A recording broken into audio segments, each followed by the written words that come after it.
All right. Welcome, everybody. Hope you're doing well. We are live for the audio recording of my new book, The Hunter Head Game. Excited that you guys are here with me. I've got a monitor off to the side. I'm doing all of this solo, and so hopefully it is coming through clearly. You guys can hear me okay. You can see me okay. I do have a chat function, so drop a one in the chat or say hello if you're swinging by. And we will get started here momentarily. Let me do a quick little AV check. Let's see here. Excited to be here. I think we're live. I think everything's good. I think we got it rolling.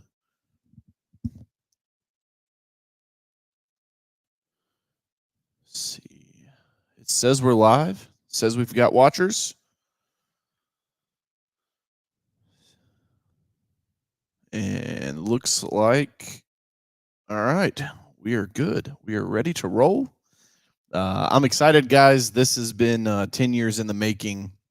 And obviously, I'll be recording the chapters kind of bit by bit, piece by piece, but I'm also streaming across all of my social platforms. So if you guys, and sorry, I'm not dressed super fancy today. I dressed for comfort because I'm about to go on a 5-hour marathon recording this audiobook. And so if you guys would do me the honors to drop a chat, that would be awesome. Let me know where you're coming from, where you're seeing me at. That would be great. Would love to connect with you guys and see who all I'm hanging out with while we do this audiobook recording.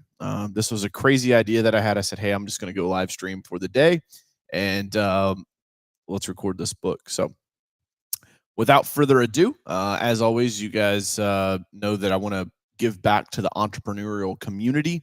And that's the reason why I wrote this book, The Hunter Head Game. I think this will be a best-selling personal development book for entrepreneurs. And so I'm excited to share it with you guys. A lot of work and effort and energy went into this thing. You guys can pick it up at thehunterheadgame.com. All right. Let's get rolling.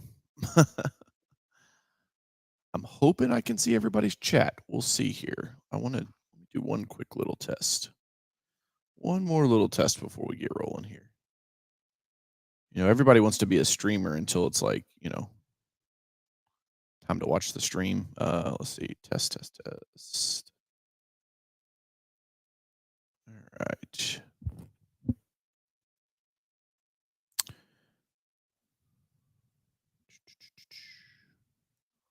All right. Yep, we got it. I see the chat come through. All right, guys. Well, let's hop into this thing. I'm super excited. And without further ado, this is the Hunter Head Game. The Hunter Head Game by Honey Tree Publishing. Copyright 2025. Author Coach Carroll. The Hunter Head Game. The New World rewarded obedience. I'm sorry. That's a mess up. We'll take that one from the top. This one's going to be fun, guys. You all have lots of... This is why we're not taking it straight from the live stream. I'm taking it straight from the recording here. So, all right, let's try that again. The Hunter Head Game, written by Coach Carroll. Published by Honey Tree Publishing. Copyright 2025. Dedication. For those who feel it in their gut but haven't jumped yet. The ones staring down the safe path and starting to hate it. For the ones who leapt and now wake up every day fighting to turn chaos into something real. And for the ones who've been at it a while, who've lost the fire, the edge, the killer instinct that once made them dangerous. This book is for all of you. The ones who were never built to stay the same. It's time to move out of your bullshit and into your potential.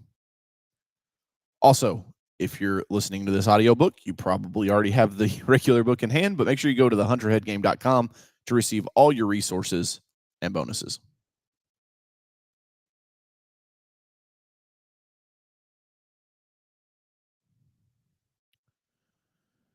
Acknowledgements. Writing this book was a battle, and I didn't fight it alone. To my wife, Victoria, Your love, patience, and belief in me were the fuel behind every late night and early morning.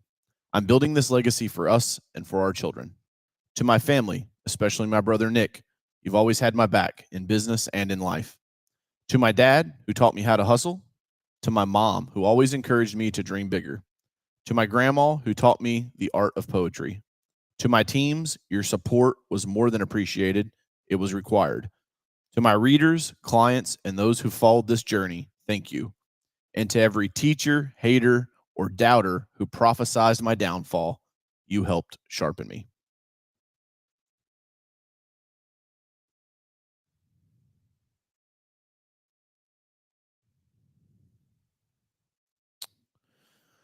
Prologue: The Hunter's Utopia. And so it was. There were those who wandered, seeking, yet never finding. They were fed, yet always hungry. They toiled, yet never conquered. Their hands grasped, but their hearts were empty, for they knew not the way of the hunter. But among them rose a different kind, one whose eyes saw beyond the horizon, whose hunger was not for survival alone, but for dominion. This one did not wait for the harvest. He pursued the kill. He did not ask for permission. He carved his own path through the wilderness of mediocrity. To the lost, this book is a riddle.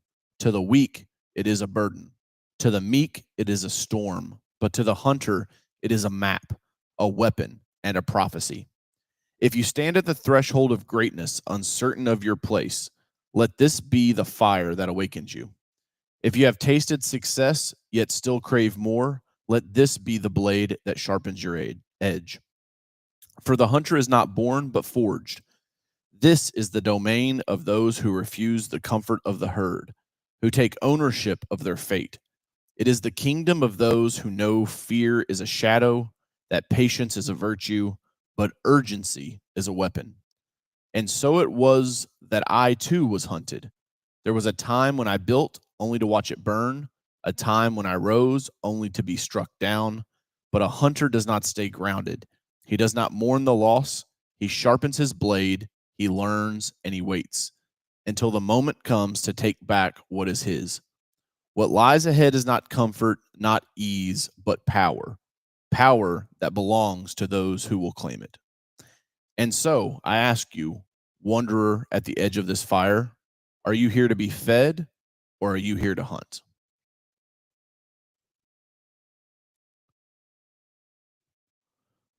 All right. Beautiful. Now we're rocking and rolling. I'm super excited about this, guys. I want to check something in here real quick.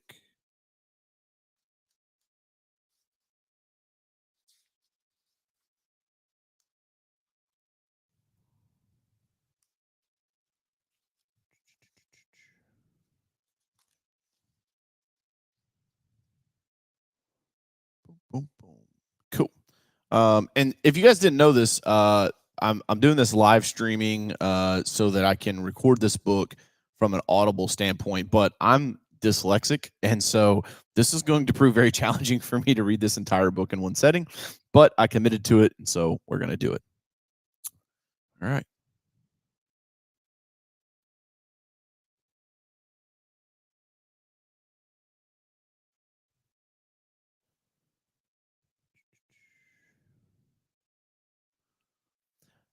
Identifying if this book is for you.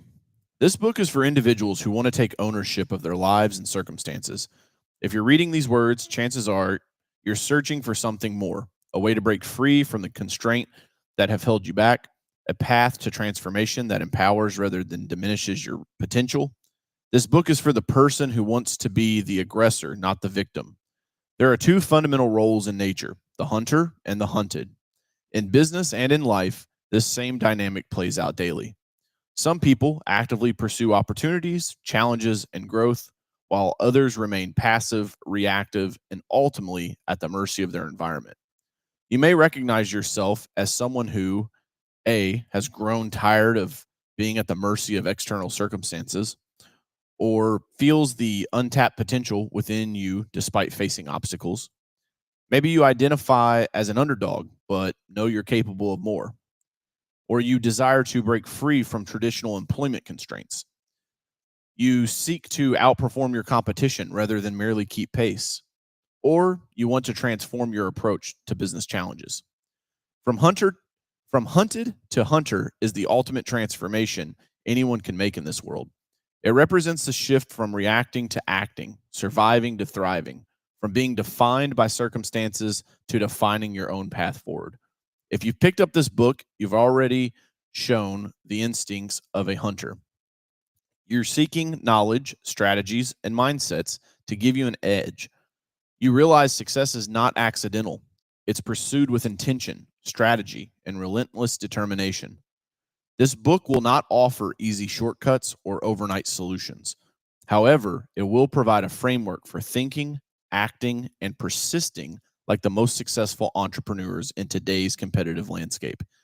It will challenge you to develop the hunter mentality that separates those who merely dream from those who achieve. If you're ready to stop being prey and start being the predator in your market, this book was written for you.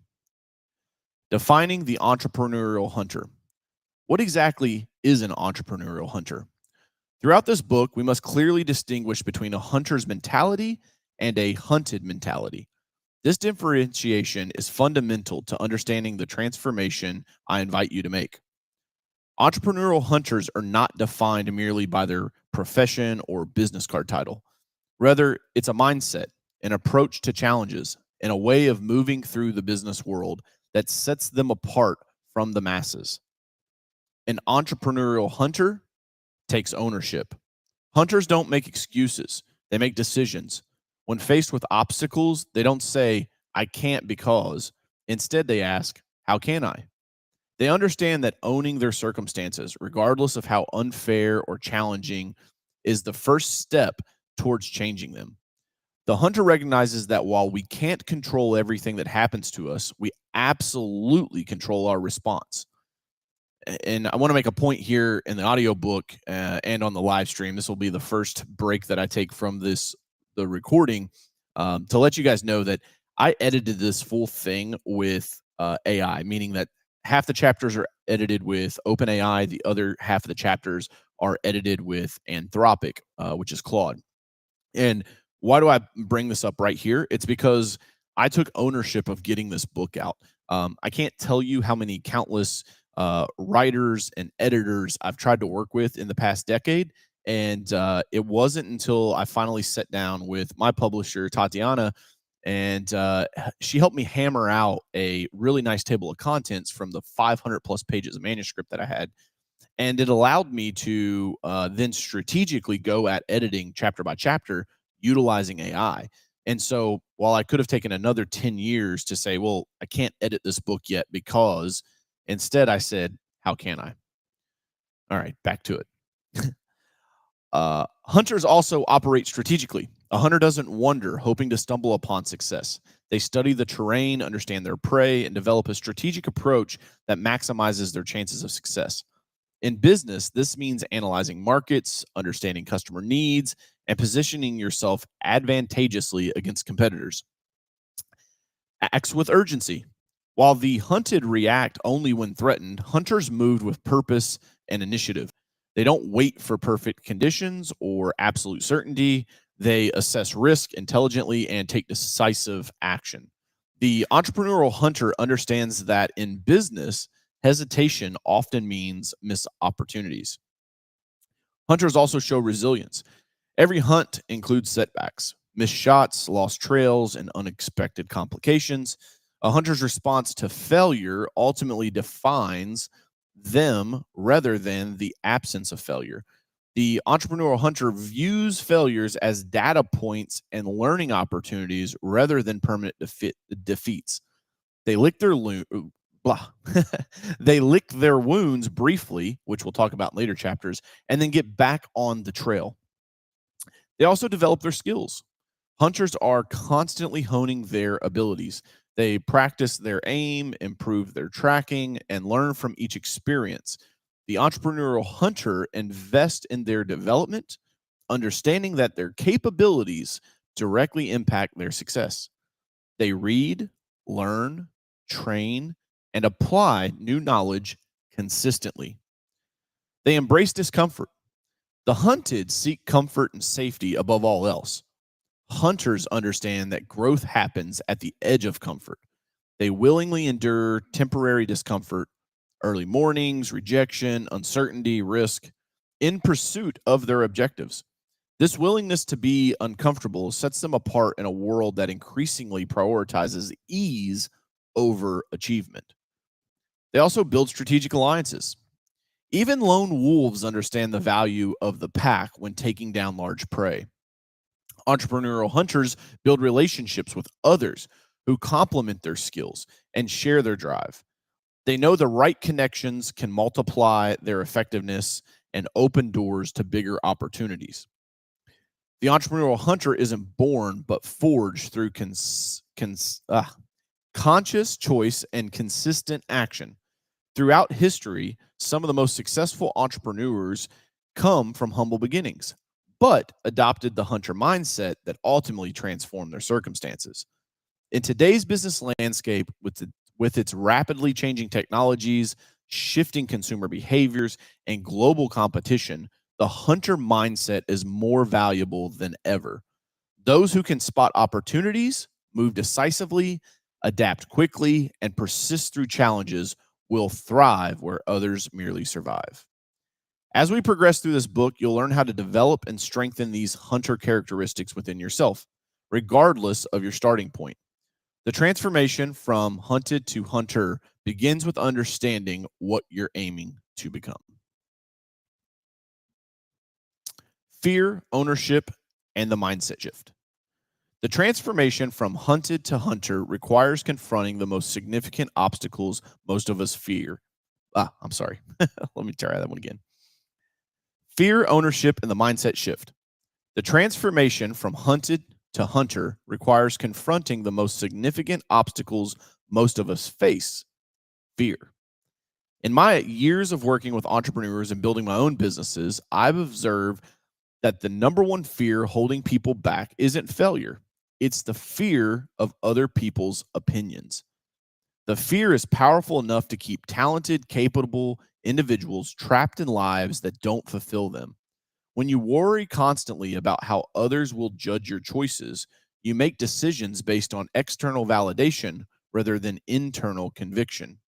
And as any hunter knows, that path leads to going hungry. I learned this lesson early in my journey. As a young man in high school with entrepreneurial ambitions, I found myself sitting across from my guidance counselor and chemistry teacher as they earnestly tried to talk me out of starting my first business. What they didn't know was that I'd already launched it. I was simply deciding whether to forego college to pursue my entrepreneurial endeavors full time. They painted a stark picture. I would never be as successful as a businessman as if I went to school and became a chemical engineer. The certainty in their voices was almost convincing. After all, they were the experts, the authorities, the ones who supposedly knew better than an ambitious young man with dreams bigger than his resume. But something in me recognized that this was a pivotal moment, a choice between living by others' expectations or charting my own course. It was the first of many times I would have to decide hunter or hunted. Ownership is crucial and critical. In the entrepreneurial context, ownership extends far beyond just having your name on a business license. It means taking complete responsibility for everything, every decision you make, every mistake, and every problem that arises. There's no passing the buck, no blaming circumstances, no hiding behind excuses. As Jocko Willink explains in his book, Extreme Ownership, true leaders don't deflect when things go wrong. They absorb responsibility. They don't say, my team failed me or the market conditions were unfavorable. Instead, they ask, how did I fail to prepare my team? Or how did I misread the market? I operate from the understanding that if I decided not to go to college, potentially disappointing my parents, teachers, and friends, I would ultimately have to own how it all turned out. There would be no one else to blame if things went south. Fortunately, things didn't turn out badly.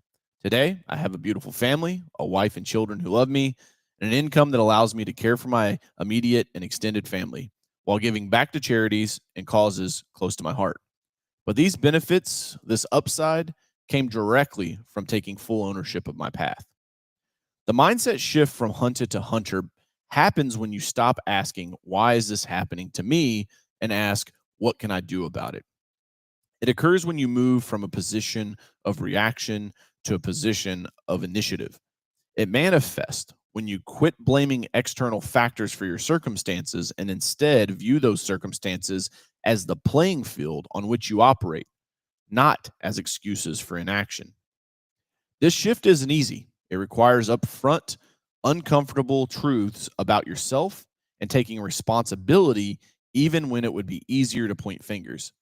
It means accepting that while you can't control everything that happens in the business world, you absolutely control your response to those events. The hunted say, I can't because. The hunters ask, how can I? The hunted think someone should solve this problem. The hunter thinks, I'll solve this problem and create value. The hunted waits for permission. The hunter seeks forgiveness rather than permission. This mindset shift doesn't happen overnight. It's cultivated through daily choices, repeatedly choosing responsibility over blame, action over complaint, and ownership over victimhood. But once this shift begins to take hold, everything changes, not just in your business, but in how you view every challenge and every opportunity that life presents. The power of urgency versus patience. One of the most critical balancing acts for any entrepreneurial hunter is knowing when to strike quickly and when to wait strategically.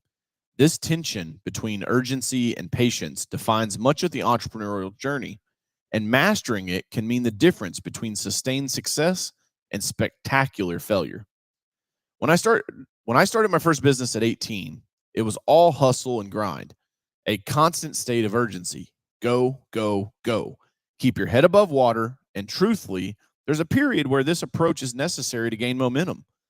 The most successful entrepreneurs I know all share stories of those early days fueled by caffeine, determination, and a relentless drive to make things happen now.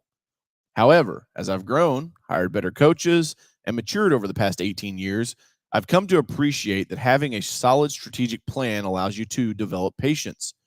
The hunter who understands the seasonal patterns of their prey doesn't waste energy chasing when conditions aren't right.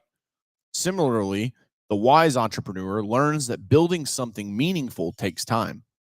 Gary Vaynerchuk captures this perfectly with his philosophy of macro patience and micro speed, which is the hunter's paradox, moving with intensity and urgency in your daily actions while maintaining the strategic patience to see your larger vision unfold over the years. I believe anything is impossible with a long enough time horizon. The challenge is that most people underestimate what they can accomplish in 5, 7, or 10 years while simultaneously overestimating what they can achieve in the next 7 days. This misalignment of expectations leads to both short term frustration and long term underachievement. The cost of misaligning urgency and patience can be devastating. Consider Theranos, where Elizabeth Holmes moved with such urgency to make her vision a reality that she promised investors technology that hadn't been developed yet. This rush to market without the patience to perfect the underlying science led to one of the most spectacular business collapse in recent history. Conversely, slow movement can be just as fatal. Look at once dominant companies like Yahoo and AOL, which failed to adapt quickly to changing market conditions.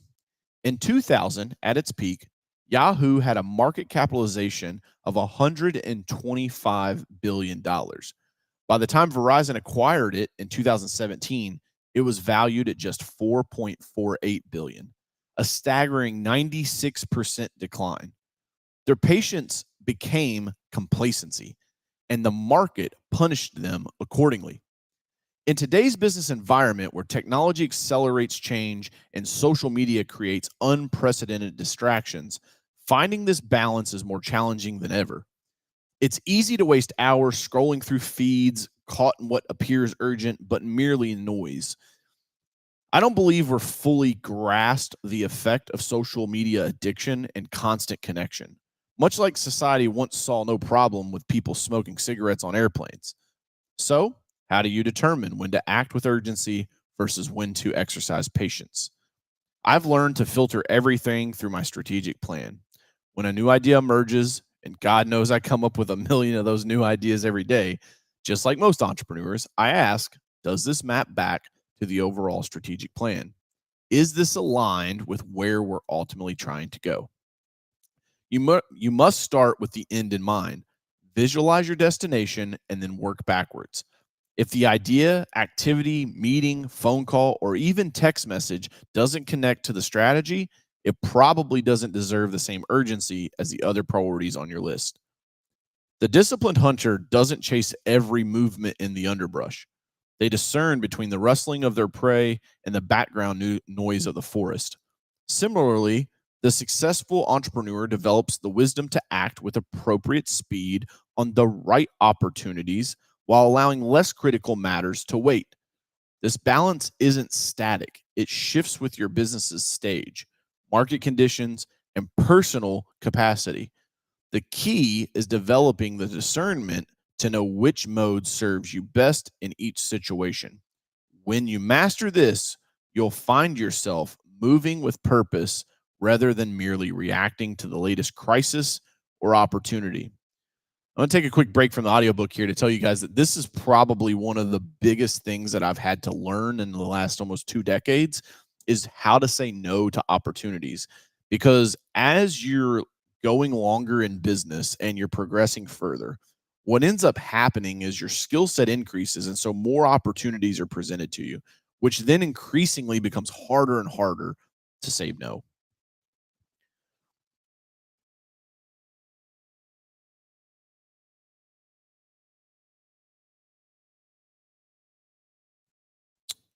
All right. Well, that's fun. My memory card just filled up. So we're going to take a quick break and I'm going to download this memory card real quick, see what happened here. And we'll come back to the live reading of the audiobook.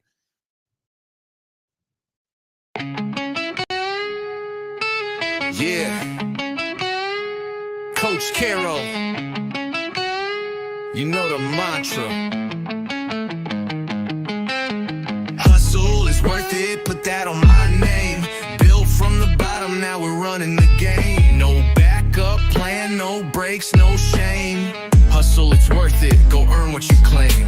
I came up broke with a book in hand. Hunter head game was the fucking plan. Didn't need hype, I needed skill. Didn't chase likes, I closed for real. Now I lead teams and I build machines. Systemize money while they chase dreams. I got closers who came from nothing but stress. Now they out here winning in clean V-necks. Phenomenal calls, packed out and out nights. Closed a lot with no suit in sight. Podcast banging, TikTok flames. CoachCarroll.com. Remember the name. Hustle is worth it. Tattoo it deep. You want legacy? It won't come cheap. No shortcuts, no luck, no cheat. Hustle, it's worth it. Now get on your feet.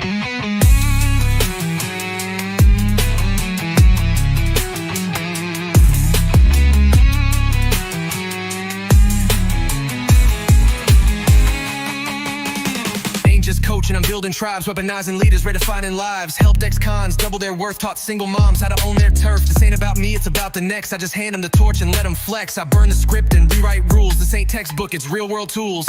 I'm the plug, the spark, the truth they crave. Say my name when you dig in your grave. Yeah, fuck the blueprint, I made my own. Now I hand it out so they ain't alone. No fluff, no fear, just fire and facts. If you ain't about growth, don't hit me back. Hustle, it's worth it, I live that line. From the hustle to heaven, I crossed that sign. Built my world with sweat and grind. Hustle, it's worth it, one more time.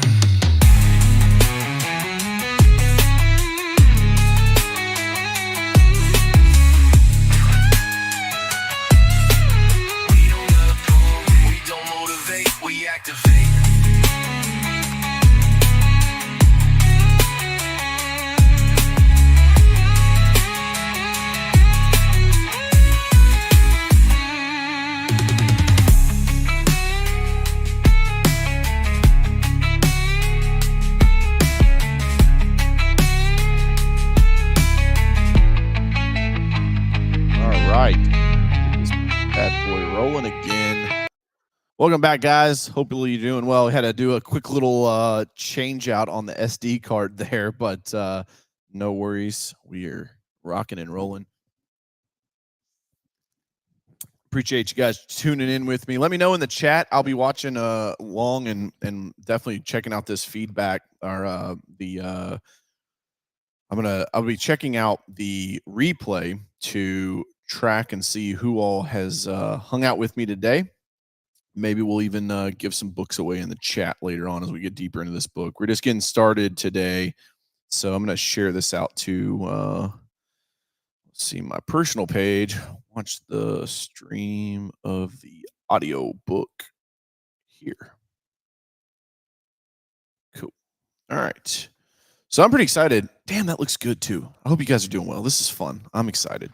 All right, let's hop back into this thing and start back here into chapter 1, which we were already in, and we'll hop in here, guys. Personal story: rising above adversity. My journey from hunted to hunter began with Yard Smart Lawn Care and Landscaping, and that brings back some memories. My first business, which I started at 18. I launched it with just $300, $100 saved from working at a local gas station, and $100 each borrowed from my mom and my grandmother.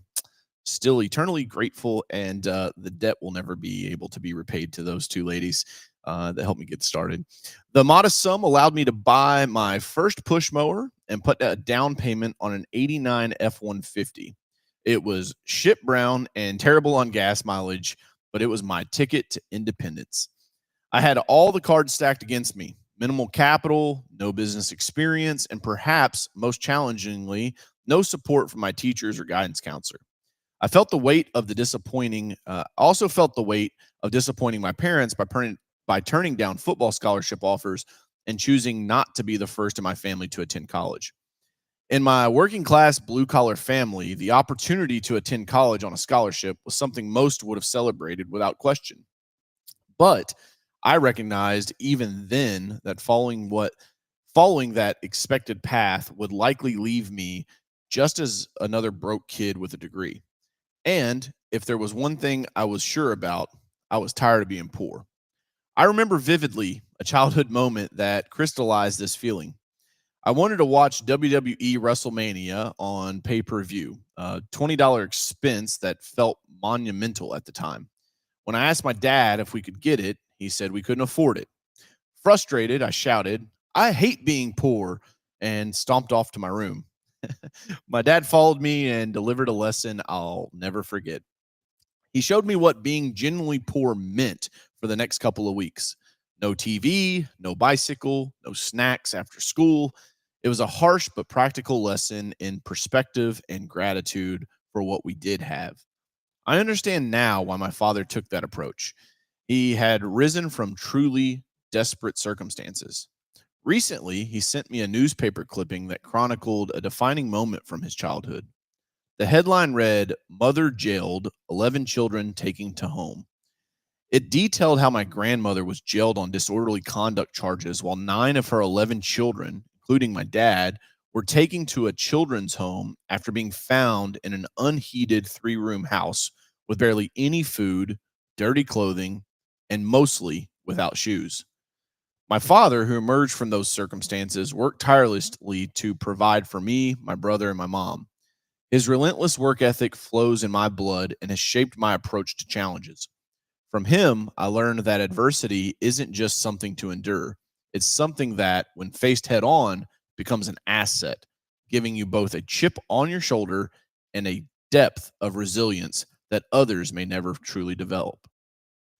Starting that lawn care business wasn't just about making money. I declared that I wouldn't be defined by circumstances or limited by others' expectations. But that decision came with unexpected social cost.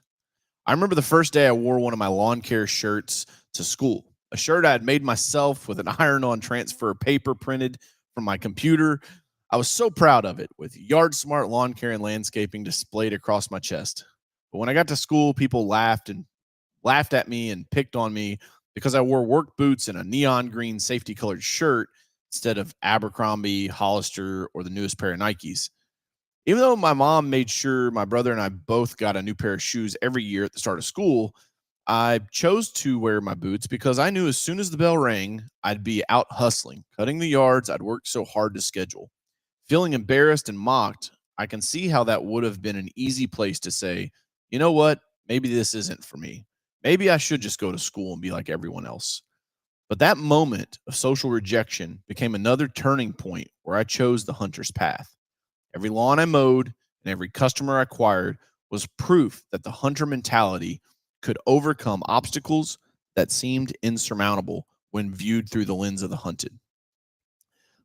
The business grew, not overnight, but steadily throughout consistent effort and applying principles I'll share throughout this book. Each small victory built confidence, each setback provided valuable lessons, and gradually, the hunter instincts in all of us are sharpened through practical application. As you read this or listen to this, I know you have your own story too. You can think of a time when you were down, when something terribly challenging happened to you, and you had to rise above it. That, my friend, is the part of the journey. Those experiences of overcoming adversity aren't liabilities. They're assets that have made you stronger than you might realize.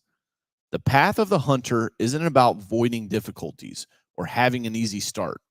It's about transforming those difficulties into fuel that propels you forward. It's about recognizing that your background, whatever it may be, has equipped you with unique perspectives and strengths that others may not possess. As you move through this book, I invite you to reconsider any adversity you've faced, not as evidence that you can't succeed, but as preparation for the success that awaits the hunter who refuses to be defined as prey. That wraps up the prologue of the Hunter Head game. Hope you guys are enjoying this, and can't wait to hop into chapter 1 with you. All right. What we thinking live stream? How we feeling? All right. Let's hop into this chapter 1.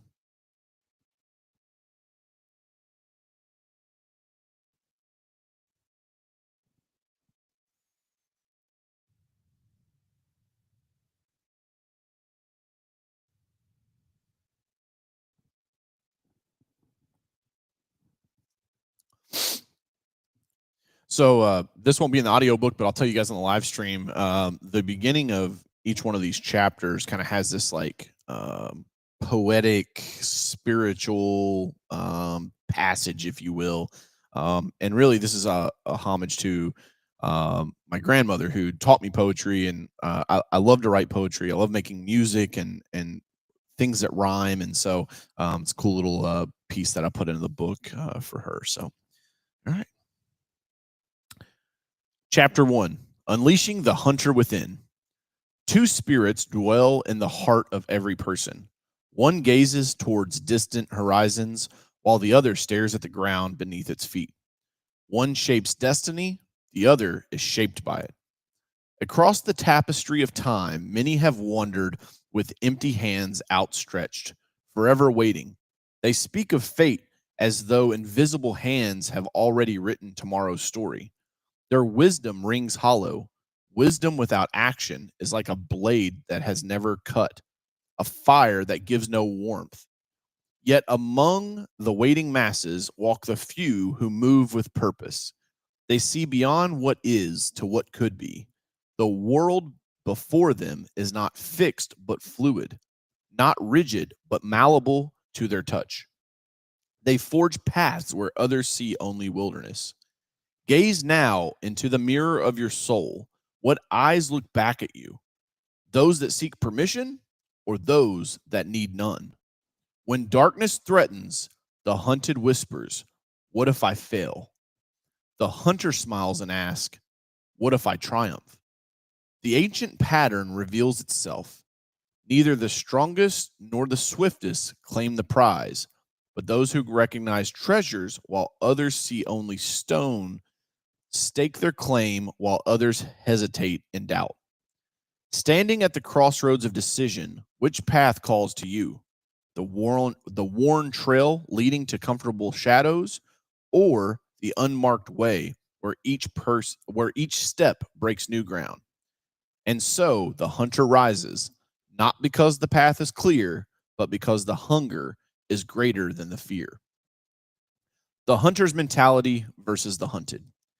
In nature, the distinction between predator and prey is unambiguous. The gazelle runs, the lion pursues. The rabbit hides, the hawk soars overhead, searching. This primal dynamic has shaped the evolution of species for millions of years.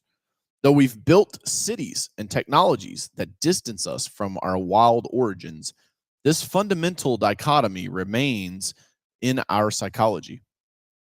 In the modern business world, this dynamic plays out every day, not in the savannas or forests, but in marketplaces, boardrooms, and entrepreneurial ventures.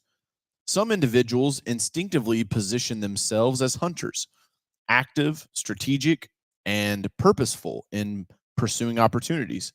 Others, often unconsciously, adapt to the mindset of the hunted.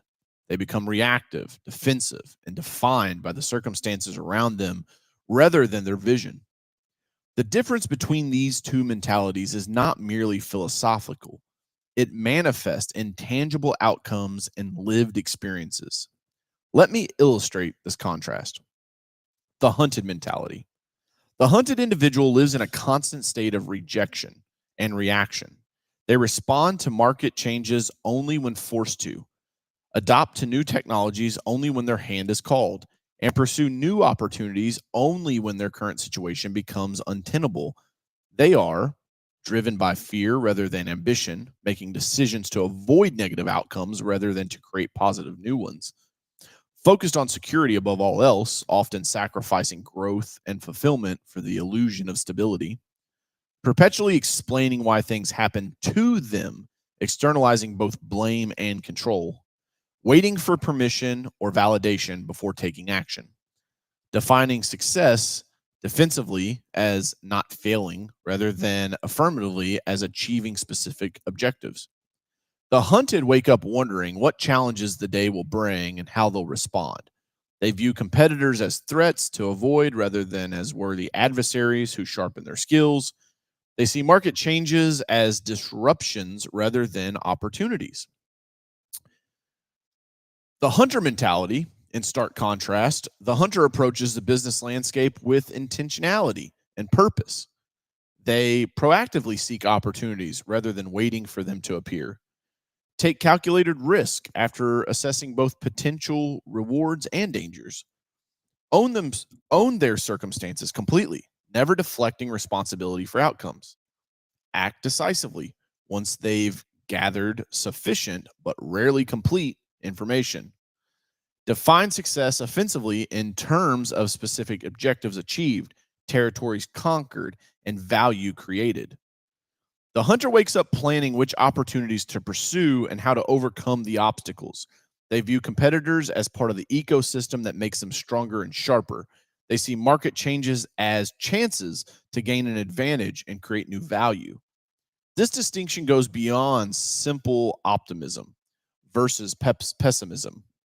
A hunter isn't merely positive, they're strategic. They don't deny challenges or risk, they acknowledge them clearly and develop plans to address them. The hunted aren't necessarily negative, they're reactive, allowing external circumstances to dictate their responses rather than charting their own course. Consider how these mentalities might approach a typical business scenario. A new competitor enters the market with an innovative offering that threatens to disrupt existing business models. The hunted responds with fear and defensiveness. This will hurt our business. We need to protect what we have. Maybe we should lower our prices to keep our customers. The hunter responds with strategic aggression. I love that word, aggression. This new entrant has identified something customers want that the market wasn't providing. What can we learn from this? How might we adopt our offering to provide even greater value? Where are they vulnerable, and how can we outperform them where it matters to most customers? The difference isn't just semantics, it leads to entirely different strategic responses and ultimately different outcomes. The question becomes, where do you fall on this spectrum? Few people are pure hunters or pure prey in every situation. Most of us adopt different postures in different contexts. You might be a hunter in your professional life, but hunted in your personal relationships. You might be a hunter when pursuing clients, but hunted when dealing with regulators or investors. The first step toward developing a consistent hunter mentality is honest self assessment. Consider these questions. When faced with challenges, is your first instinct to explain why they're happening or develop a plan to overcome them? Do you spend more time thinking about what might go wrong or the opportunities you want to pursue? When you succeed, do you attribute that success primarily to your efforts and decisions or favorable circumstances, i.e., luck? When you fail, do you look at what you could have done differently or at external factors contributing to the outcomes? Do you act only when you feel confident of success, or are you willing to move forward with imperfect information? There are no right answers to these questions in the abstract. The point isn't to judge yourself, but to understand your default patterns. The hunter mentality isn't something you're born with or without. It's a set of habits and perspectives developed throughout conscious practice. Throughout my career, I've watched individuals transform from hunted to hunter. I've seen formerly reactive managers become proactive leaders. I've witnessed risk adverse employees become bold entrepreneurs. I've observed defensive business owners become aggressive market makers. The common thread in each transformation was the decision.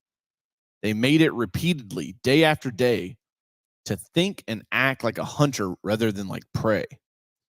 This transformation begins with a simple but profound shift, taking complete ownership of your circumstances and results, not just the good ones. This doesn't mean blaming yourself when things are outside of your control go wrong. It means asking, what could I have done differently rather than why did this happen to me? In the coming sections, we'll explore how to identify your unique strengths as a hunter and how to leverage the power of ownership to transform not just your mindset, but your results. For now, I invite you to consider the following. In which areas of your business and life are you already operating as a hunter? And in which areas have you been adopting the posture of the hunted? Understanding your strengths and skills. Every hunter in the natural world has evolved specific advantages. The falcon has keen eyesight, the wolf has stamina and pack coordination, and the lion has raw power and stealth. Similarly, as an entrepreneurial hunter, your success depends on identifying and leveraging your unique strengths while developing the essential skill all hunters must possess. In my experience working with entrepreneurs across various industries, I've observed that many struggle not because they lack ability, but because they're hunting with the wrong weapons. They're trying to succeed using skills that don't align with their natural strengths. The first step to becoming an effective hunter is honest self assessment. You need to know what you're naturally good at, what energizes you, and where you have room to grow. It's not about ego or false modesty, it's about pragmatic self knowledge that allows you to position yourself for maximum effectiveness. Look back at the times when you've been most successful, whether in business, academics, sports, relationships, or any other domain. What patterns emerge? Were you leveraging analytical thinking? How about creative problem solving? How about relationship building or strategic planning or tactical execution? The activities that have historically led to your greatest success often reveal your innate strengths. Similarly, consider what activities drain you versus what energizes you. True strengths aren't just things you're good at, they're capabilities that invigorate you when you use them. If you find yourself exhausted after certain types of work, even if you perform adequately, that signals that you're operating outside your zone of natural strength. As you identify your strengths, remember that the goal isn't to ignore your weaknesses entirely. Instead, it's to build your business strategy around your strengths while either developing your weak areas to an acceptable level, or this is what I prefer to do, finding ways to complement them through partnerships, team members, or systems. From my observation, successful entrepreneurial hunters typically possess a combination of the following core skills: strategic vision. Hunters don't just respond to what's directly in front of them. They scan the horizon, assess the terrain, and develop a plan before taking action. They see beyond immediate opportunities to identify larger patterns and possibilities in business. It's about asking, where is this market heading? Rather than, how can I make a sell today? I've found that strategic vision isn't just about being smart. It's about being willing to regularly step back from the day to day operations to consider the bigger picture. It's about studying your industry, competitors, and adjacent markets to spot trends and opportunities before others. Decisive action. While the hunted hesitate, the hunter moves with purpose. Analysis paralysis is the enemy of entrepreneurial success.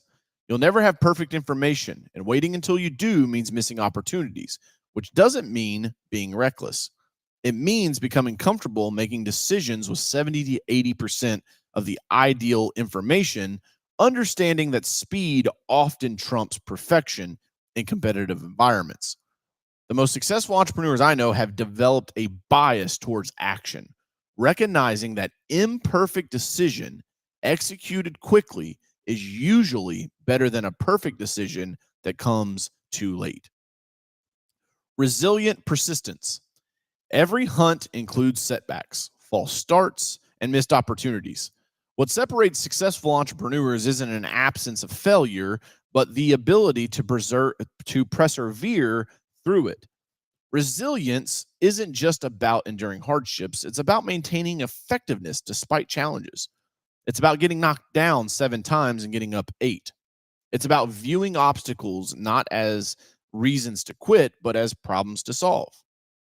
I've watched countless talented entrepreneurs fail not because their ideas were flawed or their skills were insufficient, but because they gave up when faced with the inevitable challenges of building something meaningful.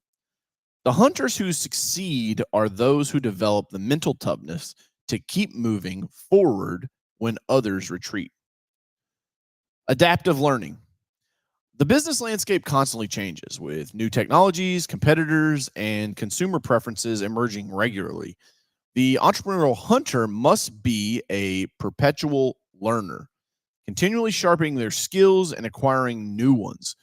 Reading voraciously, seeking feedback aggressively, studying both success and failures in your field, and being willing to experiment with new approaches means developing a growth mindset that views challenges as opportunities to improve rather than as threats to your identity or capabilities. Relational intelligence. Even lone wolves understand the importance of the pack.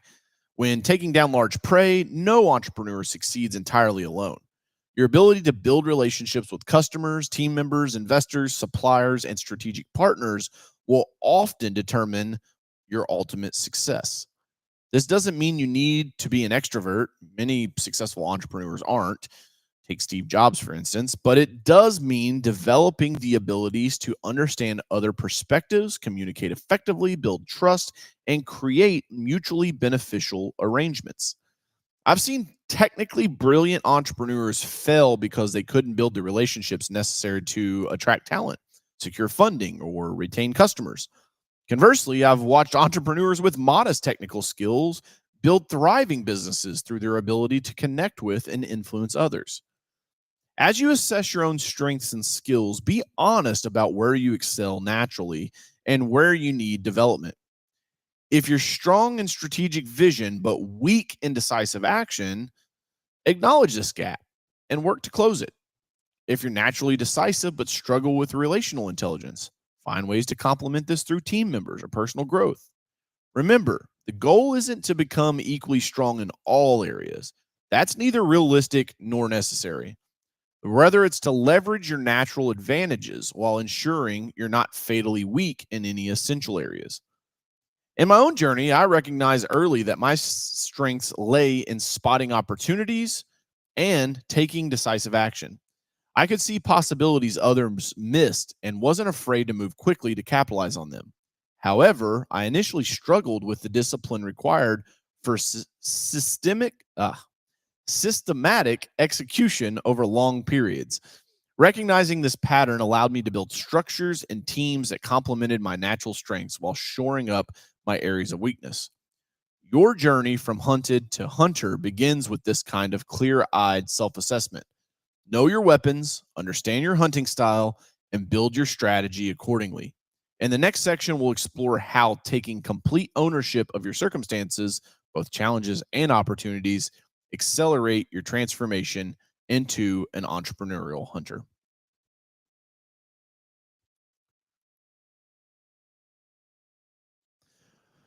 All right. Awesome. Well, I've got some comments coming in from LinkedIn. I see some stuff on Facebook. Take a quick little break here. Grab me a sip of water. This is awesome, man. This is so much fun. It looks like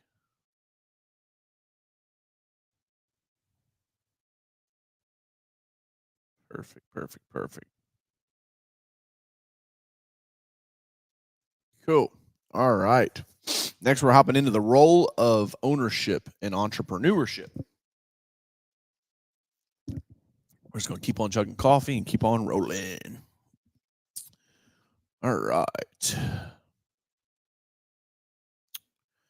The role of ownership in entrepreneurship. If there's one concept that defines the hunter mentality more than any other, it's ownership. Not just ownership of a business, though that's often part of the journey, but ownership of your choices, circumstances, failures, and successes. In the entrepreneurial context, ownership extends far beyond just having your name on a business license. It means taking complete responsibility for everything, every decision you make, every mistake, and every problem that arises.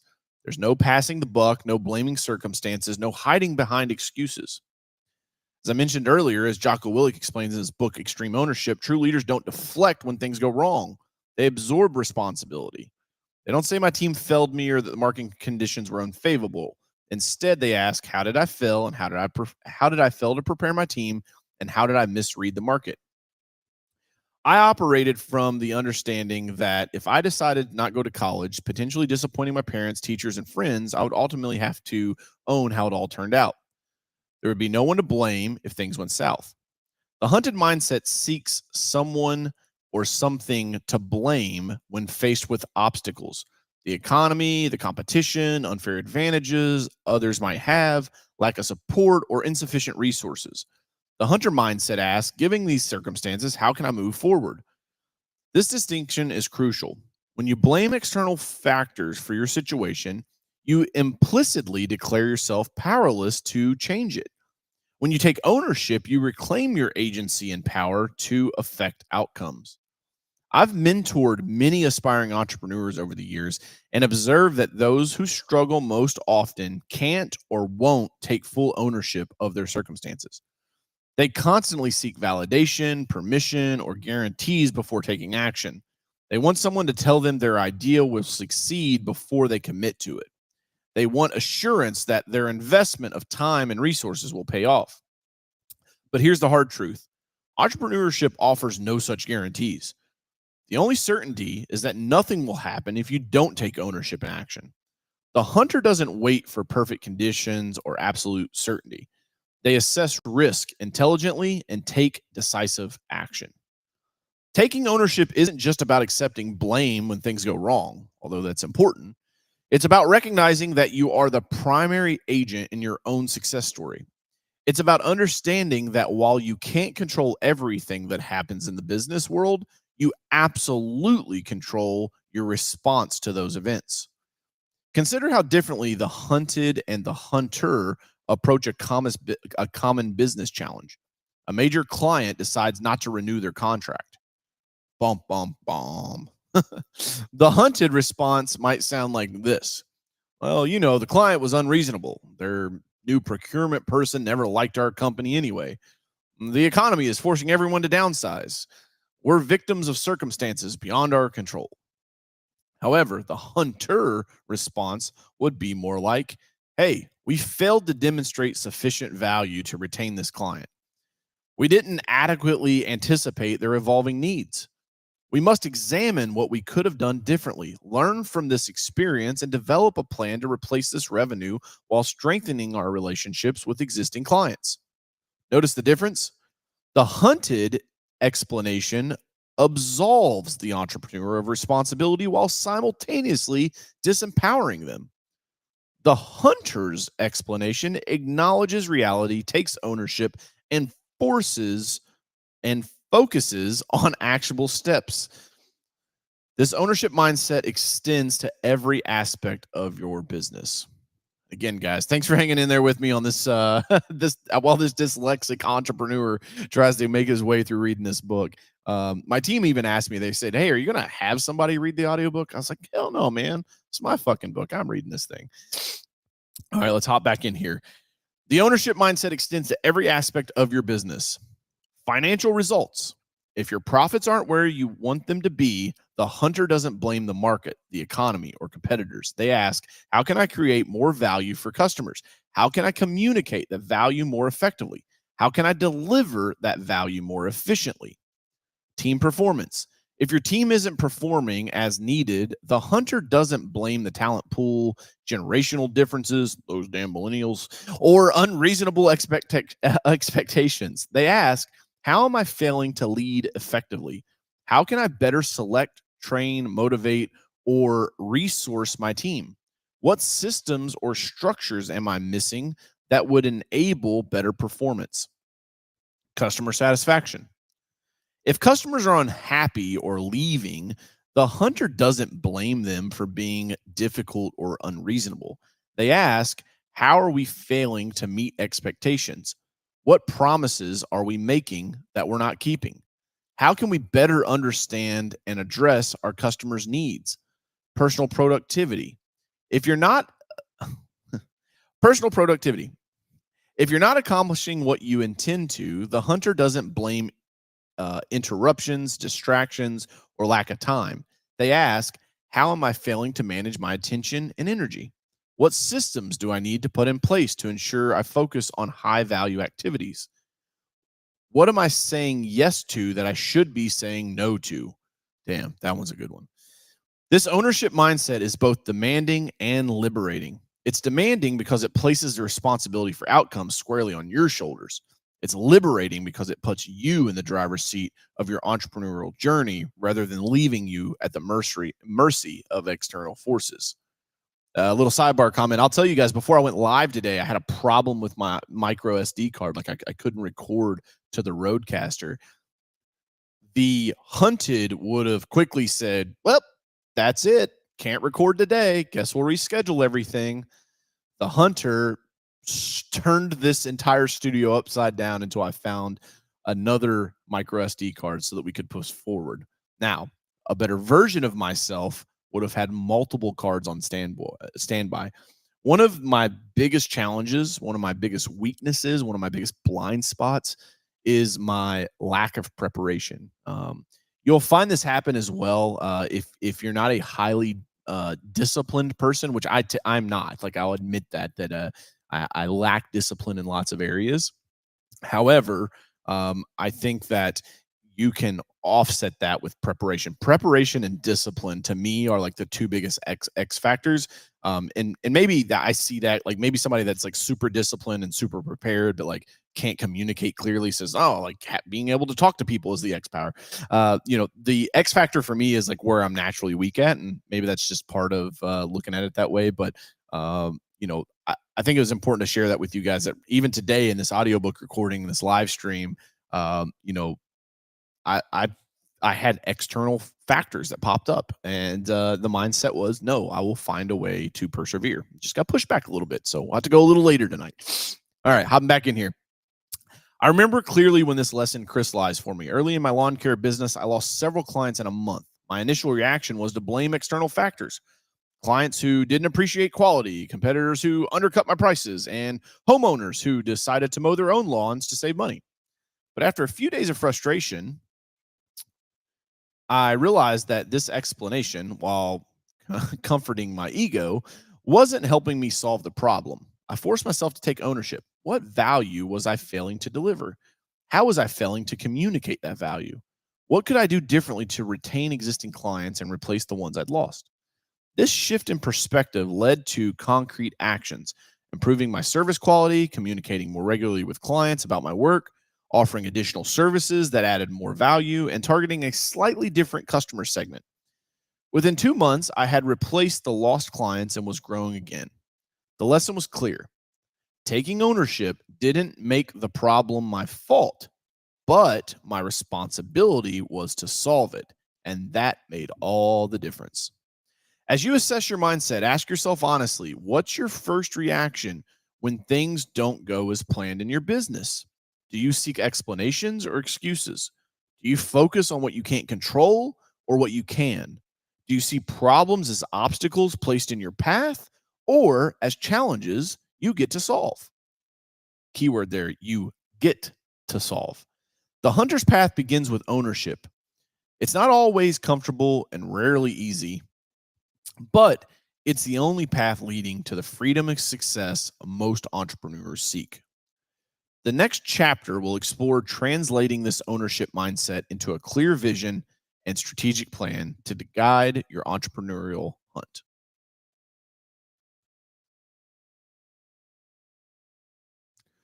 All right.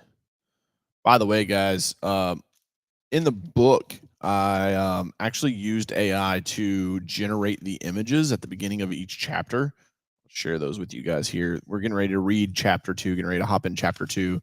And I just want to show you guys this thing, which is pretty wild. It's like a pen drawing. I kind of took it out of like the old Bibles that my grandma used to have at her house. And so I wanted to make sure that this thing kind of had that like old vibe, old world vibe to it. And so I'm pretty excited about these drawings.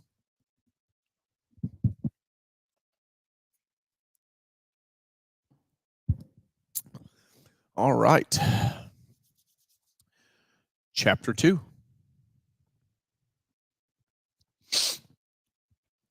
Chapter 2.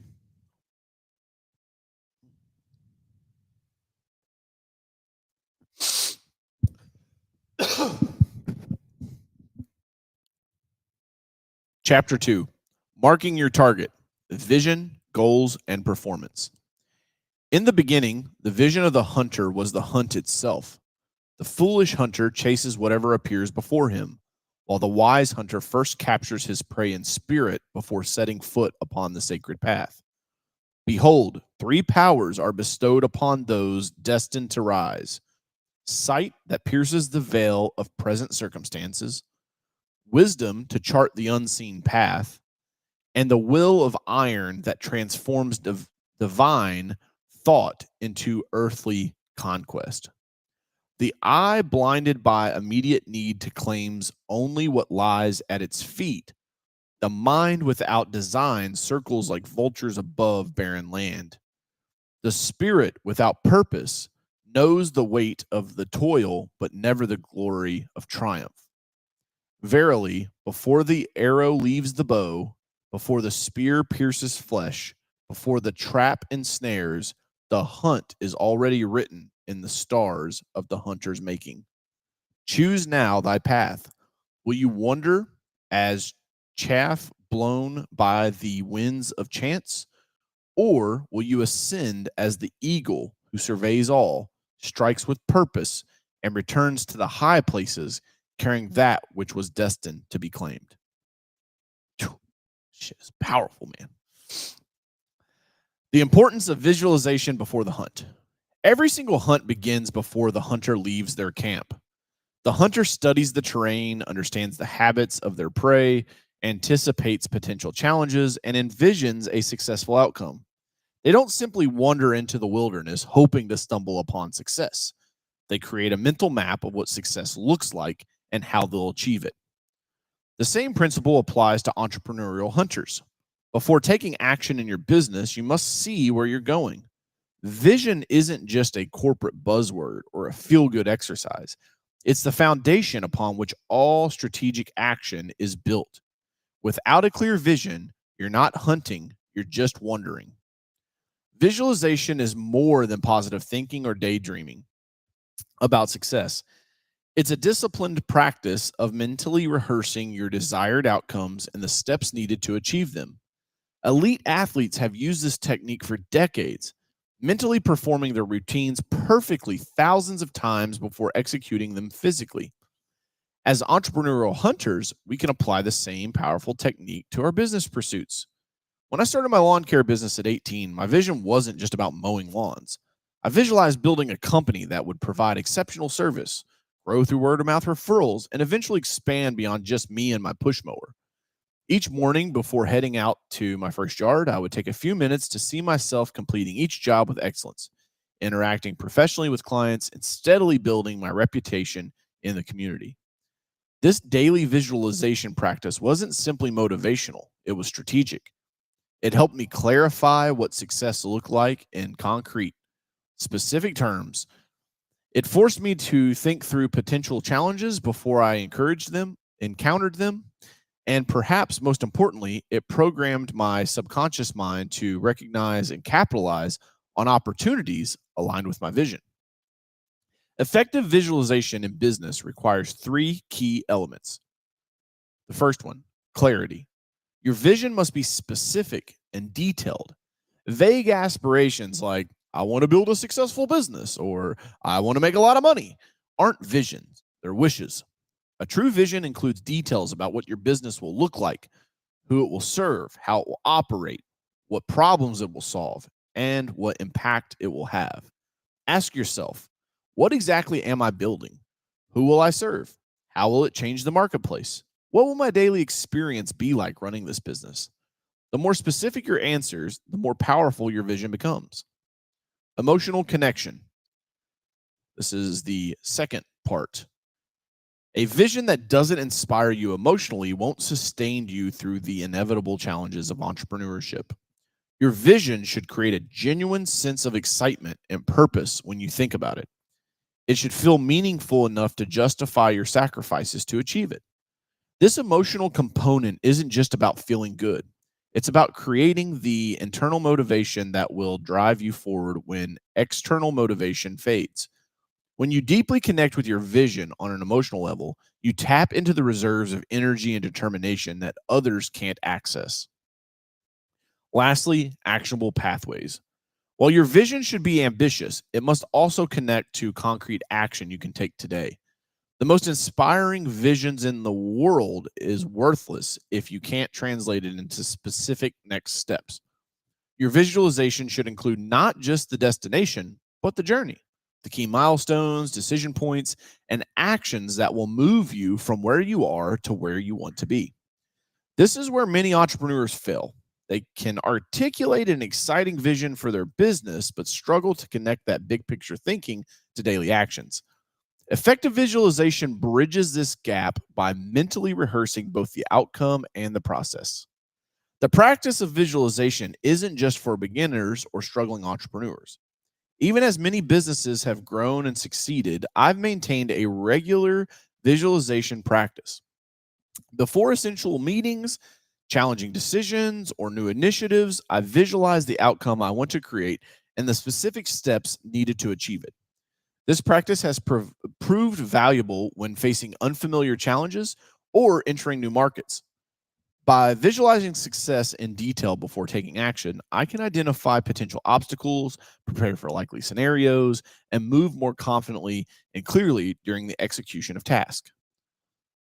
I'll tell you guys, one of the ways that I do this is like on stage. I have like mentally, I can't tell you how many times in my brain I've envisioned myself going on stage to speak and something not working, right? The clicker doesn't work, the slides don't work, the music wasn't right, anything you can imagine. Like I've mentally, so now like if I get on stage and like something doesn't work, it's a no brainer to me. Like, whatever, it's like I make a joke about it where most speakers would just like freeze and have an aneurysm. Here's the thing. The more you can visualize, now again, I don't want you to get into like a mental masturbation. It's like you're visualizing on purpose, right? We want to make sure that we're running through worst case scenarios so that when worst case scenarios happen, you're in a great place. This works tremendously in sales. The more you role play in the mirror with yourself and try to stump yourself and overcome those objections yourself, the better you'll be when they actually happen because it's not the first time you've heard it. Cool. So let's hop back into this. Some practical ways to incorporate visualization into your entrepreneurial journey. I want to talk about morning vision sessions. Before diving into the day's activities, spend 10 to 15 minutes visualizing your most important objectives and how you'll achieve them. See yourself handling challenges effectively, communicating clearly, and progressing toward your larger goals. Strategic visualization retreats. Periodically, step away from the day to day operations of your business for a more extended visualization session. During these retreats, revisit and refine your long term vision, identify key milestones for the coming months or years, and mentally rehearse the critical actions needed to achieve them. Pre-performance visualization. This is what I was just talking about. Before essential events, sales presentations, investor meetings, difficult conversations, product launches, take a few minutes to visualize the successful outcome and your effective performance. See yourself communicating with clarity, responding well to questions or objections, and achieving your objectives for the interaction. Visualization journaling. Write detailed descriptions of your business vision, including the outcomes you want to create and the process for achieving them. Review and refine these written visualizations regularly, updating them as you gain new insights or circumstances change. Remember, the goal of visualization isn't to escape reality, but to prepare yourself to transform it. Effective visualization doesn't ignore challenges or obstacles. It anticipates them and mentally rehearses overcoming them. It doesn't replace action, it informs and enhances it. As you develop your visualization practices, be honest about both your aspirations and the challenges you'll face in achieving them. See both the destination and the journey with clear eyes. This balanced approach to visualization will prepare you to hunt effectively in the complex and often unpredictable terrain of entrepreneurship. In the next section, we'll translate your vision into a strategic business plan that will guide your hunting efforts and maximize your chances of success. Developing a strategic business plan. An ancient Japanese proverb states, "Vision without action is daydream. Action without vision is a nightmare." This wisdom captures a fundamental truth for entrepreneurial hunters. Once you've visualized where you want to go, the next critical step is developing a strategic plan to guide your journey from vision to reality. This isn't about creating a rigid 50-page document that gathers dust on your shelf. It's about mapping the territory you'll be hunting and plotting your approach. Many entrepreneurs resist formal planning, believing it stifles creativity or waste time better spent on action. I understand this resistance. I felt it myself early in my entrepreneurial journey. Hell, I still fight it to this day. Why spend time planning when I could be out making sales, delivering service, or developing products? But I've learned that this view fundamentally misunderstands the purpose and power of strategic planning. A well-crafted strategic plan doesn't constrain you. It liberates you to focus your limited time, energy, and resources on activities that move you toward your goals rather than just keeping you busy. Think of a strategic plan as a hunter's map and field guide combined. It helps you understand the terrain, identify the most promising hunting grounds, anticipate challenges, and develop effective tactics. Without this guidance, you risk wasting precious resources, which I'll tell you guys right now, if you're a small business owner, you have far fewer resources than what you think. It also helps helps wasting precious resources, pursuing the wrong opportunities, or using ineffective methods. An effective strategic plan for entrepreneurial hunters includes several key elements, and we're going to run through those right now. The first one, market analysis. Before you can hunt effectively, you need to understand the ecosystem you're operating in. This means developing a clear picture of your target market, including knowing several things. 1, who are your ideal customers? 2, what values do your ideal customers have? 3, what problems are in the market you are entering? 4, what contributions will you make to that market? 5, who are your competitors? 6, How are your competitors positioning themselves? 7, what trends are shaping the market's evolution? 8, what barriers to entry exist or lack thereof? 9, how will you overcome those barriers? This analysis isn't a one time exercise, it's an ongoing gathering of intelligence about your hunting ground. As a hunter can constantly observes environmental changes, you should regularly update your market understanding. Several years ago, I seriously considered entering the hemp business when it became legal in Kentucky. This is funny to look back on. Instead of rushing in based on the hype, I took multiple meetings with people who had already invested in the industry and others who were also looking to invest. I examined the financials of companies for sale and those raising capital. This research revealed something critical. There would be far more production than consumers could absorb. Additionally, neighboring states were moving faster towards recreational medical marijuana. I recognized that people weren't going to smoke hemp if they could just cross the state line and purchase actual weed. I decided to give the market a few years to develop before making any commitments. That patience and thorough market analysis saved me from a significant loss. Many farmers who jumped in during the first big year haven't grown anything since. I avoid a tempting, unprofitable venture by understanding the complete ecosystem, not just the opportunity, but the competitive landscape, regulatory environment, and actual consumer behavior. When I expanded my lawn care business to include landscape design services, I applied the same diligence. I spent weeks researching the competitive landscape, talking to potential customers about their unmet needs, and identifying gaps in the market that I could fill. This investigation revealed that while there were plenty of lawn maintenance companies and high end landscape architects in many areas, there was a gap in the middle affordable design service for middle class homeowners who wanted something low maintenance but couldn't afford custom architectural plans. This insight shaped my entire approach to the expansion, from my service offerings, pricing strategies, and marketing messages. Without this market analysis, I might have tried to compete directly with established players rather than finding my unique position in the ecosystem. Differentiation strategy. In a crowded marketplace, being good isn't enough. You must be distinctive. Your strategic plan should clearly articulate how you'll differentiate yourself from competitors in ways that matter to your target customer. This differentiation might be based on superior product features or quality, more responsive customer service, more convenient access or delivery, more specialized expertise, more personalized solutions, more competitive pricing, though I generally recommend against competing primarily on price. The key is identifying what your target customer truly values and developing a distinctive delivery approach. This isn't about being different for difference's sake. It's about being different in ways that create meaningful value. Resource assessment. Every hunter must know their weapons, tools, and capabilities.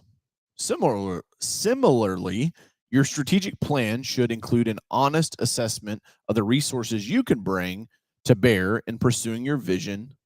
Remember, guys, if you're a small business, like if you're doing less than $10 million in revenue, you have very, very few resources, time being the biggest one. But here's a couple you can look at. Financial resources. This is capital, cash flow, and credit. Human resources, your skill, team members, advisors, and contractors. Technical resources, systems, tools, intellectual property. And relationship resources, oftentimes very undervalued, but this is your network, partnership, and channel access. This assessment helps you identify leverage points, resources you can maximize, and constraints, resources you need to acquire or work around. It's about understanding what you must work with and how to deploy it effectively. Systematic planning process. As your business grows, having a structured planning system becomes increasingly important. Coming from a blue collar background, I was familiar with toolbox meetings or production meetings, as they're called. And I implemented these once I had employees. However, initially, these lacked structure and clear objectives. Now we use a hybrid version of the EOS or entrepreneurial operating system across my various business interests. This framework has been invaluable in providing structure to our planning processes. We hold strategic planning meetings quarterly with one major annual offsite where we establish 2 to 3 strategic objectives for the year. These objectives then cascade down to 2 to 3 supporting objectives for each department per quarter. This system provides clarity and alignment throughout the organization. Every team member understands that what we're trying to achieve and how their specific role contributes to those objectives. It's created a rhythm of accountability through weekly syncs where we review scorecard and track progress. I should note that you don't need this level of formality when you're just starting. But as you grow, operating with clear systems becomes increasingly powerful. The right amount of structure creates freedom by eliminating constant decision making about the process so you can focus on the outcomes. Adaptive tactics. While your vision and strategic direction should remain relatively stable, your tactical approach must be flexible and adaptive. Your strategic plan should outline your initial tactical approach while acknowledging that these tactics will evolve over time as you gather feedback and encounter unexpected challenges or opportunities. Think of tactics as the specific hunting techniques you'll employ based on conditions on the ground. Sometimes you'll need to stalk quietly, other times you might set up an ambush, and on occasion you might need to pursue aggressively. The key is matching your tactical approach to the actual conditions you encounter rather than rigidly sticking to predetermined methods. Feedback mechanisms. No strategic plan survives contact with reality unchanged. One of my favorite quotes. The most effective plans include explicit mechanisms for gathering feedback, measuring results, and making course corrections. Such plans might include regular review sessions to assess progress against milestones, customer feedback systems to gather insights from the market, financial metrics to evaluate business performance, team input sessions to identify operational challenges and opportunities, competitor monitoring to track changes in the competitive landscape.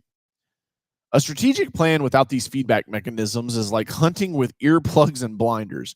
You miss critical information that could help you succeed. Developing a strategic business plan isn't a one-time event, but an ongoing process. Your plan should be a living document that evolves as you gather new information, reach key milestones, or encounter unexpected challenges and opportunities. As I've progressed in my entrepreneurial journey, managing multiple ventures from real estate to advertising technology, I've realized that intelligence at the highest level is simplicity. Who can say the most without saying the most? I'm currently in a phase of rolling back complexities in my businesses. The most sophisticated strategic plans aren't necessarily the most elaborate. They're the ones that distill complex realities into clear, actionable directives. Remember, the purpose of planning isn't to predict the future with perfect accuracy. It's to prepare yourself to act effectively in an unpredictable environment. A good strategic plan doesn't eliminate uncertainty. It gives you a framework for navigating it successfully. Setting goals that propel you forward. Vision provides direction. Strategic planning maps the territory. However, to move forward day by day, entrepreneurial hunters need something more immediate and actionable. Clearly defined goals that translate grand aspirations into concrete action. Goal setting is one of the most misunderstood and underutilized tools in the entrepreneurial arsenal. Many set vague, uninspiring goals like increase sales or grow the business. Others set arbitrary targets disconnected from their strategic plan. Still, others avoid setting specific goals altogether, preferring to keep their options open or avoid the accountability that comes with clear targets. But the entrepreneurial hunter understands that practical goals are like the hunter's bow. This tool transforms potential energy into kinetic force, propelling you toward your target with precision and power. Throughout my business career, I've found that quality of my goals directly impacts the quality of my results. If I make progress, even though difficult circumstances Let me try that again. I make progress even through difficult circumstances when I set clear, challenging, strategically aligned goals. When my goals are vague, easy, or misaligned, I stay busy but rarely accomplish anything meaningful. I experienced this contrast firsthand with different ventures. When I started Carroll Media, my advertising technology company, it began as a side hustle without clear goals. It took 6 months just to land my second customer, and growth was slower than it could have been because I wasn't setting specific targets. This experience taught me the importance of intentional goal setting, even for businesses that don't start as a primary focus. You still got to have goals. The architecture of effective goals. Practical goals for entrepreneurial hunters aren't created equal. The difference between goals that propel you forward and those that leave you spinning your wheels lies in their architecture, the specific qualities that give them power and purpose. The most powerful goals are simultaneously specific, measurable, challenging, and strategic. When I first expanded my lawn care business to include commercial properties, I didn't just aim to get more commercial clients. I set a specific goal: sign contracts with 5 office parks with at least 2 acres each within 90 days. This specifically forced me to define exactly who I was targeting and what success was, shaping my prospecting, pitching, and follow up activities. Vague goals produce vague results. Grow the business isn't a goal, it's a direction. Acquire 20 new clients in the commercial sector, generating at least $100,000 in annual recurring revenue by Q3 is a goal. This specificity creates clarity, and the measurability creates accountability. At the same time, your goals must stretch you without breaking you. I've found that goals with about a 60 to 70% probability of success tend to be the most effective. They're challenging enough to demand your best effort, but achievable and sufficient to maintain motivation. Nobody likes to lose every day. Goals that feel guaranteed success don't energize you, while goals that feel impossible tend to be demoralizing. This sweet spot is where growth happens. Perhaps more importantly, your goal must align with your larger strategy. Each goal should represent a meaningful step toward your vision rather than a distraction. This alignment ensures that you're not just checking boxes, but making progress on what matters most. In my landscape design business, I initially considered setting a goal around building a large social media following. While this might have been interesting and even seemed business related, I realized it wasn't well aligned with what I examined it against my strategic objectives, gaining more high value residential design clients. I refocused on goals directly tied to generating qualified leads and increased my design project close rate. My approach to real estate investments followed a similar pattern of strategic alignment. Rather than setting arbitrary acquisition targets, I focused on gaining exposure to the real estate market through syndication or pooling resources with other investors to access better opportunities than I could by myself, which aligned perfectly with my strategic objective of diversifying my wealth beyond my operating businesses. Time-bound goals create urgency. Goals without deadlines are just wishes.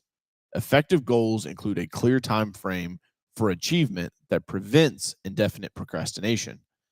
These deadlines shouldn't be arbitrary, but should reflect the importance of the goal and the realistic time required to achieve it. From goals to daily action. The gap between setting and achieving goals is bridged by systematic daily action. Many entrepreneurs falter here when they set impressive goals but fail to change their daily activities to align with their new targets. To bridge this gap, I use a simple but powerful practice: identifying the 2 to 3 most important activities to drive progress towards each goal, then scheduling these as non negotiable appointments in my calendar. These aren't vague intentions like work on new client acquisition, but specific activities like make 10 outreach calls to qualified prospects or complete and send proposal to the 3 pending leads from last week's networking event. This practice ensures that your most important goals don't get crowded out by the urgent but less important demands that fill most entrepreneurs' day. It's about making time for what matters most rather than hoping to find time amidst the chaos. Trust me, you'll never be able to find that time.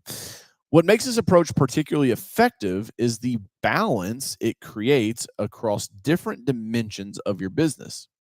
Most successful entrepreneurs do not focus solely on financial metrics. Sure, revenue, profit, and other financial goals are undoubtedly substantial, but a balance with goals related to customer acquisition and retention, product improvement, operational effectiveness, team development, and personal growth should be present. Definitely a focus on that last one there, personal growth. This balanced approach prevents the common trap of optimizing for short-term financial results at the expense of long-term business health and sustainability. It recognizes that a business is an interconnected system where progress in one area often depends on progress in another. The final piece of effective goal execution is regular review and adjustment. I recommend a weekly review of short-term goals, a monthly review of medium-term goals, and a quarterly review of long-term goals. These reviews aren't just about checking progress, but evaluating whether the goals remain appropriate as conditions change and new information emerges. Sometimes the most important outcome of these reviews isn't faster progress, but the recognition that a particular goal needs to be modified or even abandoned in the light of changing circumstances. The entrepreneurial hunter isn't rigidly committed to specific goals, but rather to the larger vision and strategy they serve. This flexibility prevents the sunk cost fallacy from keeping you committed to goals that no longer serve your bigger purpose. I want to touch on that there. The sunk cost fallacy is like, well, we've been working on it, so we might as well just continue to keep working on it. It's like, no, like part of business is sometimes if you're at it for any measurable length of time, there will be situations that arise, change in market conditions, new technology where shit that you've been working on for a really long time, you just got to crumble it up and throw it in the trash. It doesn't make it any easier, but hopefully I could give you that shortcut. Every goal needs an owner, a specific person responsible for its achievement. In a solo venture, that's you, but clear ownership becomes increasingly essential as your business grows. Without it, goals often fall in the gap between someone should do this and someone actually doing it. Accountability mechanisms like regular check-ins, public commitments, external deadlines, or accountability partners further increase the likelihood of achievement. I've found that goals I share publicly or commit to in the presence of respected peers have a much higher completion rate than those I keep to myself. Remember, the purpose of goals isn't just achievement for its own sake. It's the transformation that occurs as you pursue worthwhile objectives. The entrepreneur who emerges from pursuing challenging goals is often more valuable than the specific outcomes achieved along the way. Each goal you set and pursue sharpens your skills, expands your capabilities, and transforms you into a more effective hunter. This internal transformation ultimately drives the external results that most entrepreneurs are seeking. Setting goals with exemplary architecture, translating them into daily action, balancing them across key business areas, and reviewing them regularly creates the momentum that propels entrepreneurial success. It's not just about checking boxes or hitting targets. It's about making the trajectory that carries you towards your larger vision, one meaningful achievement at a time. All right. Do a little pause there on the audiobook, take a little drink. Hope you guys are doing well. We're rocking. We're 2 hours into this thing.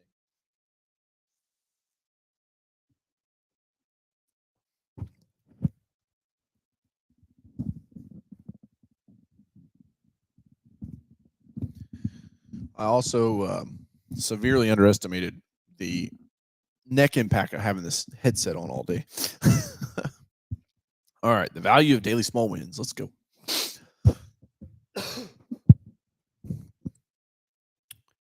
The value of daily small wins. The path from vision to achievement isn't a single leap, but through countless small steps taken consistently over time. While entrepreneurial hunters must keep their eye on the ambitious long-term objectives, Their daily focus should be accumulating small wins that build momentum, confidence, and capabilities. This approach contradicts the mythology surrounding entrepreneurship, the dramatic stories of overnight success, revolutionary breakthroughs, and heroic pivots that capture media attention and fire the imagination.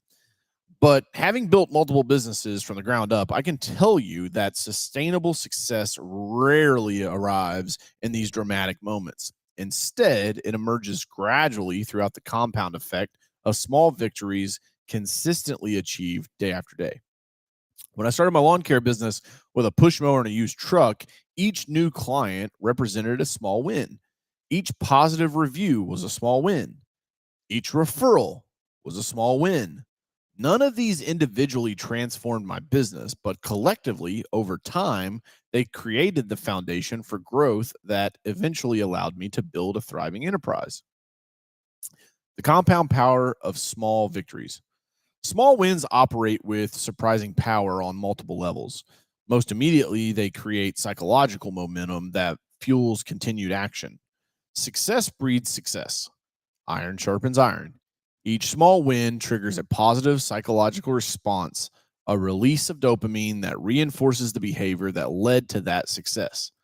This creates a virtuous cycle where achievement increases motivation, which drives further achievement.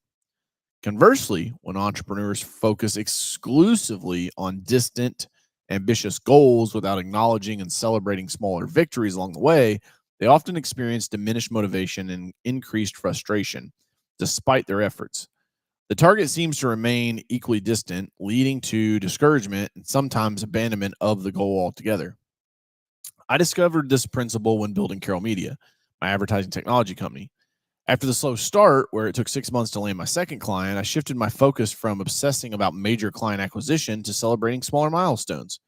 Successful pitch meetings, positive feedback on proposals, and incremental improvements to our service offerings. This shift in perspective created a sense of progress that kept me engaged during the challenging early phases, ultimately leading to the growth that previously seemed elusive. Beyond the psychological benefit, small wins function as crucial skill building repetition.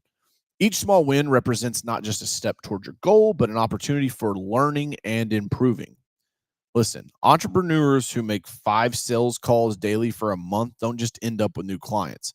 They develop communication skills, objective handling techniques, and market insights that make them more effective in future efforts. I'll say 5 sales calls as in like in person, not just cold calls. You should be doing a shit ton more if you're just doing phone calls. This incremental skill development compounds over time in ways that often aren't visible but become decisive advantages as your business grows. The daily practice of key business activities like selling, problem solving, communicating, and decision making gradually transform you from an aspiring entrepreneur into a seasoned business hunter. I've observed that the entrepreneurs who embrace this process of daily skill building through small wins eventually outperform those with perhaps more natural talent, but less consistent practice. It's the difference between the intermittent gym goer with great genetics and the average person who never misses a workout. Over time, consistent practice trumps sporadic brilliance. Strategic risk distribution and feedback acceleration. Beyond psychological momentum and skill development, the small wins approach offers 2 additional strategic advantages: distributed risk and accelerated feedback. The small wins approach naturally distributes risk across many smaller bets rather than concentrating on a few large ones. If a particular initiative fails, as some inevitably will, its negative impact is limited and the positive momentum from the other small wins carry you forward. This doesn't mean avoiding larger initiatives when appropriate, but approaching them as a series of smaller milestones rather than all or nothing propositions. By breaking down bigger objectives into smaller wins, you create multiple checkpoints where you can evaluate progress, adjust, and sometimes cut losses before they become catastrophic. I applied this principle when diversifying into real estate. Rather than making one significant property acquisition that would have concentrated my risk, I participated in syndicated investments that allowed me to spread capital across multiple properties. Each successful deal represented a small win that built my knowledge and network while limiting my exposure to any project. The small wins approach also accelerates the feedback loop essential for entrepreneurial learning and adoption. Small wins create frequent opportunities for feedback, allowing you to make course corrections before minor issues become major problems. Each completed task, each customer interaction, and each sale conversation provides data that can inform your next step. Entrepreneurs who pursue only big and frequent wins often operate with limited feedback for extended periods, increasing the risk of moving in unproductive directions. By contrast, those focused on daily small wins constantly gather information that helps them refine their approach. One of the most valuable questions I can ask after any business activity is, what did I learn from this that can make me more effective tomorrow? This simple practice turns setbacks into opportunities for improvement and accelerates the development of your skills and your business. Implementing the small wins approach. Translating the philosophy of small wins into practical action requires the intentional design of your business activities. Here are the key implementation strategies I've found most effective across my various ventures. First, break down larger goals into meaningful actions. Identify the 2 to 3 high leverage daily activities for each significant goal that will drive progress. For a sales goal, this might be making a specific number of outreach calls or sending a target number of proposals. The product development goal might be completing a defined component or feature daily. The key is establishing a clear connection between daily action and large objectives. Second, create visible tracking systems that make your progress tangible. Make your small wins visible through simple tracking systems, physical or digital, doesn't matter. This might be a basic as a calendar marking completed activities or as sophisticated as a digital dashboard showing key metrics. The key is having visual confirmation of your consistent efforts and gradual progress. I'll tell you guys, this is why I still love whiteboards. Like you can draw the little thermostat thing, right? Where you can like layer it up as you like you guys remember that in like 5th grade, like fundraiser, like every box of candies, we colored in the little thermometer more and more and more. You could do that on a whiteboard in your office just as easy. During the early days of my lawn care business, I kept a simple map of my service area and colored in streets where I had customers. This basic visual system allowed me to see my progress expanding across neighborhoods and identifying areas with opportunity gaps. The gratification of coloring in new territory provided motivation that numbers alone couldn't deliver. Third, establish daily minimums rather than maximums. Instead of setting a ceiling on your daily activities, make no more than 10 sales calls. Establish floors, like make at least 5 sales calls. This creates momentum that often carries you beyond the minimum, while this creates momentum that often carries you beyond the minimum while ensuring you maintain consistent forward progress even on difficult days. On many occasions, I've found that simply getting started with the minimum requirement often leads to exceeding it as engagement builds throughout the activity. Fourth, deliberately celebrate meaningful milestones along the journey. This is something that's been very difficult for me to learn. At the same time, acknowledging all progress and celebrating milestones representing significant advancements. This might be signing your first client in a new market, reaching a revenue threshold, or completing a major project. These celebrations reinforce the connection between daily small wins and larger achievements. Finally, institute a regular review process that extracts maximum learning from each small win or setback. Set aside time weekly to review your small wins, identify patterns in what's working and what isn't, and adjust your daily activities accordingly. This turns your daily action from habitual routines into adaptive learning experiences that become increasingly effective over time. The daily small wins approach does require patience and faith in the process. In a business culture that celebrates overnight success and revolutionary disruption, the power of incremental progress can seem underwhelming. However, true entrepreneurial hunters understand that consistent, focused action over time creates results that appear miraculous to outside observers, but are simply the predictable outcome of compound growth. Remember, the most successful hunts aren't determined by a dramatic moment, but by the countless small decisions and actions preceding the final strike. The hunter who masters the terrain, tracks patiently, positions strategically, and acts decisively when the moment arrives is the one who returns with the trophy. Your business success will emerge from the accumulated impact of daily small wins compounded over time. This isn't just a strategy for achieving your goals, it's the fundamental rhythm of sustainable entrepreneurial growth. All right, 2 chapters down. I'm going to take a quick little breather and stretch. We'll be right back, guys. Yeah. Coach Carroll. You know the mantra. Hustle is worth it, put that on my name. Built from the bottom, now we're running the game. No backup plan, no breaks, no shame. Hustle, it's worth it, go earn what you claim. Came up broke with a book in hand. Hunter head game was a fucking plan. Didn't need hype, I needed skill. Didn't chase likes, I closed for real. Now I lead teams and I build machines. Systemize money while they chase dreams. I got closers who came from nothing but stress. Now they out here winning in clean V-necks. Phenomenal calls, packed out and out nights. Closed a lot with no suit in sight.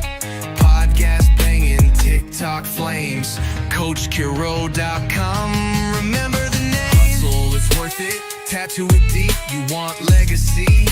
It won't come cheap, no shortcuts, no luck, no cheat. Hustle, it's worth it, now get on your feet.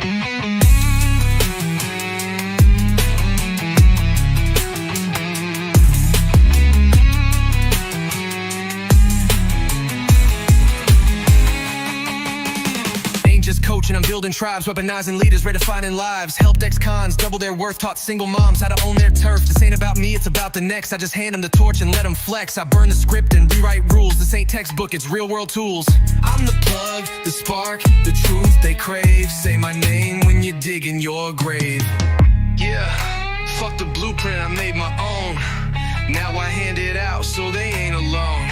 No fluff, no fear, just fire and facts. If you ain't about growth, don't hit me back. Hustle, it's worth it, I live that line. From the hustle to heaven, I crossed that sign. Built my world with sweat and grind. Hustle, it's worth it, one more time.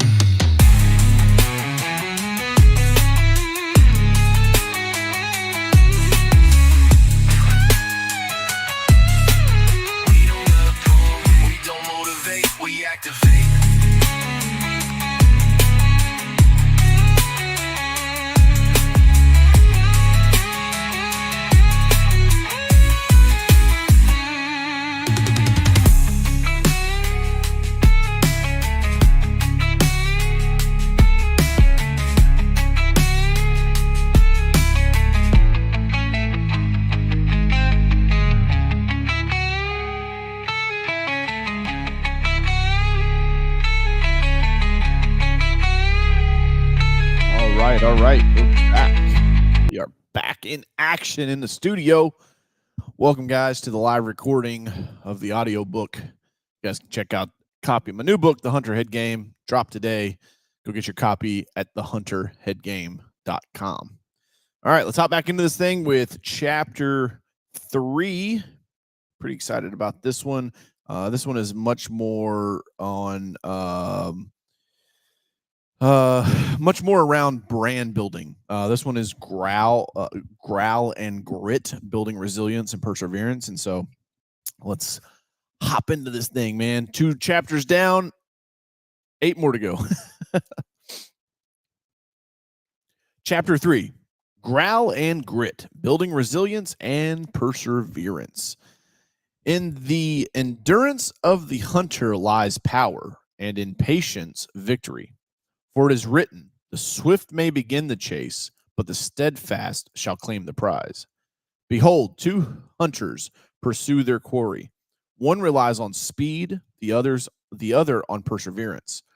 When storm clouds gather, the first seeks shelter, cursing the skies. The second wraps himself in resolve and presses forward, each step a testament to his will. When traps return empty and prey vanishes like morning mist, the first questions his worth. The second gathers the fragments of failure and forges them into wisdom that guides his subsequent pursuit. As it is written in the Testament of the wilderness, the swiftest river is halted by the fallen tree. The fiercest flame dies when it exhausts its fuel. But the hunter who masters endurance shall outlast all trials. The prize falls not to the quickest starter, but to the relentless finisher. The crown awaits not the talented who falter, but the determined who persevere. The feast belongs not to those who merely hunger, but those whose hunger outlast even the harshest famine. When the path rises steeply before you, will you retreat to comfort's embrace? When darkness stretches endless, will you wait for dawn or kindle your own light? When your strength ebbs, will you surrender or forge new power from the furnace of your struggle? The glory of the hunt is revealed not in its beginning, but in its completion. So it was, so it is, and so shall it ever be. Growing your growl, strengthening your resolve. In the wild, a hunter's growl communicates power, presence, and the will to dominate. In business, your growl is the unmistakable impact you make with your market. You make in your market, the unique force that makes competitors retreat and customers take notice. The pursuit of excellence. To be a great hunter, you must understand that mediocrity is not an option. The importance of not settling for less and not giving up, no matter how hard it may get on your journey, is essential to your success. You should always desire more. Businesses are either growing or shrinking. They simply cannot tread water. This means that you must stay in a constant state of growth. But be cautious. If this is not your normal mindset, you will be judged. People will tell you to lighten up, calm down, don't wear yourself out. This is all prejudice from people who don't understand their potential, nor have they ever tried to achieve it. In businesses, if businesses must always look to grow, so must the hunters who run them. You can push yourself to bigger goals and dreams if you believe you can achieve them. This is not just some rah-rah self-talk bullshit either. I honestly crippled myself in my 20s by not going bigger. I should have moved out of my small town sooner. I should have taken more risk. I should have pitched bigger deals. The downside to all of that is I lost time. You can't take the same risk at 33 as you can at 23. You have more to lose, maybe even a family depending on you.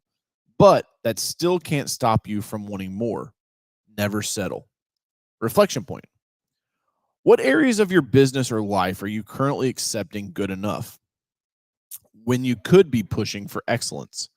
What's one specific way you could raise your standards today? Closing the potential gap.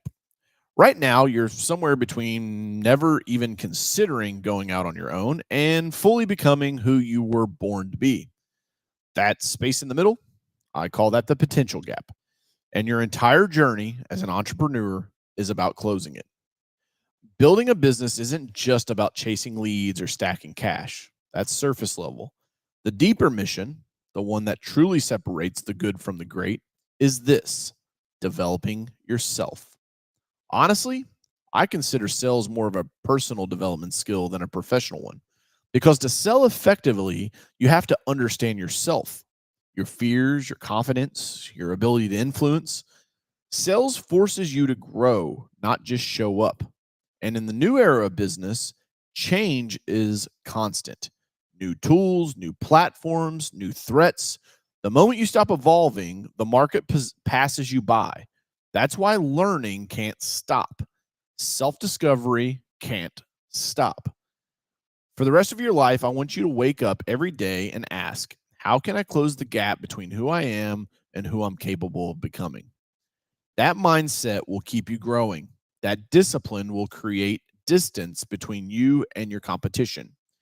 Because while others get comfortable, you'll be sharpening your edge. Building your brand in the digital age. What do you think of when you hear these names? Nike, Coca Cola, Lay's, Ford. More than likely, you thought of some slogan, commercial, or image. That means those companies have a brand. Growing your growl means building your brand. It's walking into a room and having a high percentage of people know precisely who you are. It's people seeing your logo and knowing exactly what you are about. The companies that can growl the loudest are the companies with the biggest brands. The good news, it's never been easier or cheaper to build a brand. Right now, all you need to develop a personal brand is a camera and the audacity to hit the record button. Whether you're passionate about digital marketing, woodworking, fitness, or any specialized interest, there's an audience hungry for your expertise. With the influx of the internet, big brands are losing leverage every day. You now have a way to go direct to the consumer. Platforms like YouTube, Facebook, Twitter, now X, Snapchat, and Instagram give the power back to the many. You no longer need to know someone in Hollywood to produce your own miniseries. Don't believe me? Spend an hour on YouTube. Plenty of people there are growing their growl. Finding your voice and your volume. So here's the real question. How loud can you growl right now? And how loud are you willing to get? In today's world, attention is currency. It's not about who you know, it's about who knows you. Donald Trump said it in The Art of the Deal, and it's even more true in the digital jungle we live in today. Visibility isn't optional anymore. It's oxygen, and the louder you growl, the more oxygen you get. At Carroll Media, we once ran ads for as little as $1.86 per thousand impression. That's not just affordable, that's insane. For perspective, direct mail costs $400 to $500 for the same number of eyeballs.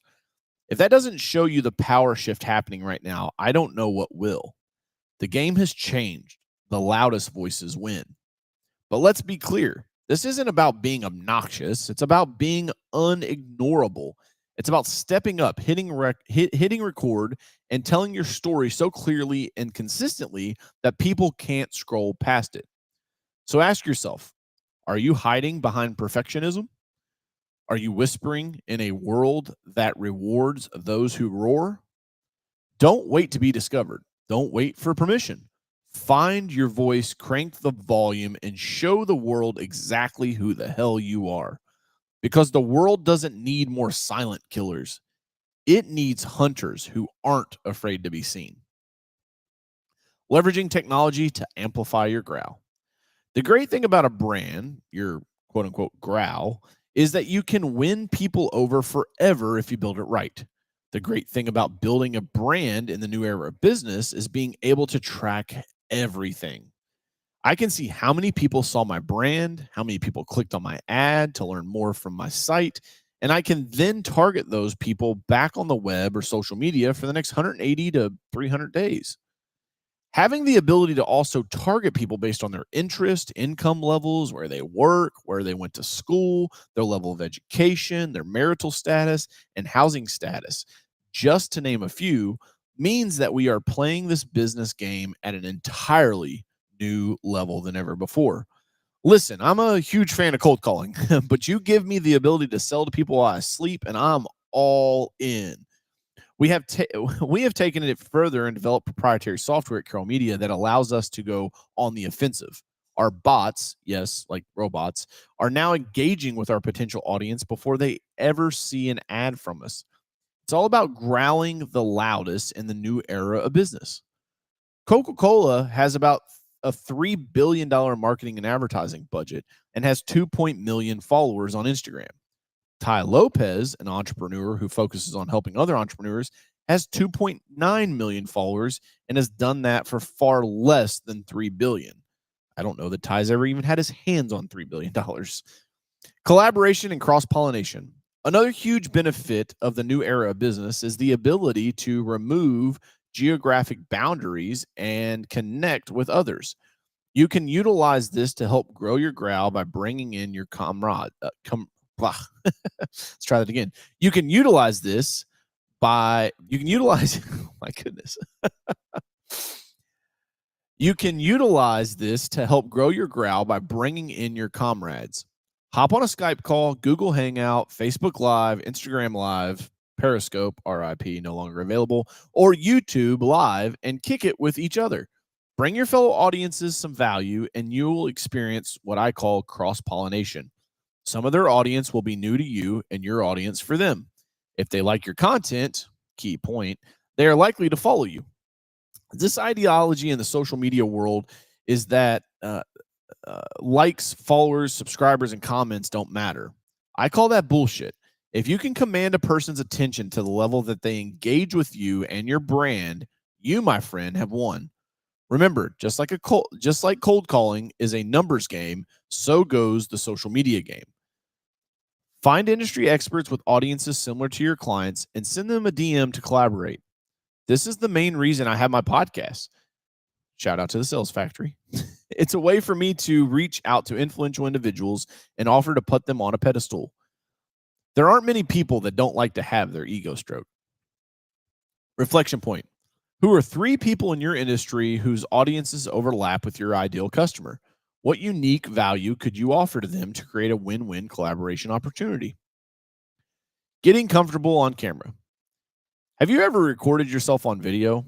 I'm not talking about home style videos. I mean, like looking directly into that void of a lens and letting the person on the other end know exactly how you feel about something. Up until 2009, I had neither. And my first several videos were exactly what you would expect. Terrible. What I have learned through the experience of being okay with being on video is this. You only get better by doing more. Being on video is an excellent exercise for growing your growl. First, work on just using your phone to record a video. You don't have to be fancy with it. Don't do like a live video or anything like that. You don't even have to post your first videos if you don't want to. There are many schools of thoughts on structuring a video to post online. I personally don't care how you make the video as long as you do the damn thing. Do you really want to knock your prospects off their feet? Take a quick 30-second video after your next pitch meeting. While walking out to your car, say something like, "Hey, Lisa, DJ here. Just wanted to say congratulations for taking the time to meet with me today to speak about the solution we can provide to solve your blank challenge. I'll have that proposal over to you in the next 48 hours. Have a great day." Upload that video to your YouTube channel and email them the link to the video. You'll build your confidence while setting yourself light years ahead of the competition. Visualization techniques that work. I've talked a lot about the power of thought in this book so far. That's because I truly believe that what your mind manifests into the universe, it will receive. You don't have to believe that, but like I always say to myself, what will it hurt? That's why I make visualization boards. A great way to grow your growl even louder than you think is currently possible is to create a board that can wrap you into the future. That wasn't rap, it was warp. Sorry. A great way to grow your growl even louder than you think is currently possible is to create a board that can warp you into the future. There's my dyslexia coming in. I'm not talking about some Back to the Future time machine. I mean a board with everything you want, both in things and feelings. That's a key. Having a board to look at will help you visualize your results. If you want a Porsche, put it on the board. Love the feeling of being on the edge where the earth meets the ocean? Put it on the board. Find all the things you wish were permanent in your life and visualize experiencing them daily. Cut out newspaper clippings, magazine pages, print photos from online. Hell, glue a little sand to the poster board if you want. The idea is that this is your vision board. Go wild with it. And then tweet me a picture of it so I can check it out at DJ_Carroll. In Jeffrey Gitomer's Little Red Book of Selling, he walks us through a process so simple and so elementary that it will have you scratching your head thinking, is this guy crazy? No. The only one crazy, in my opinion, is the one that doesn't take every actionable step in this book to turn your dreams into a reality.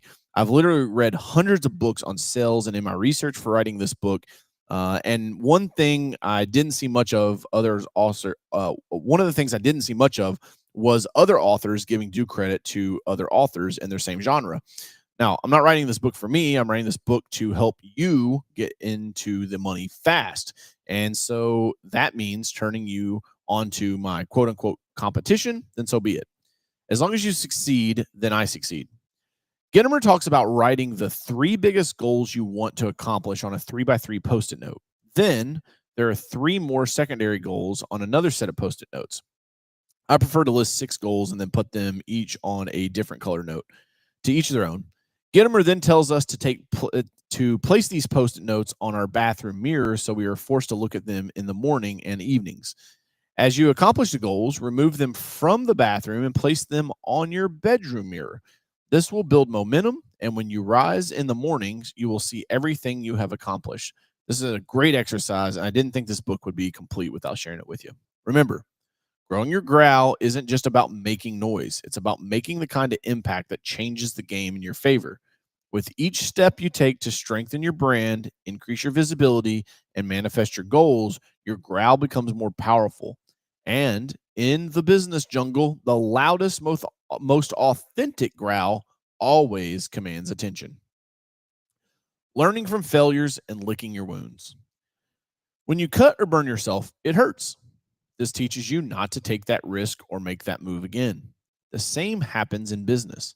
You're going to make moves and decisions that will hurt you. Some will hurt more than others, just as some lessons will have more impact. Be mindful that you don't make the same mistake too many times.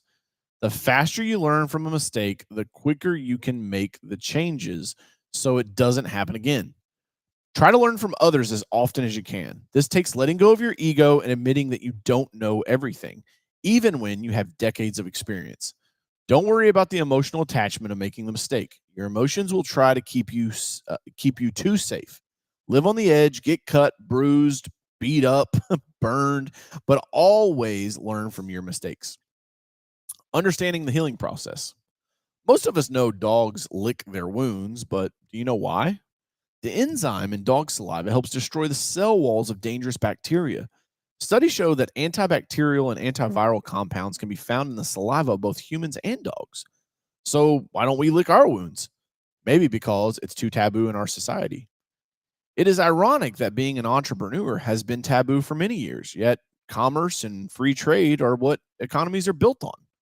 Sometimes you need to do things that are frowned upon to speed up your recovery from a wound.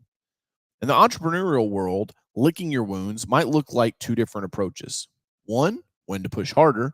If you're dealing with a setback like getting hung up on during a call, the best remedy may be to hop back into the call and do it again. Number 2, when to take a break and recharge. If you're failing because of exhaustion, you may need to step back from the hustle and the grind. Only you will know when to rest. You don't have to kill yourself. I find myself taking more vacations and more time off now than ever before. With that said, it's still not unusual for me to work a 14 to 17-hour day when I'm in grind mode. Being an entrepreneur is as much of a journey of personal discovery as it is building a business. When everything falls apart, my elite fitness story. This is a good one. I've had my share of wounds to lick. One of the deepest came from what should have been one of my greatest successes. I bought a fitness center called Watsy House of Iron from an owner who had lost his passion for running it. I purchased the equipment outright with a bank note and got the seller to owner finance the real estate to me. We rebranded as Elite Fitness, launched a supplement store with logo branded apparel, coaching services, and dietary plans. Everything was running smoothly. When I took it over, the gym only had 100 members.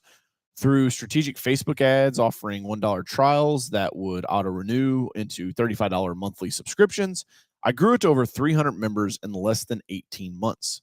The business was thriving. Then came the day that changed everything. A real estate agent, we'll call him Jerry, came in asking what it cost to build our building. He claimed he had a client looking for a similar property. Now, as an entrepreneur, I quickly told him everything I had was for sale for the right price. That was my mistake. Fast forward 6 months, and we had a real estate contract signed. I had no representation or legal counsel. I simply took this guy at his word. We were supposed to have a confidentiality agreement, meaning neither would discuss the transaction until it was complete. But I later discovered that Jerry had sat on the board of the buyer, which was a church. Once the church announced, word spread through our small town faster than a California wildfire. Members started coming to the front desk asking if we were selling. My girlfriend at the time, now my wife, Victoria, who was running day to day operations, called me upset and panicked. DJ, these people are coming to the front desk and asking, are we selling the business? I told her just to remain calm and I'd figure it out. While under contract to sell the real estate, I was simultaneously looking to sell the membership and the equipment to another local gym. But once word about the real estate sale hit the street, I lost all leverage with potential buyers. By January 2017, we had half the members we had in January of 2016. I had to return the real estate to the original owner, who then sold it to Jerry and his client. I had to take a bath on all my equipment, leaving me with about $18,000 worth of bank debt. I lost approximately $500,000 in real estate in a six-figure business. I'm still proud that I never defaulted on that bank note. If you borrow money, give your word to pay it back. That's what you should do. By March 1st, 2017, it was all gone. The business, the real estate, all of it. And I was left holding the bag. I remember lying on the couch in the fetal position, whimpering and crying like a little bitch. That's when Victoria came over and told me this would be a chapter of our book, that failure was part of the process. I couldn't let this one speed bump tear down all the work I had put in for the past 10 years. I still had my real estate properties, still had my power washing business. Nothing was left to do but lick my wounds and get back in the game. So that's exactly what I did. I grabbed my pressure washing rig from the shop and worked all night. The lessons that changed my business forever. From that experience, I learned several lessons I'll never forget. One, always, and I fucking mean always, have legal representation. There's no such thing as having too many attorneys. Number two, make sure your paperwork is tight. Jerry wiggled out of my lawsuit that I would later file because the contract was vague and void of essential details. I'll never make that mistake again. Number three, your word is your bond. Despite everything, I paid every dollar of that bank debt back because I committed to doing that. Number four, having the right partner is everything. Victoria showed me what every entrepreneur needs. Someone who believes in you even when you don't believe in yourself, who picks you up in your darkest moments. For that, I'll forever be grateful to her. Number five, action heals faster than anything. Getting back to work immediately was the best therapy I could have given myself. What was I going to do? Lay there and wallow in self-pity on the couch for days? This was a $500,000 lesson. Expensive? Fucking absolutely. Worth it? In hindsight? Yeah, because I never made those mistakes again. And the lessons shaped me into a more innovative, more resilient entrepreneur with a lot more attorneys. The power of your why. Knowing your why is essential for multiple reasons. One being that it will keep you going during times of exhaustion. When I think I'm tired or when things are really hitting the fan, I think about my why. Your why can pull you through tough times too. Trust me, there will come a day when you want to give up. I don't care if you sell a product, perform a service, or just sell ideas. The day will come when you cut so deep that you just don't want to go forward anymore. This is when your why will matter the most. You need to stop and think about how you felt when you started your journey. What made you want to step out on your own? What made you want to take the risk of being an entrepreneur? The answer can't be money. That won't sustain you through the tough times. The bigger your why, the more you'll be able to endure. My why is the Entrepreneur Institute. I want to build an institute that trains entrepreneurs in every facet of business. That's going to take millions of dollars. Anytime I feel like giving up, I close my eyes and I think of the thousands of people I could help with my why. That's enough to pull me through. I like to think of myself as like a Charles Xavier for the X-Men School of Entrepreneurs in the Making. Dealing with the laughing hyenas. As a hunter, you'll face moments when your resolve is tested, not just by your doubts, but by the sneers and the laughters of those sitting on the sidelines, waiting for you to fail. These are what I like to call the laughing hyenas. They're not predators themselves. They lack the courage to do so, but they thrive on tearing down those who dare to hunt. Albert Einstein said it best with his 3 phases of truth. Phase 1, denial. When you first set out on your journey, people will question your vision, ideas, and sanity. They'll say, that'll never work, or you're wasting your time. These are the naysayers who can't see past their own limitations. Phase 2, ridicule. Once you've proven denial wrong by making progress, their ridicule begins. This is the hyena's favorite phase. You'll hear things like, it's just a fluke, or he just got lucky. The laughter can sting, especially from people you thought were in your corner. Here's the secret. Ridicule is a sign you're onto something. No one mocks mediocrity. The hyenas laugh because they're afraid that you're proving them wrong, afraid that you're succeeding where they've failed. Phase 3, self-evident success. Eventually, if you stay the course, your success will speak for itself.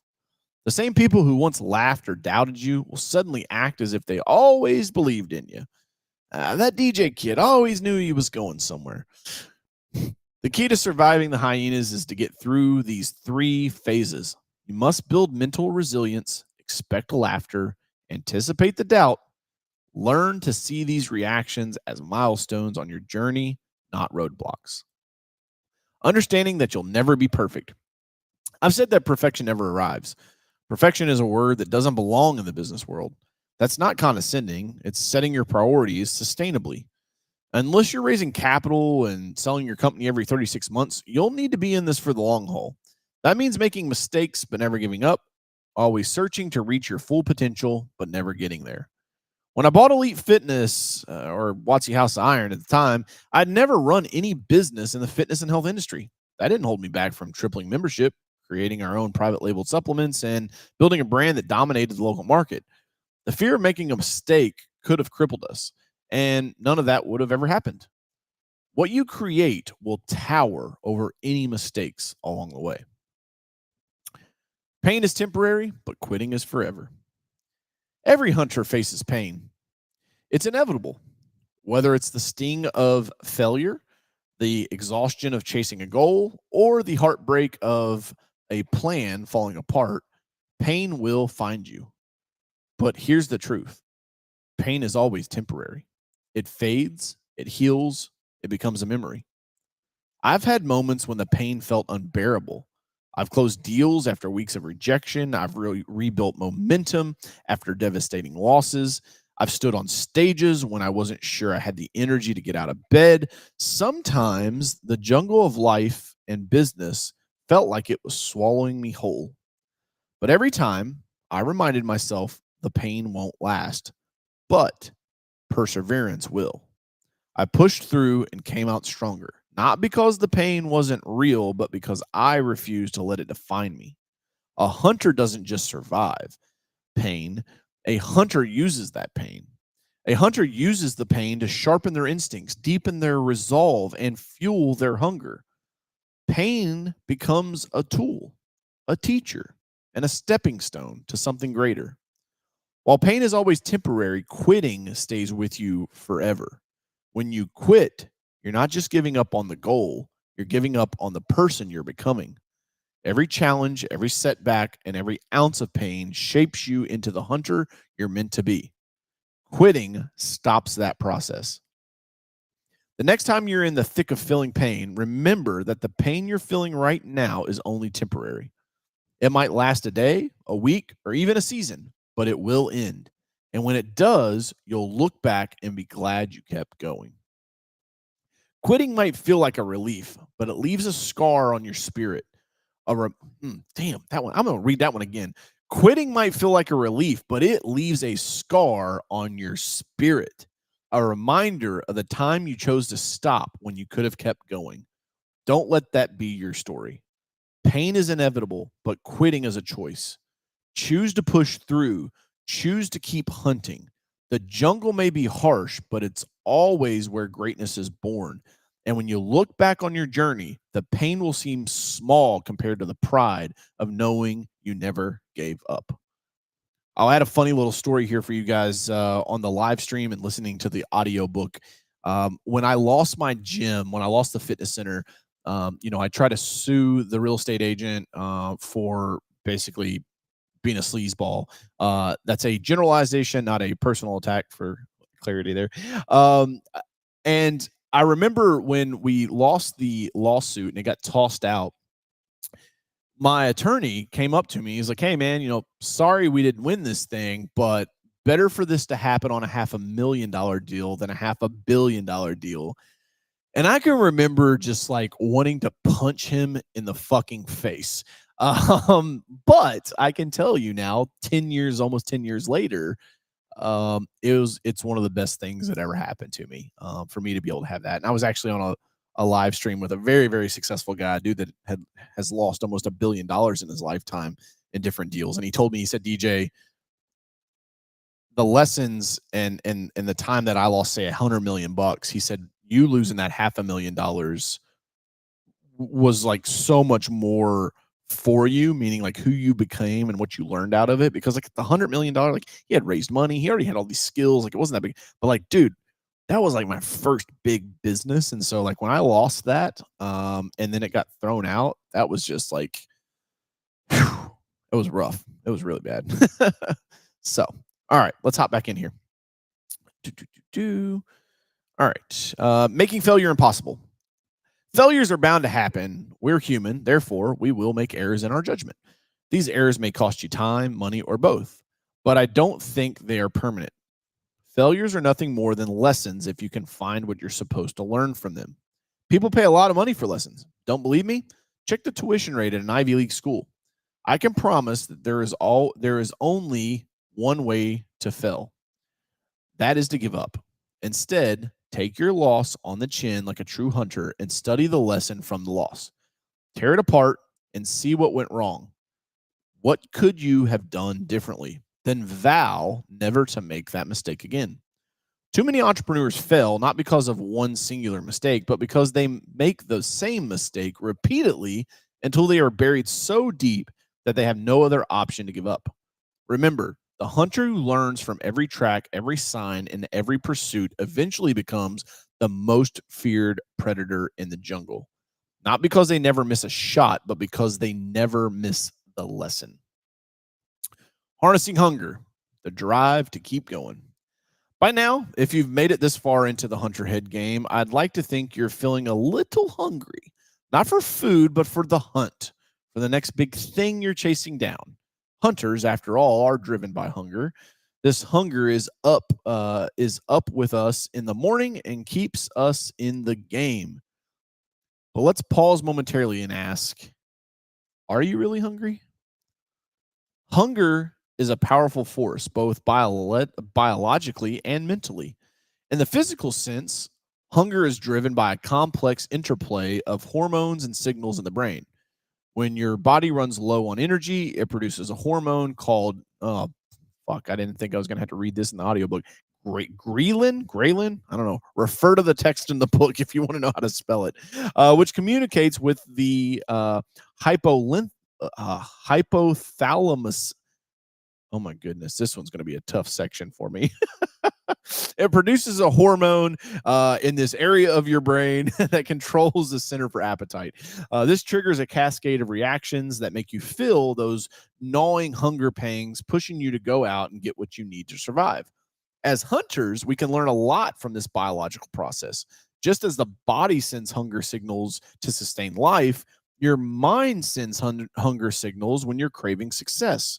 The question is, are you paying attention to those signals? The power of true hunger. From a scientific perspective, hunger is essential for survival. Your body tells you you're running low on resources, but hunger isn't just about food. It's also about the drive to pursue what you need, whether closing a deal, hitting a personal milestone, or chasing a dream. When you feel hunger in the metaphorical sense, it's a sign that you're wired for more. Your brain is lighting up with the same reward pathways that drive physical hunger, pushing you toward the pleasure of achieving your goals.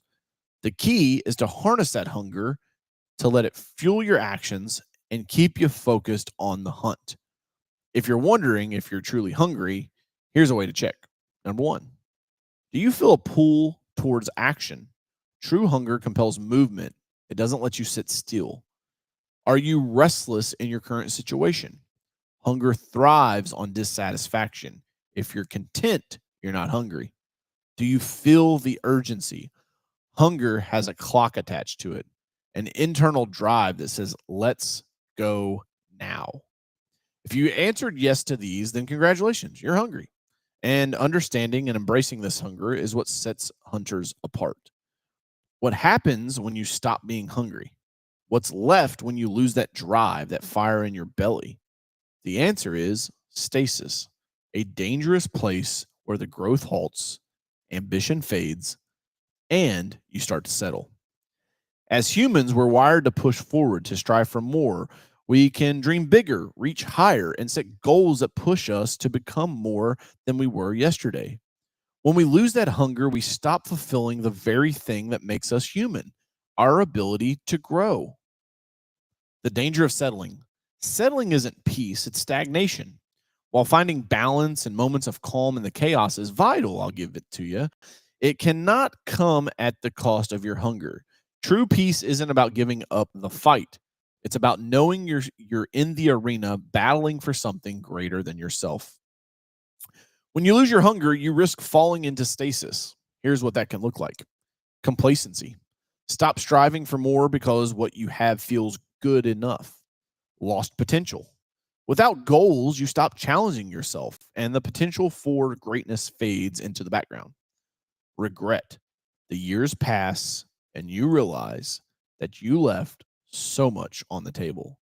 Dreams unchased, opportunities missed, and impact unrealized. Hunger isn't greed. Wanting more isn't selfish. Hunger is about creating a better version of yourself for the people and causes you care about.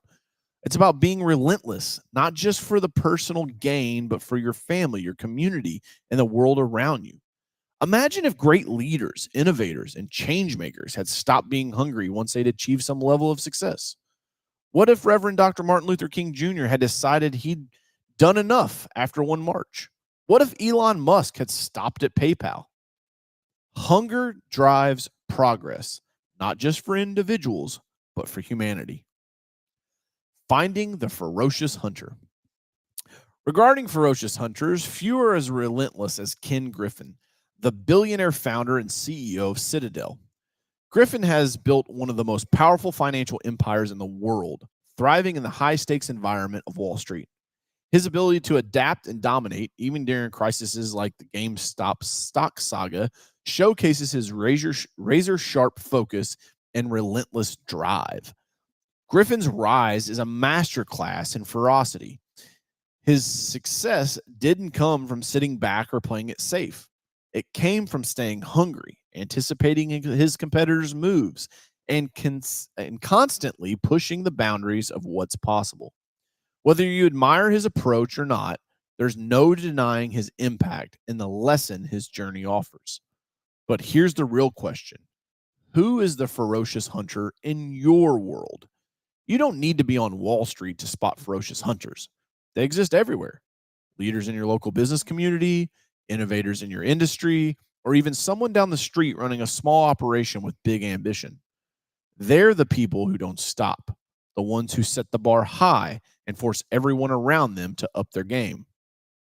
Recognizing ferocious hunters isn't just about admiration. It's about sharpening your game.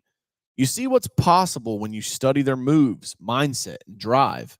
You get a front row seat to what it means to be relentless, and that energy can inspire you to push harder in your hunt. The benefits of staying hungry. I bet someone depends on you. That should drive you to stay hungry. As the hunter, you don't just hunt for yourself. You're hunting for the whole village or tribe. That sounds like a huge responsibility, but this will keep you moving. When I land a big sell for one of my companies, my family benefits, my team benefits, and my team's families benefit. Taking that ultimate level of responsibility will grow you as a person.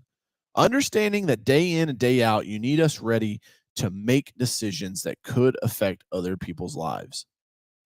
So, what would 10% more do for your life? By now, you may be feeling a bit overwhelmed. Maybe you aren't sure if you want to continue in this fight or even get started.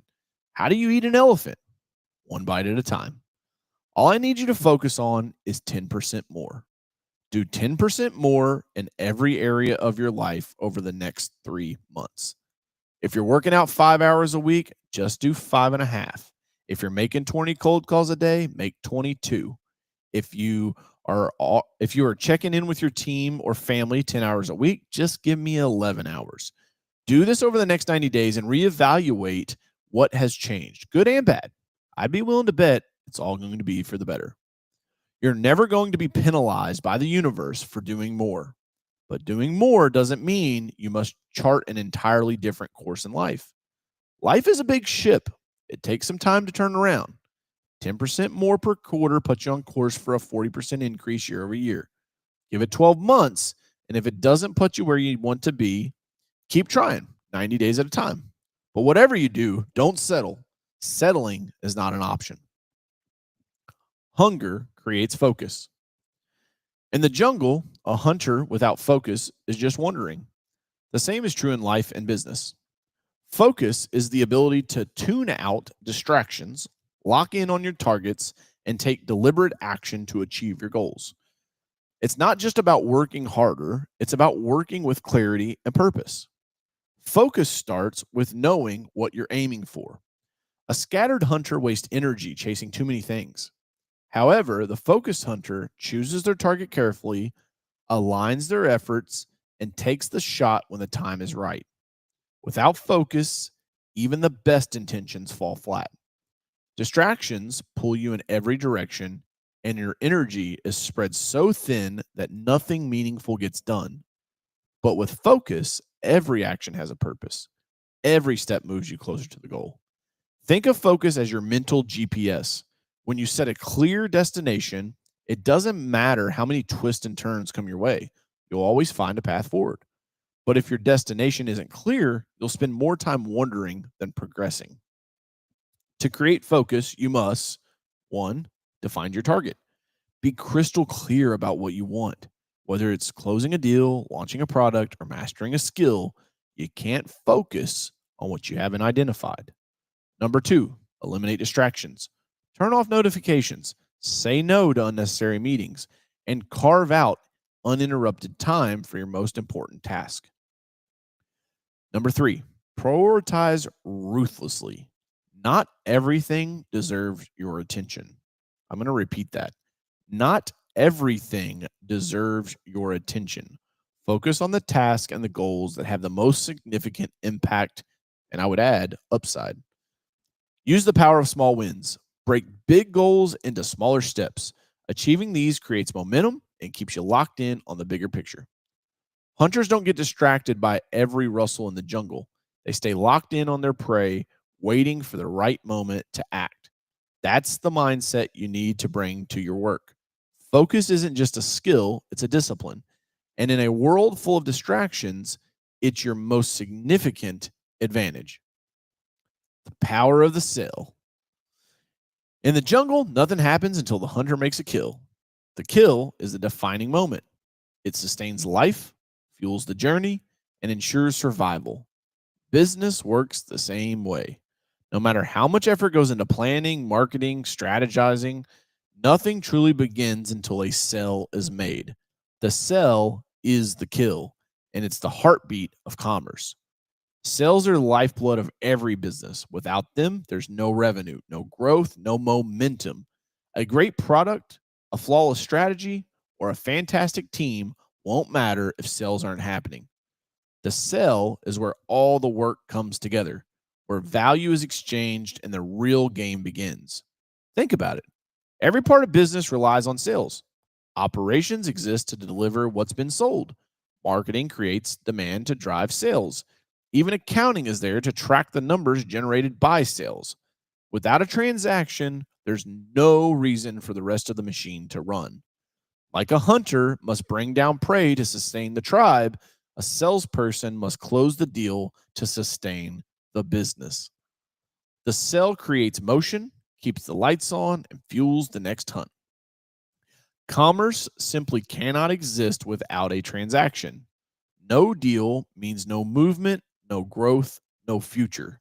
The hunt is only successful when the kill is made, and in business, the sell is the moment that turns potential into reality.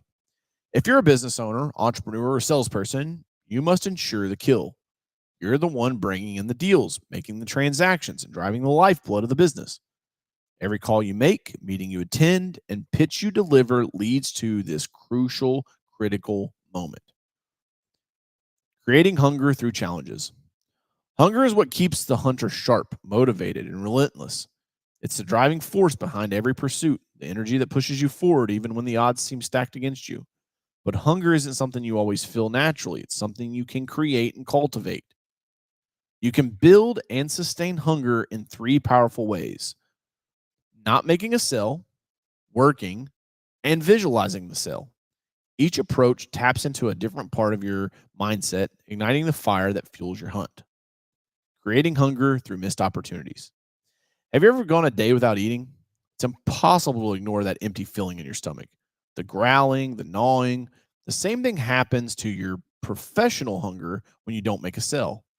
Not closing a deal isn't failure, it's fuel. It's a reminder that you're still in the jungle, that the work isn't done, and that the prey is still out there. The key is to channel that frustration, that emptiness into action. Think of this as fasting for your business. When you don't eat, your body craves nourishment. When you don't make a sale, your mind craves success. Instead of letting it demoralize you, use it to sharpen your instincts and redouble your efforts. The hunger you feel from not making a sale pushes you to chase the next one even harder. Creating hunger through hard work. Just as physical activity burns calories and makes you hungry, hard work in your business creates a hunger for success. When you're grinding, hustling, and putting in the hours, you're actively building the desire to see the fruits of your labor. Think about the last time you worked on a big project or chased a significant goal. The more effort you poured into it, the more you wanted to see it succeed. That's the hunger effect. Every call you make, every meeting you schedule, and every pitch you deliver is like burning calories. You're creating space for hunger to grow. Here's the trick. Even if you're not seeing results immediately, working keeps you engaged and focused. It prevents complacency and keeps you in the game. Over time, this consistent effort builds momentum, and that momentum feeds your hunger to keep going. Creating hunger through visualization. Have you ever walked into a kitchen and smelled a sizzling steak or fresh baked bread? Damn, that just made me hungry. That aroma immediately triggers your appetite, making you eager to dig in. The same principle applies to visualizing success in your business. When you picture the sale, imagine the handshake, signed contract, satisfied customer. You're essentially smelling the steak before you eat it. Visualization is a powerful tool for creating hunger because it activates your mind's reward pathways, making the goal more tangible and achievable. Close your eyes and think about the feeling of closing that deal. Picture the excitement of the client saying yes, the adrenaline rush when the sale goes through, and the satisfaction of knowing you delivered value. That mental image creates a pull, a craving, if you will, that drives you to take actions necessary to make it a reality. The company you keep. As hunters, our success is determined by our hunger and the appetite of those we surround ourselves with. If you tolerate a lack of appetite in your circle, it will eventually dull your edge. That's why one of the most challenging but necessary decisions you'll ever make is auditing your relationships and cutting ties with those who lack hunger. If you want to be a billionaire, you got to hang around billionaires. If you want to be an apex hunter, you must spend time with other apex hunters. It's that simple. The people in your circle set the standard for what's normal, acceptable, and achievable. When surrounded by people with big appetites, those who are relentlessly pursuing their goals, it pulls you forward, challenging you to aim higher and work harder. Conversely, tolerating people with no hunger, those who are content to settle or let opportunities pass them by, can drag you down. Their lack of ambition becomes contagious, sapping your energy and dulling your drive. As you grow and evolve, it's essential to audit your circle regularly. Ask yourself these questions: who inspires me? Are there people in my life whose hunger motivates me to keep pushing forward? Who drains me? Are there individuals who lack appetite and bring negativity or complacency into my life? Who am I becoming because of my circle? Am I okay with that? This isn't about being ruthless or cutting people off without reason. It's about protecting your energy and ensuring your environment supports your growth. Taking bigger bites. This lesson took me far too long to learn. For years, I was chasing numbers that were just too small. It took me 3 years to make my first 6 figures in business. 3 years. And let me tell you, I'm not some know-it-all guru who got rich overnight. This has been almost 20 years in the making, and even now, I still get my ass handed to me from time to time. But here's what I realized. To be a beast, you got to eat big. You've got to take big bites, make big moves, and dream beyond what feels comfortable. Beasts don't nibble, they devour. For too long, I played it safe. I was setting goals that felt achievable, chasing numbers that were within reach. And while that worked for a while, it wasn't until I started thinking bigger, like really big, that things began to change. You see, small goals lead to small results. When you aim low, you're not challenging yourself to stretch, grow, or rise to the occasion. But when you set big, audacious goals, you force yourself to level up, you push your limits, and that's where the magic happens. If you want to go to the next level, you must eat like beasts eat. And beast, they don't hesitate. They don't overthink. They go after their prey with everything they've got. They take massive bites and they don't stop until they're satisfied. Big moves require considerable energy. They demand strategic planning, not just reactionary decisions. You've got to think beyond the immediate win and plan for the long game. This means asking yourself, am I chasing small wins or game-changing goals? Am I nibbling at opportunities or taking bold steps to devour them? Am I doing the work today that sets me up for a feast tomorrow? Taking big bites doesn't mean it'll always go smoothly. Trust me, it won't always go smoothly. You're going to get knocked down. You'll make mistakes, but that's part of the process.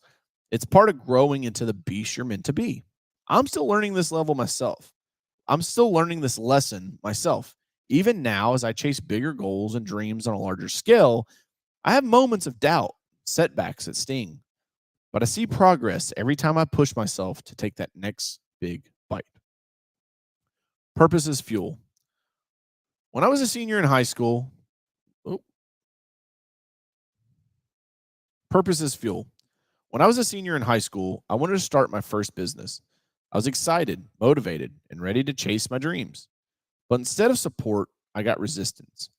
My teachers and my guidance counselor didn't encourage my entrepreneurial goals. They pushed me in the opposite direction, encouraging me to give up on my dreams of starting a business and focus on becoming a chemical engineer instead. Looking back, I understand their intentions. They wanted what they thought was best for me, but they didn't see the fire inside of me, the hunger to create something on my own. That experience stuck with me, and it's why I'm so passionate today about giving back to young entrepreneurs, no matter their age, whether they're 15 or 55. The path of entrepreneurship isn't easy. The learning curve is steep, and time is rarely on your side. When you're starting, especially as a young entrepreneur, you're up against the clock. Running out of money, support, or resources can quickly end your journey before it even gets off the ground. This is why I deeply believe in helping those just starting. I want to be the person I needed back then. Someone who believes in your dreams, who supplies the information, tools, and encouragement to help you succeed. Because when you're early in the game, every bit of knowledge and support can make the difference between giving up and breaking through. I've learned that your hunger is strongest when it's fueled by passion. Waking up daily with a purpose, something bigger than yourself, drives you to keep going even when the odds feel stacked against you. For me, that passion is giving back to entrepreneurs who are where I once was. The idea that I can help someone else avoid my mistakes, shorten their learning curve, or spark their belief that they can succeed drives my hunger. Purpose fuels hunger in three powerful ways. One, it gives you energy. When you're passionate about your work, the work doesn't feel like a grind. It becomes something you're excited to wake up and tackle every day. Number two, it keeps you focused. A strong purpose keeps you locked in on your goals, even when distractions and challenges try to pull you off course. Number three, it creates resilience. When your work is tied to something you care deeply about, setbacks don't feel like the end. They feel like a stepping stone to something bigger. Making burnout impossible. Burnout is a reality for many, but I firmly believe that burning out becomes impossible if you have a big enough mission and purpose. Why? Because when your goals are massive, so ambitious that they'll take a lifetime to achieve, they naturally pull you through the tough times. The sheer size of your vision makes quitting unthinkable and ensures you'll always have a reason to keep going. I found that setting enormous goals can also act as an anchor against burnout. Big goals give you perspective. On the bad days, when deals fall through, projects fail, or you feel like you're spinning your wheels, those goals remind you why you're doing this in the first place. They pull you forward past the frustration and fatigue and keep you focused on the bigger picture. To make burning out impossible, you need to one, define your mission. What's the big goal you're working towards? It should be so ambitious and inspiring that it lights a fire in you every day. Two, stay rooted in your purpose. Remember why you started. When you reconnect with your deeper reasons, the work becomes rewarding, not exhausting. Three, embrace the journey. Understand that big goals take time and that's good. The longer the journey, the more opportunities to grow, learn, and build something truly significant. Hunters are defined by their drive, focus, and hunger for more. But just as important as understanding what hunters are is knowing what hunters are not. Recognizing traits that don't resemble a hunter is critical for staying on the right path and avoiding behaviors that lead to stagnation and unhappiness. Hunters are not passive. Hunters don't sit back and wait for opportunities to come to them. They don't expect success to fall into their lap or rely on luck to guide their journey. A passive person avoids risk, fears failures, and prefers the comfort of doing nothing over the uncertainty of action. But the truth is, passivity leads nowhere. A hunter knows that sitting still in the jungle doesn't just mean no progress, it means coming prey. Hunters are not complacent. Complacency is the enemy of growth. People who are content to settle for good enough rarely achieve greatness. Hunters are always looking for the next challenge, the next goal, and so on. On the other hand, those who lack ambition often find themselves dissatisfied with life. Without goals, there's no sense of purpose or direction. When you're not working, life feels flat and uninspiring from the pursuit, not just the destination. Hunters are not reactive. Reactive people wait for life to happen to them. They're driven by circumstances instead of taking charge. Hunters, by contrast, are proactive. They don't wait for problems to arise, they anticipate them. They don't wait for someone else to make the first move, they create opportunities. Being reactive is a sign of fear and hesitation, traits that have no place in the hunter's mindset. Hunters are not distracted. The jungle is full of distractions, and so is life. Hunters don't chase every rustle in the bushes or get sidetracked by shiny objects. They stay locked in on their goals, focused on the task. People who lack focus often struggle to progress because they're constantly pulled in a dozen different directions. They say yes to everything and end up accomplishing nothing. Hunters know that focus is the key to efficiency and success. The happiness equation. I've learned that people are rarely happy when they're not chasing something. Goals give us purpose, and purpose gives us fulfillment. Without something to strive for, life becomes stagnant. If you've ever felt stuck, frustrated, or unfulfilled, it's likely because you've lost sight of what you're chasing. Hunters don't let that happen. They set goals, pursue themselves relentlessly, and find joy in becoming better, stronger, and more capable. The hunter's lesson is clear. The hungrier you are, the more you'll achieve. It's not just about wanting more, it's about having the drive, discipline, and determination to go after it. So ask yourself, how hungry are you? And more importantly, what are you doing about it?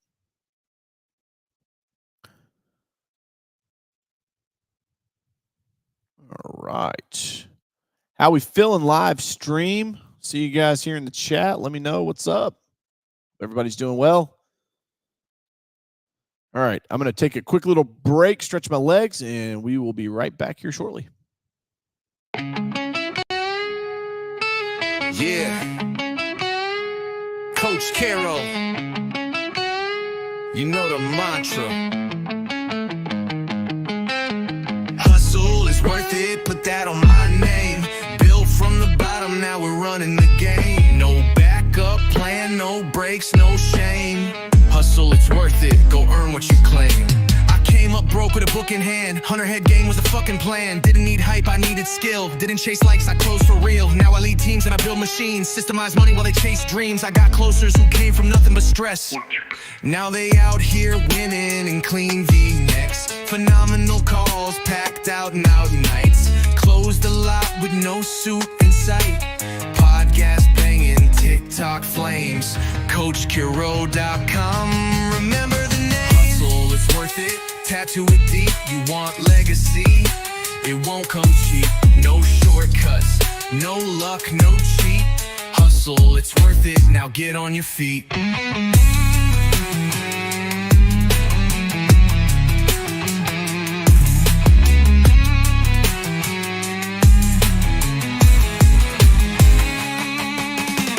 Just coaching, I'm building tribes, weaponizing leaders, redefining lives. Helped ex-cons double their worth, taught single moms how to own their turf. This ain't about me, it's about the next. I just hand them the torch and let them flex. I burn the script and rewrite rules. This ain't textbook, it's real world tools. I'm the plug, the spark, the truth they crave. Say my name when you dig in your grave. Yeah, fuck the blueprint, I made my own. Now I hand it out so they ain't alone. No fluff, no fear, just fire and facts. If you ain't about growth, don't hit me back. Hustle, it's worth it, I live that line. From the hustle to heaven, I crossed that sign. Built my world with sweat and grind. Hustle, it's worth it, one more time.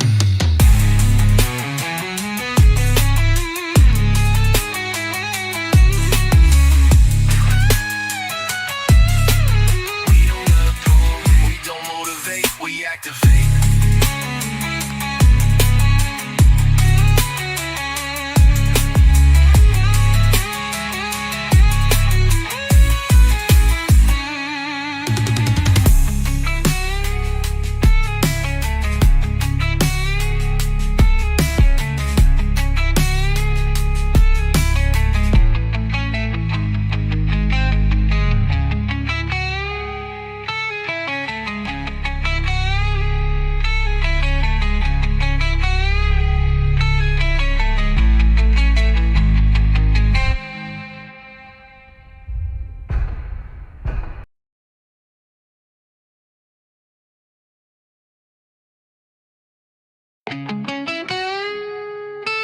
Yeah.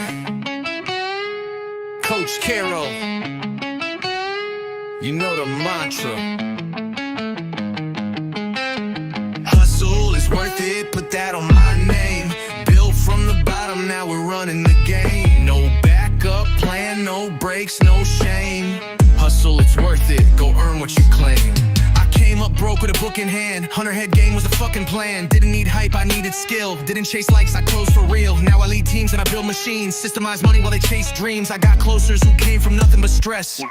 Now they out here winning in clean V-necks. Phenomenal calls, packed out and out nights. Closed a lot with no suit in sight. Podcast banging, TikTok flames. CoachCarroll.com. Remember the name. Hustle, it's worth it. Tattoo it deep, you want legacy. It won't come cheap, no shortcuts, no luck, no cheat. Hustle, it's worth it, now get on your feet.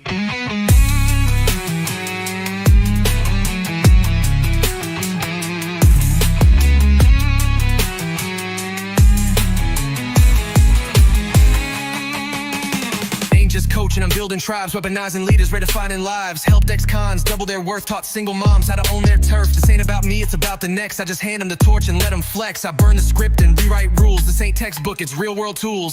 I'm the plug, the spark, the truth they crave. Say my name when you're digging your grave.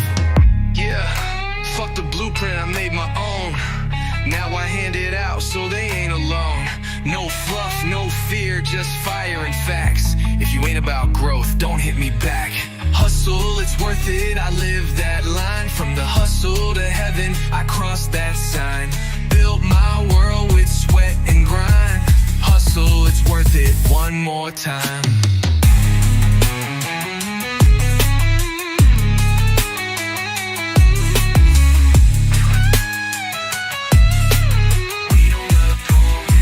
All right, we're back, guys. Welcome back to the live stream. I am live streaming all day long the audio book of my new book, The Hunter Head Game. So thank you guys for hanging out with me, watching across all the platforms. Make sure to drop a comment so I know that you saw this and I can come back and give you some love.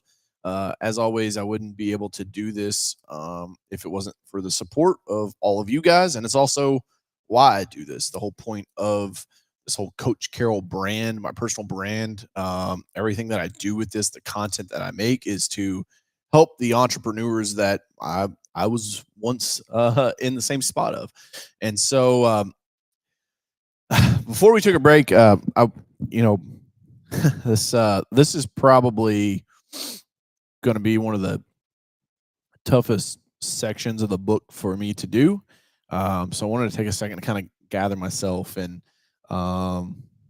prepare for it. So I will, this is wrapping up the growl and grit chapter, which is technically one of the longest chapters in the book, at about 130 pages. Let's see. Yeah, it's right before kill season. So it's one of the longer chapters to get through, but this is at the end and we'll hop into this thing. So appreciate you guys being here. The long game, playing for sustainability. The street lights had just flickered on, casting long shadows across the cracked concrete. It was just another evening in the neighborhood. Muggy air hanging heavy, the distant thump of bass from passing cars, children being called inside for dinner. The house at the end of the block, the one with peeling yellow paint and a door that never quite closed right, always had people coming and going, a neighborhood fixture of sorts. My cousin wasn't there to sell drugs that day, but in those circles, intentions don't matter much in that life. You're there or you're not. You're in or you're out. And that day, he was in the wrong place at the wrong time. They say they heard the boots on the front porch first. Heavy, determined footfalls that should have been a warning. Then the splintering cracks as the door burst. Wood fragments sprayed across the dim living room. 3 men's, faces concealed, weapons drawn. It wasn't about drugs or territory or respect. It was simpler than that. Money. They wanted money. Words were exchanged, threats were made, something escalated, a movement misinterpreted, a word taken wrong, and in an instant, that stretched into eternity, a flash, a deafening crack, and my cousin was left bleeding and soulless. Another young man gone too soon. I got the call around midnight, kind of call that changes your life forever and splits your life into before and after. I remember sinking to the floor, phone pressed to my ear, my dad's voice breaking as he repeated, "He's gone, DJ. He's gone." What haunts me most isn't just that he died. It's how easily it could have been me.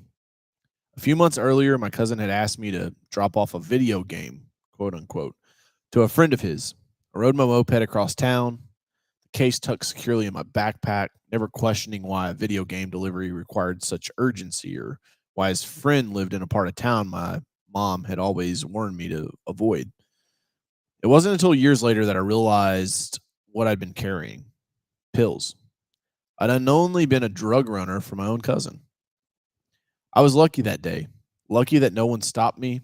Lucky that no deal went wrong. Lucky that I wasn't in a situation where one misunderstood movement could end my life. But luck isn't a strategy, and shortcuts in life are often the longest, most dangerous path home. The mirage of the quick win. In the streets, the drug game promises everything an ambitious young person could want: fast money, power, and respect. The dealers drive the nice cars, wear expensive clothes, and command attention when they walk into a room. To a kid with empty pockets and big dreams, it looks like success. But what they don't advertise is the cost: the constant looking over your shoulder, the friends who turn into enemies, the prison sentences, and yes, the funerals. Too many funerals. The same mirage exists in legitimate business: get rich quick schemes, overnight success stories, passive income that requires no work, shortcut that promise everything without the grind. The truth is harder, but simpler. Sustainable success requires playing the long game. I've seen both paths up close. I've lost family to the short game, and I've built businesses, real lasting businesses, by committing to the long game. The short game might get you a quick payout. The long game builds a legacy that can't be taken away with a single bad decision or stroke of bad luck. Understanding time horizons. Hunters understand that not every expedition results in a kill. Sometimes you track, wait, observe, and go home empty. But these aren't failures. They're investments in future success. You learn the terrain, you study the prey's habits, you perfect your approach, and each hunting trip, successful or not, makes you better equipped for the next one. The entrepreneur who plays the long game thinks in similar terms. They understand that compound growth always beats quick wins. A business that grows 20% annually for 10 years will ultimately dwarf a business that grows 200% once and then plateaus. Relationships outvalue transactions. The vendor who consistently gives you a fair price for years creates more value than the one who offers a dirt cheap price once and then disappears. Skills compound over time. The knowledge and capabilities you build over years of dedicated practice create a competitive advantage that can't be bought or stolen. Reputation is currency. Trust built over years of ethical dealings open doors that no amount of money can unlock. Lastly, time reveals the truth. Unsustainable business models, unethical practices, and hollow value propositions all collapse given enough time. When I started my lawn care business at 18, my goal wasn't to make quick cash. It was to build something that would last, something I could grow, scale, and eventually leverage into other ventures. That long-term thinking is why I'm writing this book rather than hustling for the next quick score or worse, becoming another tragic statistic. Mitigating downside risk. One of the critical differences between the short game and the long game is how risk is approached. In the short game, risk is often ignored or underestimated. In the long game, risk is carefully calculated and mitigated. My cousin never saw the risk until it was staring him in the face in the form of three armed men. He was playing a game where the downside wasn't just loss of money or reputation, it was loss of life. In business, the stakes are rarely high, but the principle remains: understand and mitigate your downside risk. This doesn't mean avoiding risk altogether. Entrepreneurship is inherently risky, but it means being clear-eyed about what you could lose and ensure that no single failure can destroy everything you've built. When I considered entering the hemp business a few years ago, I didn't look at the potential upside. I analyzed the risk factors: overproduction in the market, regulatory uncertainty, and competition from neighboring states, with more relaxed marijuana laws. After careful consideration, I decided the downside risk outweighed the potential gain and chose not to enter the market. That decision saved me from significant losses when many hemp farmers faced exactly the challenges I had anticipated. The long game isn't about avoiding risk, it's about taking smart risk where the potential upside justifies the downside and where that downside won't destroy everything you've built if things go south. Unlimited potential with the right time horizon. When you play the long game, something magical happens. Your potential becomes nearly unlimited. With enough time, consistent effort, and strategic persistence, goals that seemed impossible become inevitable. Think about compound interest in financial terms. If you invest $10,000 at a 10% annual return, you'll have around $174,000 after 30 years, more than 17 times your initial investment. The power isn't in the initial sum or even the rate of the return, it's in the time horizon. Your business works the same way. Small, consistent improvements compound over time. A business that improves its operations, customer service, or product quality by just 1% every week will be approximately 70% better after a year. That's the power of playing the long game. I've seen this in my entrepreneurial journey, starting with a single lawnmower and a used truck. I built a business that grew year after year. That business created opportunities that led to other ventures, from real estate investments to marketing and technology companies. None of this happened overnight. Each step built on the foundation laid before it. The hunter's patience. The most skilled hunters understand that patience isn't passive, it's strategic. They wait not because they're afraid to act, but because they know precisely when to act. As entrepreneurs playing the long game, we need this same disciplined patience. Sometimes the best decision is to wait for market conditions to shift, your skills to develop, and the right opportunity to present itself.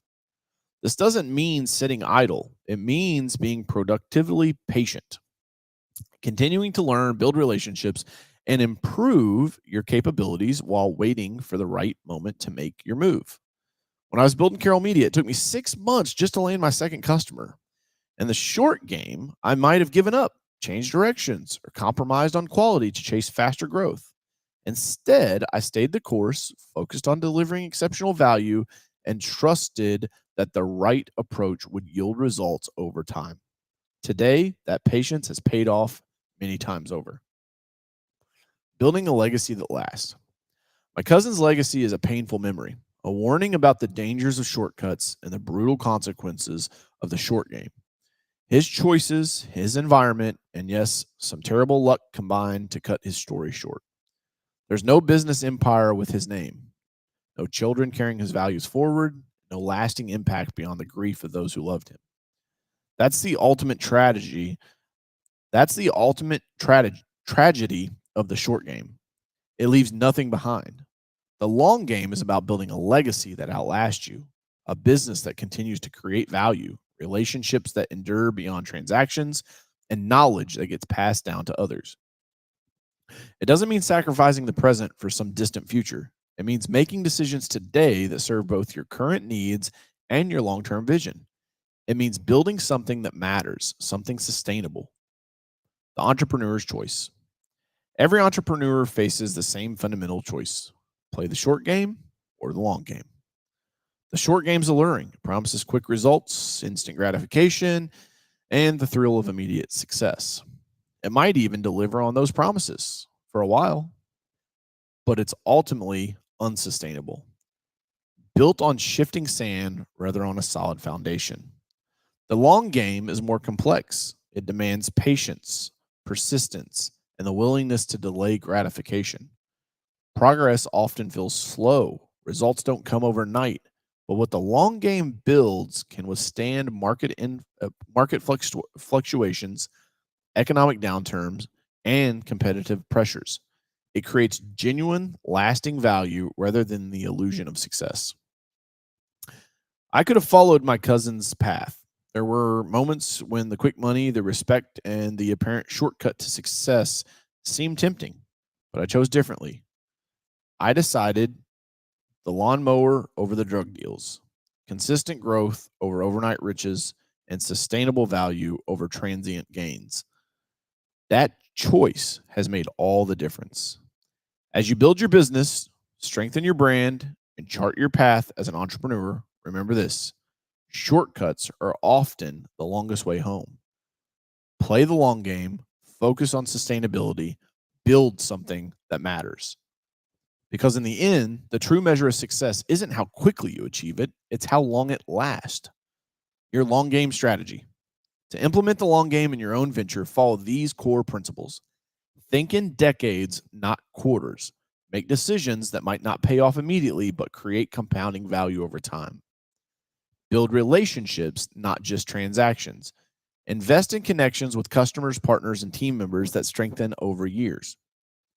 Develop rare and valuable skills. Commit to the difficult work of becoming truly exceptional at something that can't be easily replicated or replaced.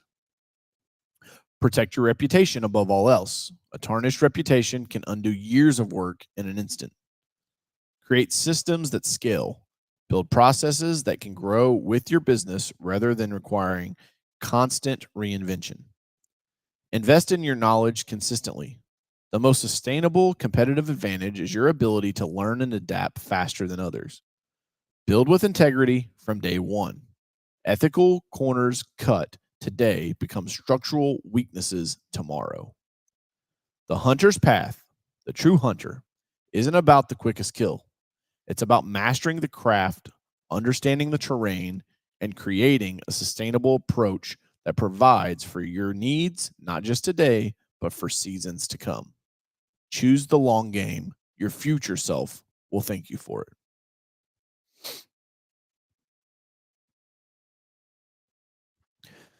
All right, whew, made it through that.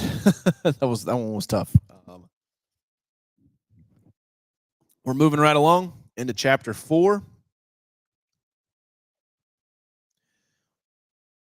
Kill season. This one's one of my favorite chapters because it talks about the kill, the sell, making the deal, man. All right. Make sure this.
All right, and we are back. Cool.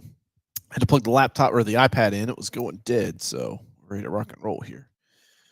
All right, chapter 4. Let's do it. Chapter 4, Kill Season, Mastering the Art of Business.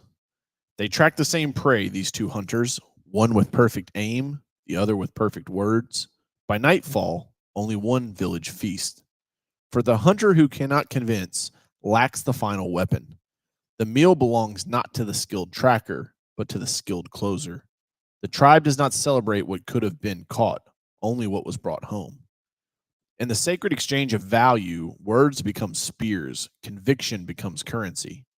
Doubt is the only predator that can defeat even the mightiest hunter. To see is to begin, to approach is to continue. To claim, this is the hunter's true test. The prey that feeds many is the one that was not merely desired, but acquired. Vision without persuasion is merely a dream unfed. When others hesitate, you must speak. When others retreat, you must advance. When others accept refusal, you must persist. For in the end, all hunters know this truth. Nothing exists until something is sold. Outsell or watch as others feast on your discoveries. The choice is yours alone. The sales mindset, why every entrepreneur is a salesperson. Picture this: a brilliant inventor creates a revolutionary product that could change an industry forever. The engineering is flawless, the design is elegant, and the potential impact is enormous. Yet 5 years later, this genius is still working out of a garage, barely able to pay the bills, while an inferior product dominates the market. What went wrong? The answer is simple yet profound. Having the best idea, product, or service means absolutely nothing if you can't sell it. I've seen this scenario play out countless times. Talented entrepreneurs with background ideas who fail, with groundbreaking ideas who fail not because their offering lacks value, but because they refuse to embrace a fundamental truth. Every entrepreneur is a salesperson. Every single one. The ultimate truth of business. Let's get something straight right now. If you're in business, you're in sales. Period. Full stop. It doesn't matter if you're a software developer, a restaurant owner, a consultant, or a manufacturer. It doesn't matter if you have a dedicated sales team or if you've never thought of yourself as a salesperson. If you're an entrepreneur, selling isn't just part of your job, it's the cornerstone of your survival. This isn't just theory. I've lived this reality through every business I've built, from Yard Smart Lawn Care to Carroll Media.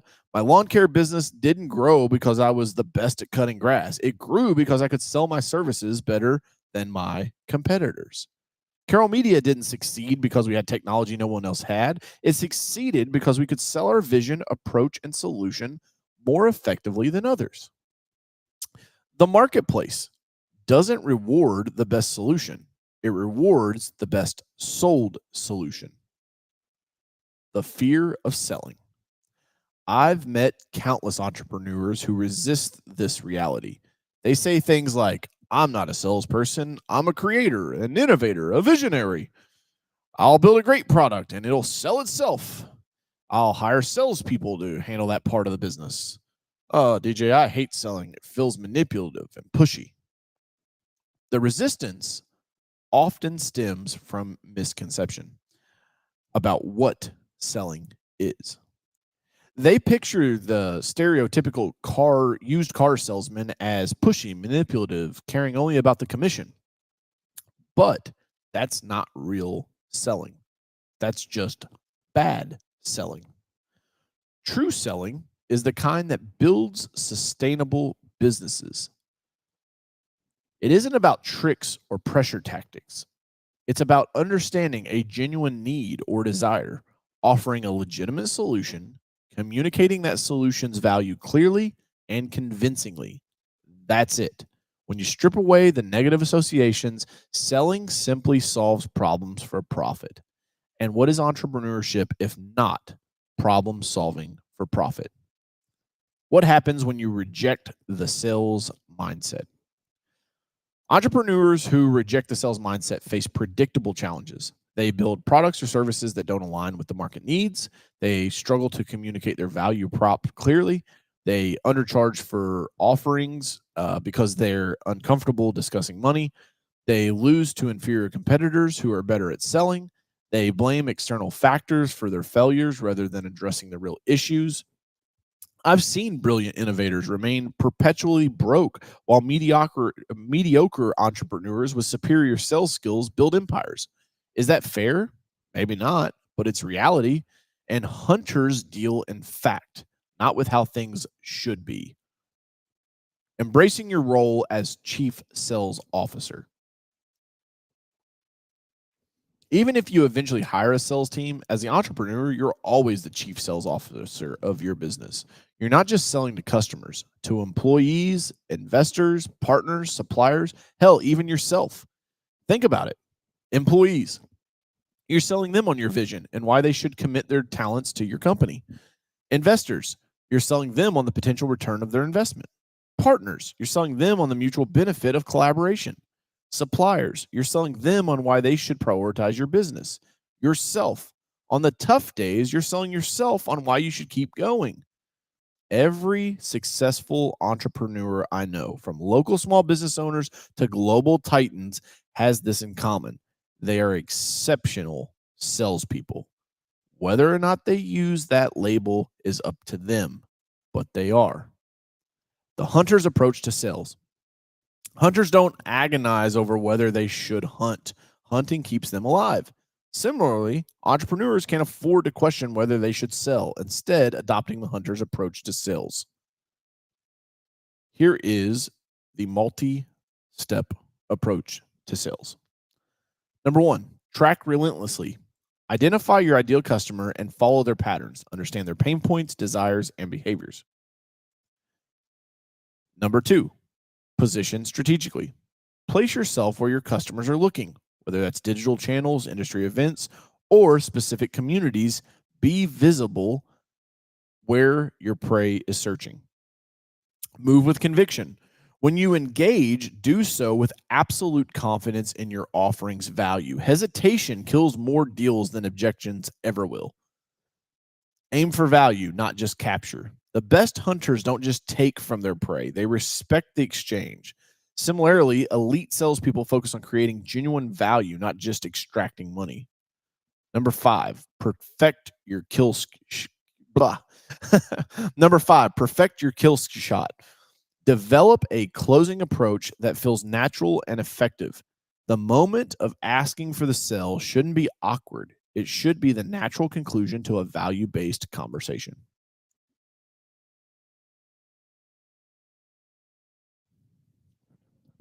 Overcoming the I'm not a salesperson mindset. If you're still resisting or resistant to seeing yourself as a salesperson, here's how to shift your thinking.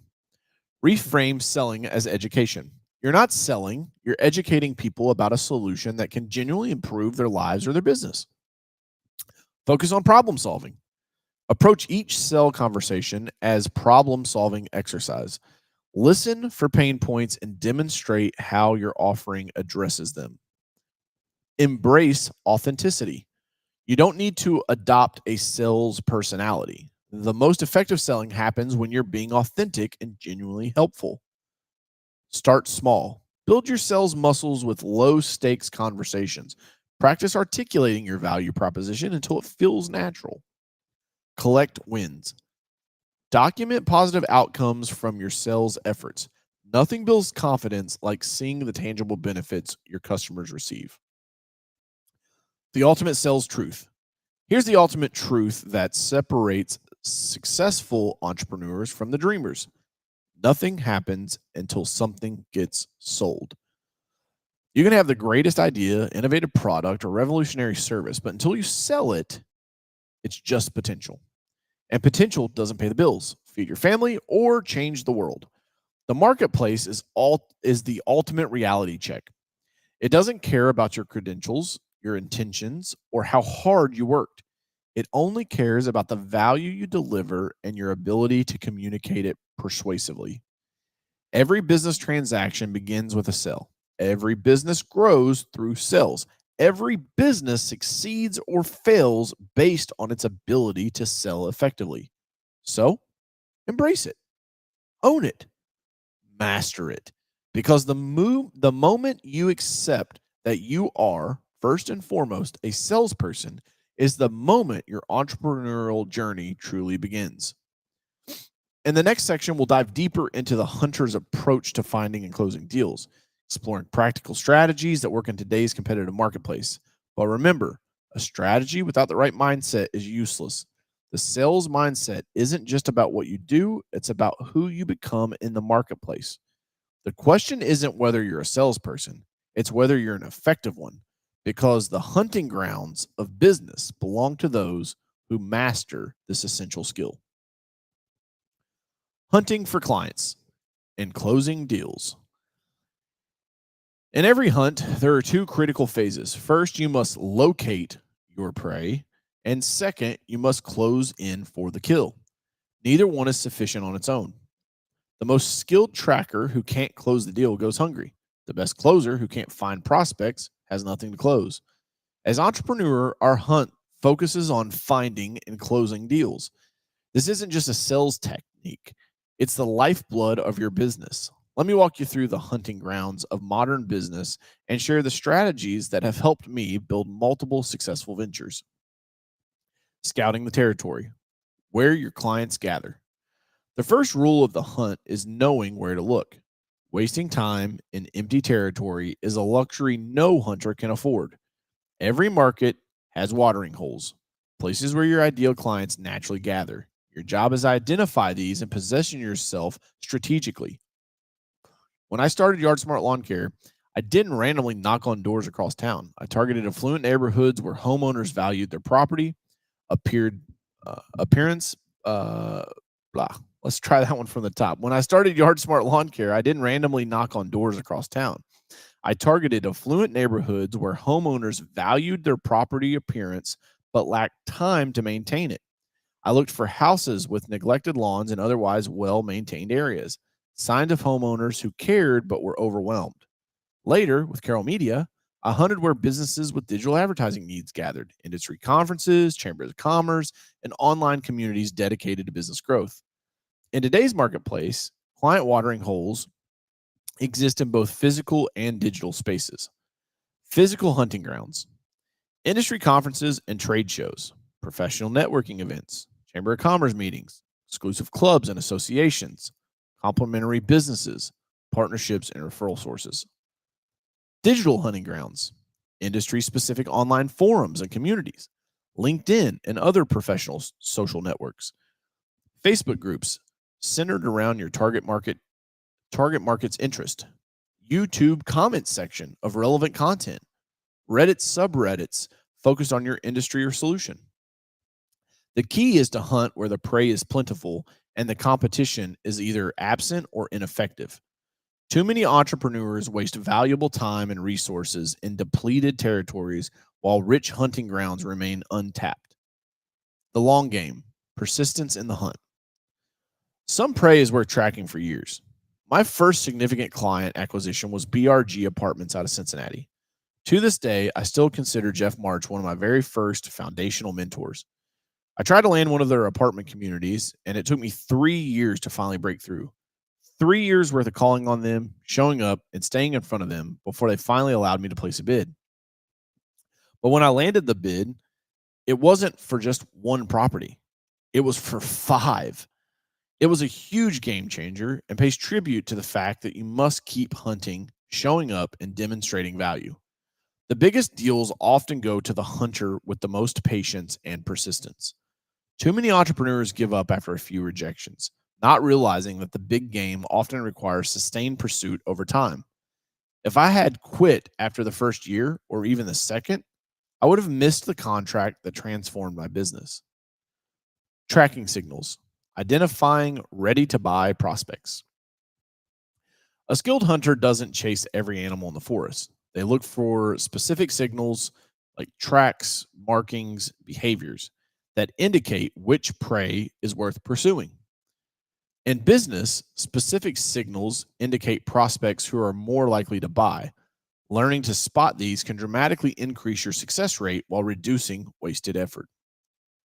Pain signals, complaints about current providers or solutions, public expressions of frustration with specific problems, questions in forums or social media seeking solutions, emergencies requiring immediate assistance. Opportunity signals, new funding or budget approvals, growth announcements or expansion plans, new leadership or strategic initiatives, regulatory changes affecting their business. Readiness signals, detailed questions about implementation or specifics, requests for case studies or references, mentions of timeframes or deadlines, direct inquiries about pricing or contracts. The most successful hunters aren't those who pursue the most prey. They're those who seek the right prey at the right time. The art of the approach, making first contact. Once you've spotted your prey, the approach is critical. Move too aggressively and your prey will flee. Approach too timidly and your prey won't take you seriously. Your first contact with a prospect in business often determines the entire relationship trajectory. Here's how to approach like a master hunter.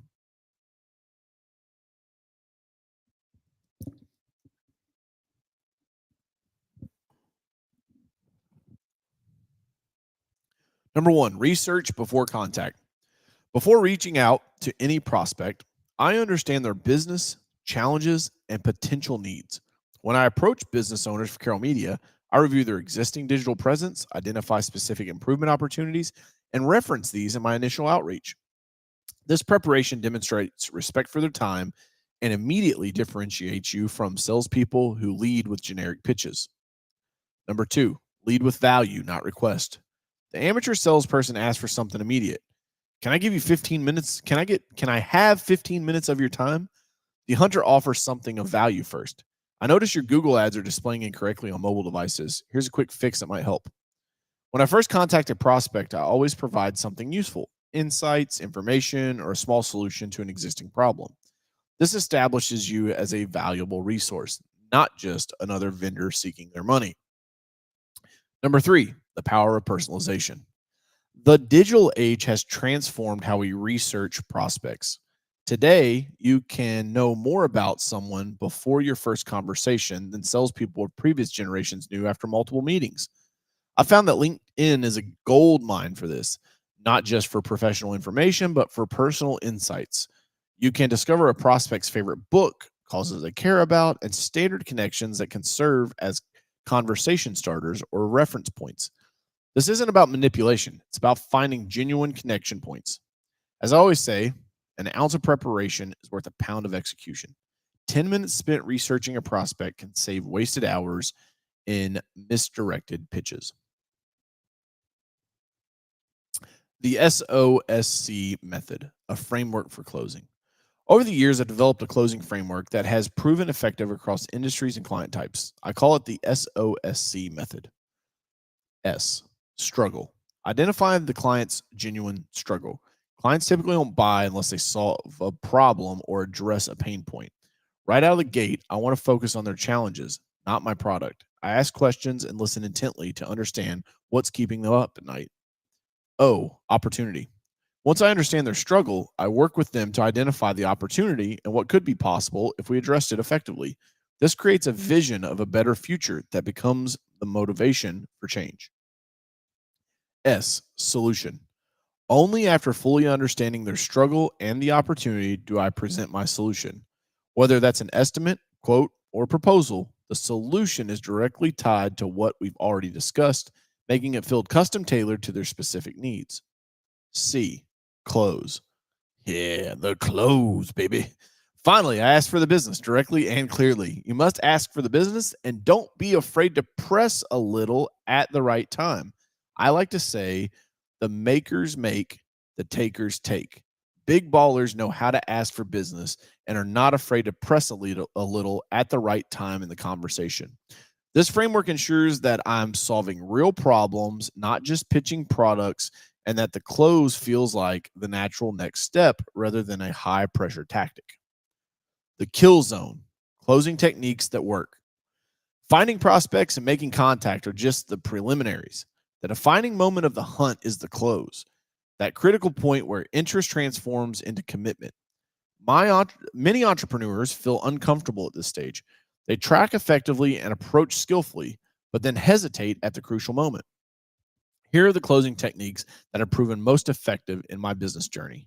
One, the assumptive close.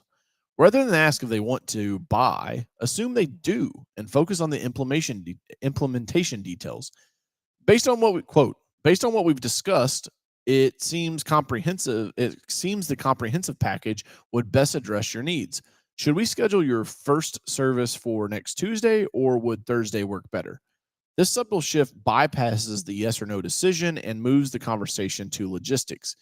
I've used this successfully throughout my career, from lawn care to marketing services. It works everywhere. Number two, the summary close. Summarize everything the prospect has told you about their problems and how your solution addresses each point. Quote, you mentioned struggling with inconsistent quality from your current provider, concerns about response time, and the need for better reporting. Our service addresses each of these by ... Does that sound like the solution you're looking for? This technique is powerful because it uses the prospect's own words to demonstrate the value of their offering. Number 3, the alternative choice close. Instead of asking for a yes or no, offer 2 positive options. Would you prefer the monthly maintenance plan or the quarterly deep service? This approach acknowledges that the client is choosing your service and simply deciding on the details. Number 4, the urgency close. Creating legitimate reasons why acting now is beneficial.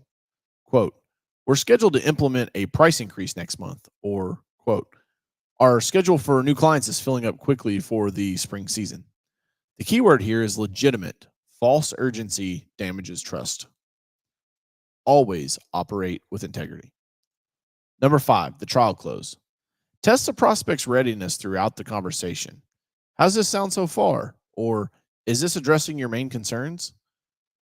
These check-in questions help you gauge interest and address objections before the final close. I often use multiple closing techniques in the same conversation in my businesses, adjusting based on the prospective's responses and the specific situation. Embracing rejection as part of the process. Rejection is part of the process. I can't tell you how many times I've been told no. There's a great book called Go for No by Richard Fenton and Andrea Waltz. I had them as guests on the Sales Factory podcast. You can check that out at coachcarroll.com/podcast. I always say your job as a salesperson doesn't start until you hear the word no.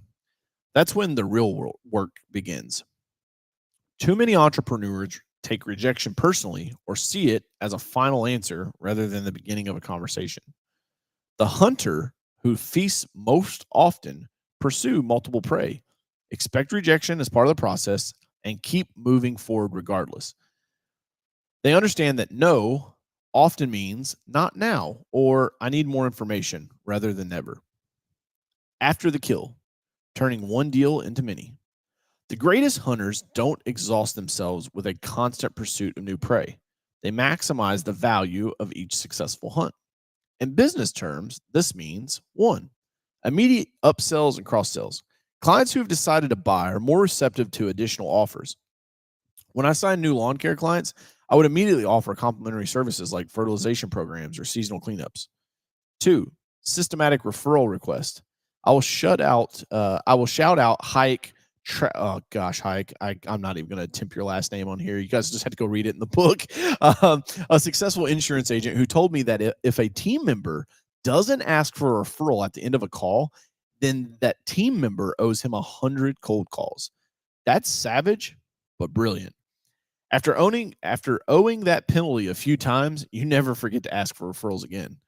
Referrals are pretty simple. You just have to be strategic about it and consistent. One of my favorite tracks to use is this. Quote, Mr. and Mrs. Client, do you know of anyone else who could use our blank insert product or service? It's a straightforward but effective way when used consistently. Number 3, testimonial capture. Create a system for collecting and showcasing client success stories. These have become powerful weapons for future hunts. After completing projects for Carroll Media clients, we have a specific process for documenting results and requesting testimonials. We do a case study of sorts. Number 4, strategic check-ins. Schedule regular value-add touch points that aren't sales focused. These maintain the relationship and create natural opportunities for additional business. My team schedules quarter review calls with clients to provide insights and identify new opportunities. The hunter's closing mindset. Beyond specific techniques, successful closing requires the right mindset. Here's what I've observed in the most effective closers. 1, conviction overcomes objection. If you don't fully believe in your offering, prospects will sense your doubt. The most powerful closing tool is absolute conviction in the value you provide. When I sell, I remember the clients whose businesses or lives have been transformed by what I offer. That genuine belief comes through in every word and gesture. Number 2, silence is a weapon. After asking for the sale, shut up. Many deals are lost because the salesperson gets nervous and they just keep talking, giving the prospects reasons to hesitate. I've closed major deals simply by asking the question and then waiting patiently for the answer, no matter how uncomfortable the silence becomes. Number 3, rejection is information, not failure. Every no teaches you something valuable about your offering, communication, or prospect selection. The best hunters don't take rejection personally. They use it as intelligence for the next hunt. Number 4, the close begins at the opening. Closing isn't a technique you deploy at the end of a conversation. It's a process that begins with your first interaction. Every question you ask, every benefit you highlight, and every objection you address is part of creating the path to a natural logistical close. Finding your hunting style. There's no one size fits all approach to hunting clients. The most successful entrepreneurs develop a style that aligns with their strengths and market. My approach has always been high touch and relationship focused. Even as we've incorporated digital tools, I build trust through demonstrated expertise and genuine interest in my client's success. Other successful hunters I know take different approaches. Some are more analytical and data driven, others more charismatic and inspirational. The key is always authenticity. Your hunting style must feel natural and aligned with who you are. Prospects can sense incongruence. Nothing kills a deal faster than appearing inauthentic. Find your authentic hunting style, then refine and strengthen it with deliberate practice. The most successful client hunters aren't those with the most natural talent. I'll repeat that again. Some of the most successful guys I know don't just have natural talent. They consistently study their craft, learn from each hunt, and relentlessly improve their approach. In the next section, we'll explore how to adapt your hunting techniques as market conditions change, because the terrain constantly shifts, and the hunters who thrive are those who evolve along with it. Adapting to market trends and consumer behavior. In the wilderness of commerce, only the most adaptable survive. The hunter who sees the shifting winds, who reads the changing terrain, who understands the movement of prey before the movement begins, is the hunter who feasts. Markets are living, breathing ecosystems. They shift like shadows, morph like water, and change with speed, which can devour the unprepared.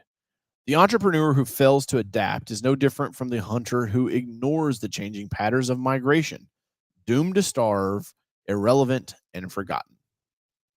The predator's perspective on market intelligence. When I started Yard Smart, I believed having a great service was excellent enough. Yeah, right. I could cut grass better than anyone. I could design landscapes that would make homeowners weep with joy. But greatness isn't about being the best, but being the most aware. Market intelligence isn't a luxury, it's survival. Consider the hemp business I almost entered while other entrepreneurs were rushing in, blindly believing the green rush would last forever. I took a different approach. I didn't just look at the surface level excitement. I dove deep, met with those investors already in the industry, examined the financials, companies for sale, analyzed the production landscape. I looked at regulatory environments in neighboring states. What I discovered wasn't what others saw. While everyone focused on production, I saw a critical problem. There would be far more production than consumers could possibly absorb. Neighboring states were moving faster on recreational marijuana, which meant people wouldn't settle for hemp when they could get the real thing just across state lines. The results, I avoided a potentially catastrophic investment while others rushed in blindly. I'll add here too, you guys will notice like I bring up some of these stories over and over and over again because they're so important. The lessons that I learned from them were absolutely massive. And I'll tell you in this one instance here with the hemp business, my good buddy Luke Hancock, who played for the University of Louisville Cardinals when they won their championship, um, he's now a sportscaster on ESPN and financial advisor. Luke was looking at this with us. I was looking to have him help me raise the capital to start this business. And I just think, man, like what would have done to that relationship? It could have really went bad really, really quickly. Reading the consumer mind. Understanding consumer behavior isn't mystical, it's strategic. It's about seeing beyond what people say and understanding what they truly want. Take social media as an example. Most businesses see it as a marketing channel. The hunter sees it as a real-time focus group, a direct line to the consumer psyche. Platforms like LinkedIn, Instagram, YouTube, and TikTok aren't just places to post content. They're landscapes of consumer desire, frustration, and evolution. The 3 layers of consumer insight. 1, surface layer, what consumers say they want. 2, emotional level, what consumers feel. 3, unconscious level, what consumers don't even know they need yet.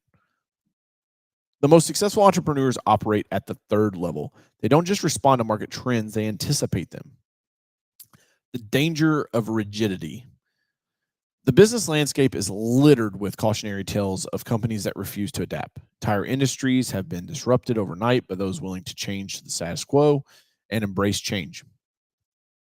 Entire industries have been disrupted overnight by those willing to challenge the status quo and embrace change. There we go. The moment you believe you have everything figured out is the moment you begin your descent. Rigidity is the hunter's greatest enemy. In the jungle of business, those who cannot bend will inevitably break. Successful entrepreneurs understand that adaptability isn't just a strategy, it's a survival mechanism. Adaptive strategies for the modern hunter. 1, continuous learning. Read voraciously across industries, not just the industry that you're in. Attend conferences outside your primary field. Listen to podcasts from diverse perspectives. Engage with people who think differently. Flexible execution. Number 2, create systems that can pivot quickly, maintain cash reserves for unexpected opportunities, build a team that values adaptability over experience. Number 3, predictive intelligence. Use data, not just intuition. Develop multiple scenarios and plans. Create key performance indicators or KPIs that signal market shifts early. Number 4, embrace technological evolution. The internet has demolished geographical boundaries. A business in Louisville, Kentucky can now compete globally with minimal overhead, but this requires constant technological adoption. At Carroll Media, we've developed proprietary software called Allie. She gets installed on your website and can then identify anonymous visitors by name, email, phone number, and sometimes even physical address. The game has changed, and we are helping change it for businesses across the U.S. The Hunter's Adaption Manifesto. Markets will change always. Your first strategy will never be your final strategy. Comfort is the enemy of growth. Learn faster than your competition. See change as opportunity or threat. The AI revolution, adapting to the most disruptive technology. My buddy Tyler Jenkins recently asked me how I keep up with all the changes in artificial intelligence. My answer was simple: voracious learning. You must make time to learn, to analyze, and most importantly, to use these new platforms. Artificial intelligence isn't just another technological trend. It's a fundamental reshaping of how we do business, how we think, and solve problems. But here's the critical insight: AI is a tool, not a replacement. The hunter who masters AI isn't the one who fears it, but the one who learns to wield it like the most precise weapon in their arsenal. Here's my AI adoption playbook. Curiosity is your competitive advantage. I'm sorry, the AI adaptation playbook. There we go. Curiosity is your competitive advantage. I spend hours playing with AI tools, asking questions, testing boundaries, not because I'm a tech wizard, but because I'm endlessly curious. The moment you stop learning is the moment you become obsolete. Number 2, humble intelligence. The smartest move: surround yourself with people smarter than you. When it comes to AI, I'm constantly reaching out to experts, asking questions, and absorbing insights. Pride has no place in learning, especially with technology evolving so rapidly. Number 3, practical application, not hype. AI isn't about fancy demos or theoretical potential. It's solving real problems. Carroll Media, we're not just talking about AI, we're using it to generate initial content drafts, analyze market trends, create more targeted marketing strategies, and streamline communication processes. Number 4, ethical adaptation. The most powerful hunters understand that technology is a responsibility, not just a tool. The true master doesn't just use the technology, they consider its broader implications. The AI revolution is here. Artificial intelligence is the most significant business transformation since the internet and thereafter social media. But it's not about replacing human intelligence, it's about augmenting it. I will say one thing off a script here is that the power of these platforms, even from just, 12 months ago when I was editing and finalizing this book, uh, has really just blown my mind. And I will even put it out there that I think that it is more powerful, more transformative than the internet or social media. I think human beings will put it right up there with the wheel and fire. All right, back to the readings. Think of AI like a highly skilled hunting partner. It can track data across impossible distance, spot patterns you'd never see, and provide insights that would take humans months or years to uncover. However, a hunter still needs to make the final decision, interpret the insights, and determine the strategy. The warning: those who ignore AI will be left behind. Those who blindly follow AI without critical thinking will be misled. The winners, those who learn to dance with the technology, guiding, challenging, and using it to see around corners. Preparing for the next hunt. Adaptation is only the first step. Once you've learned to read the terrain, understand the shifts, and position yourself strategically, you'll inevitably face your next challenge: the objections that may stand between you and your kill. The true test of a hunter isn't just in seeing the opportunity, it's in overcoming the obstacles that keep you from seizing it. Every objection is a wall, every doubt is a barrier. And in the next phase of our hunt, we'll learn how to tear down those walls, silence those doubts, and close the distance between possibility and victory. The market has changed, the prey has evolved, and now it's time to learn how to overcome every obstacle between you and success. Are you ready to turn objections into opportunities?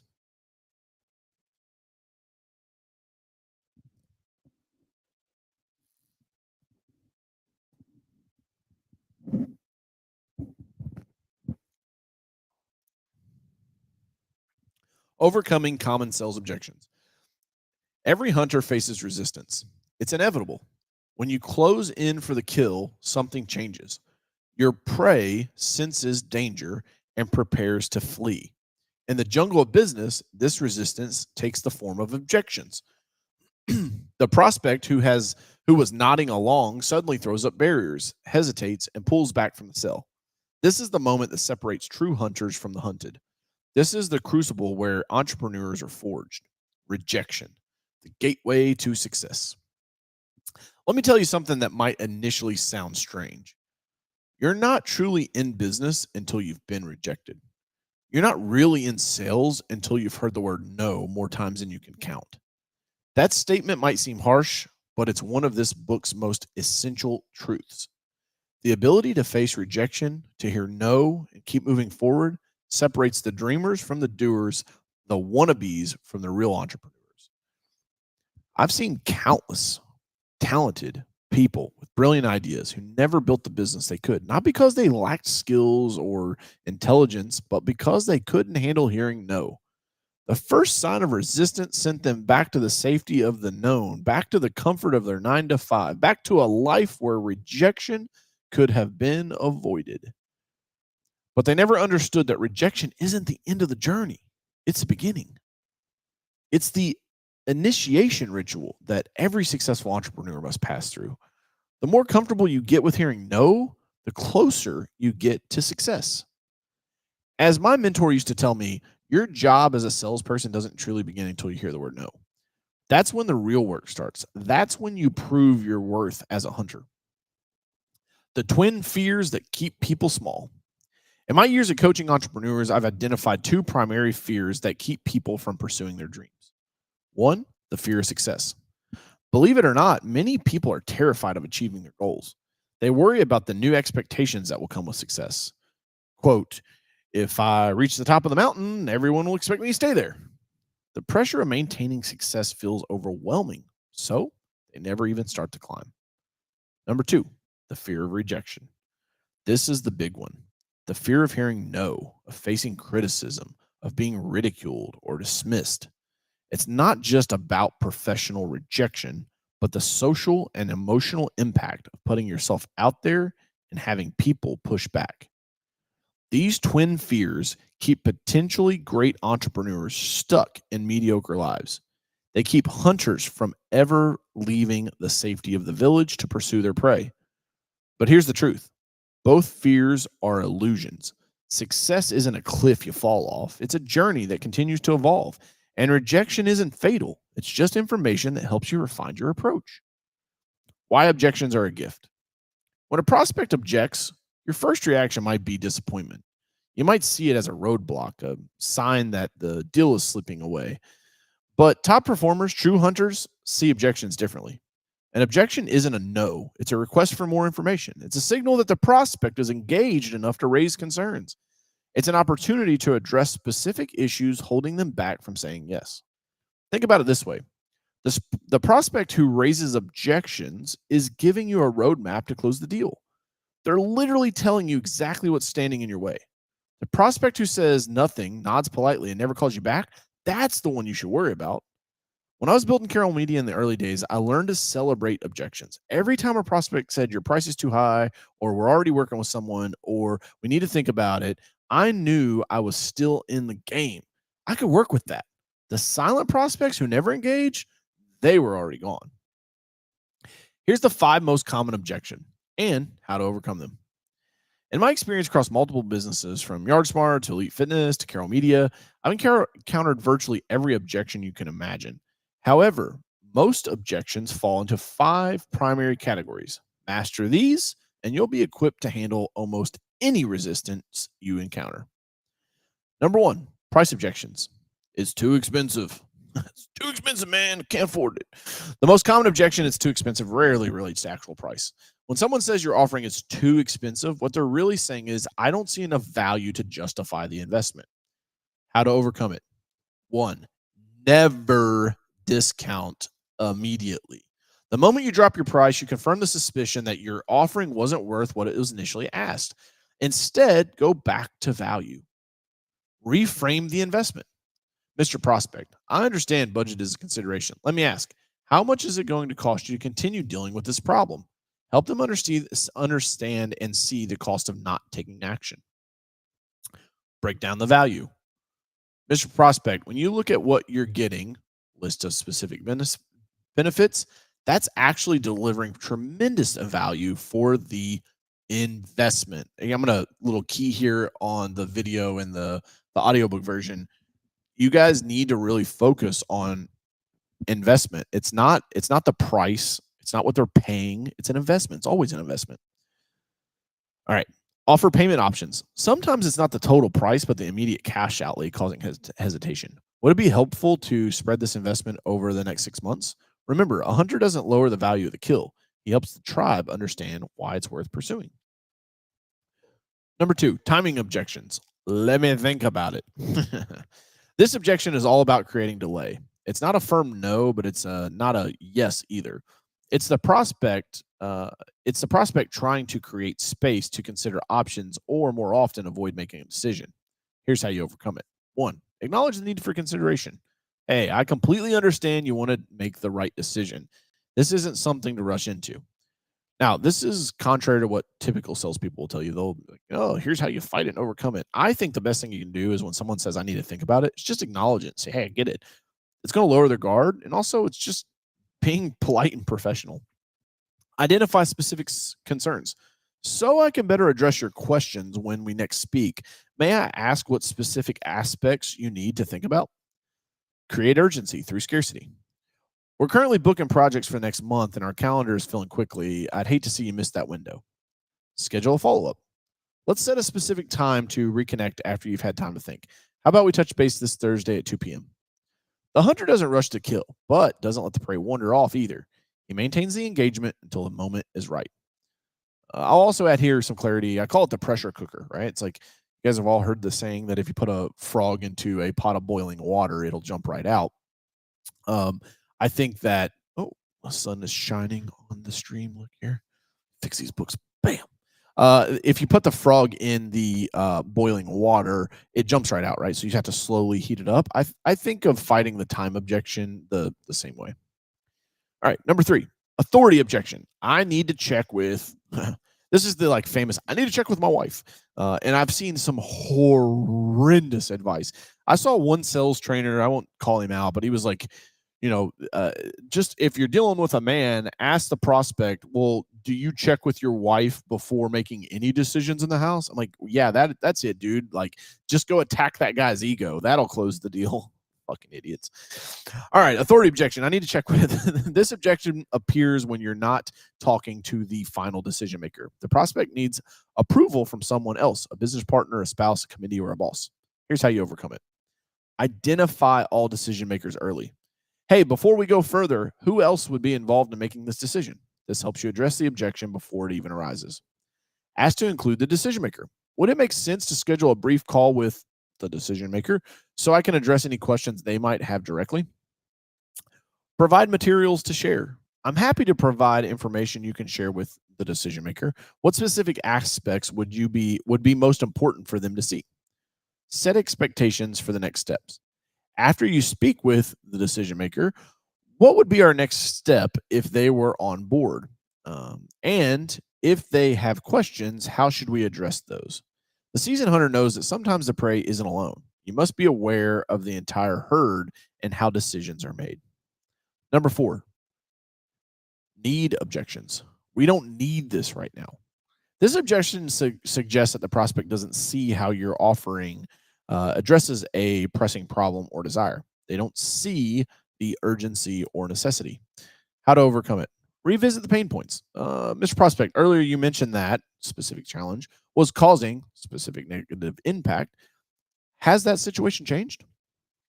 Create future regret. Many of our clients initially felt the same way. What they found was delaying cost them blank specific consequence. I'd hate to see that happen to you. Now, it takes some bravado to say I'd hate to see that happen to you. Offer a smaller entry point. I understand many clients start with our blank smaller offering before moving to the full solution. Would that make more sense for your current situation? Make sure you're proposing the right package to them. Share success stories. We've recently worked with a client in a similar position. They were initially hesitant, but after implementing our solution, they saw specific positive result. The hunter knows that prey doesn't always recognize the danger it's in. Sometimes you have to help them see what they're missing. Number 5, trust objections. We're happy with our current provider. This objection is all about loyalty and risk aversion. The prospect already has a solution, and switching to you feels risky. Why change what isn't broken? Here's how to overcome it. Acknowledge your loyalty. Hey, Mr. Prospect, I respect the loyalty, man. Honestly, I really do. It says something good about you and your provider. You've maintained that relationship. Find the gap. While you're generally happy with them, are there any areas where you wish they could improve, even small things? Offer a differential value. What makes our approach unique is blank. Have they offered you anything similar? Suggest a trial. I'm not asking you to switch providers completely. Would you be open to trying us for a small project so you can see the difference firsthand? The skilled hunter doesn't just chase any prey. He focuses on the ones who are slightly separated from the herd and showing signs of dissatisfaction or curiosity. Psychology of handling rejection. Overcoming objections isn't just about technique, it's also about mindset. It's about how you process and respond to the resistance you inevitably will face. Personalize the rejection. When someone says no, depersonalize the rejection. Do not personalize it. When someone says no to your offer, they're not saying no to you as a person. They're rejecting a specific proposition at a particular moment in time. The best salesperson, the true hunters, understand this distinction. I've seen countless entrepreneurs take rejection personally. They hear your price is too high and translate it to you're not worth what you're asking. They hear we're not interested and translate it to you're not interesting. This kind of personalization, bug flying around. This kind of personalization is deadly. It erodes confidence, kills motivation, and leads to burnout. Instead, view objections as data points. They're valuable feedback that help refine your approach, improve your offering, and enhance your hunting technique. Use rejection as fuel. The most successful entrepreneurs I know don't just tolerate rejection. They use it as fuel. Every no strengthens their resolve. Every objection makes them more determined to succeed. When building my businesses, I developed a simple practice. After every rejection, I'd take a moment to acknowledge the sting. Then I'd ask myself, what can I learn from this? How can I use this to get better? I'd note the objection, refine my response, and move forward with renewed energy. This practice transformed rejection from a setback into a stepping stone. It turned no into a necessary part of the journey to yes. The numbers game mindset. Success in sales and entrepreneurship is ultimately a numbers game. The more prospects you engage, the more objections you'll encounter, and the more sales you'll eventually close. In my early days of Yard Smart, I'd set a goal for making 50 cold calls daily. Out of those 50 calls, I might get to 20 people. Out of those 20 people, perhaps 10 would engage in conversation. Out of those 10, maybe 5 would agree to a quote. And those 5, 2 or 3 might become customers. Was it discouraging to face rejection 47 or 48 times a day? Initially, yes. But once I understood the numbers, once I saw that those rejections were simply part of the path to success, they lost their power over me. I started seeing objections as necessary steps in the process, not personal failures. Turning objections into opportunities. The ultimate skill in handling objections is overcoming them and turning them into opportunities to strengthen your position and build deeper trust. The feel, felt, found method. One of the most powerful techniques I've used throughout my career is the feel, felt, found method. I learned this from one of my first mentors, Ken Finner. It's a simple 3-step process that acknowledges the objection, normalizes it, and then reframes it. Here's how it works. Feel. I understand how you feel. That's a legitimate concern. Felt. Many of our customers felt the same way before working with us. Found. What they found after action was specific positive outcome. This approach shows empathy, builds connection, and provides social proof, all within a few sentences. It's remarkably effective because it doesn't invalidate the prospect's concern. It simply puts it in context where it can be addressed. The objection loop. Another powerful technique is what I call the objection loop. Instead of immediately presenting a counterargument, you ask clarifying questions that help both you and the prospect better understand the real issue. Here's 5 of them. 1, acknowledge the objection. I appreciate you sharing that concern. 2, ask for clarification. To make sure I understand what specifically about the timing, price, etc., whatever their objection is causing hesitation. Let me rephrase that last one. Ask for clarification. It's a question. To make sure I understand what specifically about whatever their objection is causing the hesitation. Number 3, listen deeply. Pay attention, not just to the words, but to the underlying concerns. 4, respond to the root cause. Address the real issue, not just the surface objection. And 5, confirm resolution. Does that address your concern, or is there something else you're thinking about? You also can, in this feedback loop, you can isolate that. I would do that in the second step there, the ask for clarification, to make sure I understand what specifically about it, the objection is causing hesitation. I'd also say, okay, cool, thanks for sharing that with me. And also just to make sure I understand, is there anything else that's keeping you from moving forward, or is that just the only thing? That way you can isolate that problem and do it all within inside of the loop. This loop ensures you're solving the right problem, not just the stated objection. Often the first objection is masking a deeper concern that the prospect may not even be consciously aware of. The hunter's advantage. Preparation beats objections. The best way to handle objections is to prevent them from arising in the first place. This doesn't mean you'll never face resistance. That's inevitable in the hunt. But by anticipating objections and addressing them proactively, you can significantly reduce their impact. The preemptive strike. Before an objection can even form in the prospect's mind, address it directly. For price objections, you might be wondering about the investment. What makes our solution different is the return you'll see within the first 90 days. For timing objections, many clients initially think they should wait before implementing this. They discover that every month of delay is costing them. For trust objections, I know you may already be working with someone. We're not asking for you to replace them entirely. We're simply offering a new approach to something that to complement what they're already doing. In all 3 of these, the price, the timing, and the trust objection, You're demonstrating confidence and controlling the narrative by bringing potential objections into the open and addressing them on your terms. The objection inventory. This is probably one of my favorite ones. One practice that transformed my sales approach was creating an objection inventory, a comprehensive list of every objection I'd ever encountered and the most effective responses. After each sales conversation, I'd add any new objection to the list and refine my responses based on what worked and what didn't.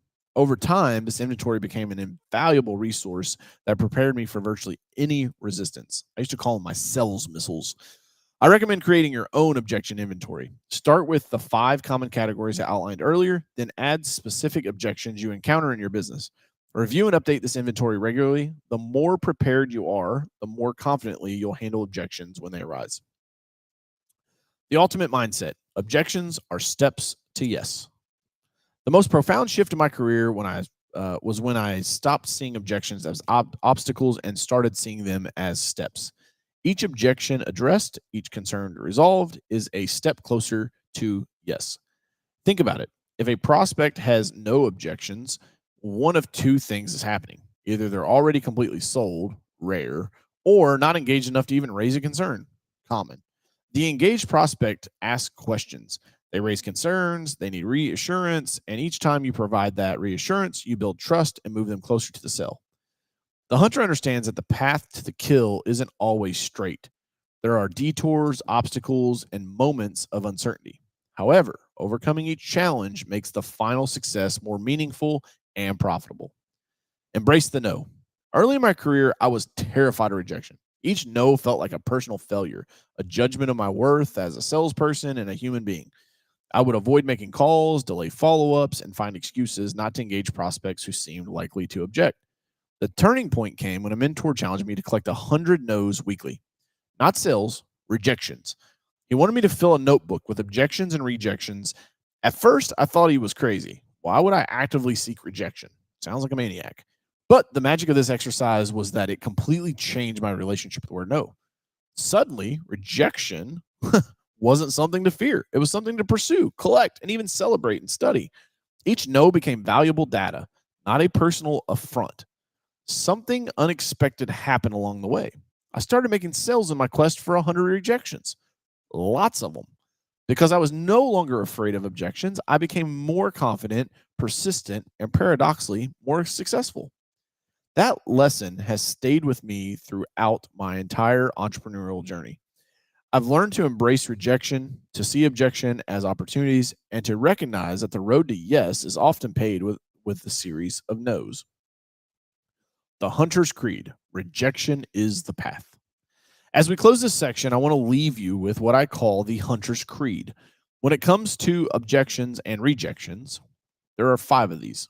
1, seek rejection actively. The more no's you collect, the closer you get to yes.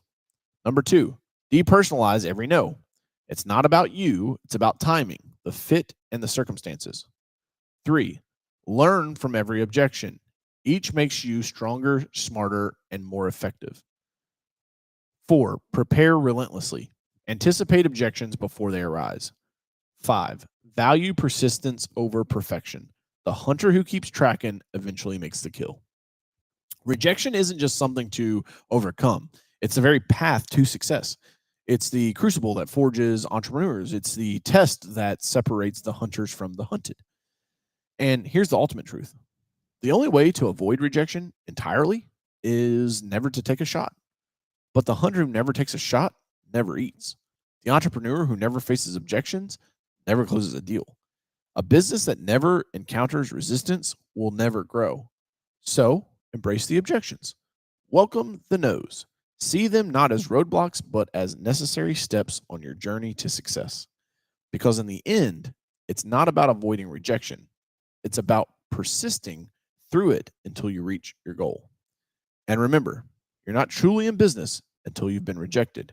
You're not really in sales until you've heard no more times than you can count. And you're not a hunter until you've tracked prey that initially tried to flee. The hunt continues. The objections will come. And when they do, you'll be ready to overcome them and use them as fuel for your ultimate success.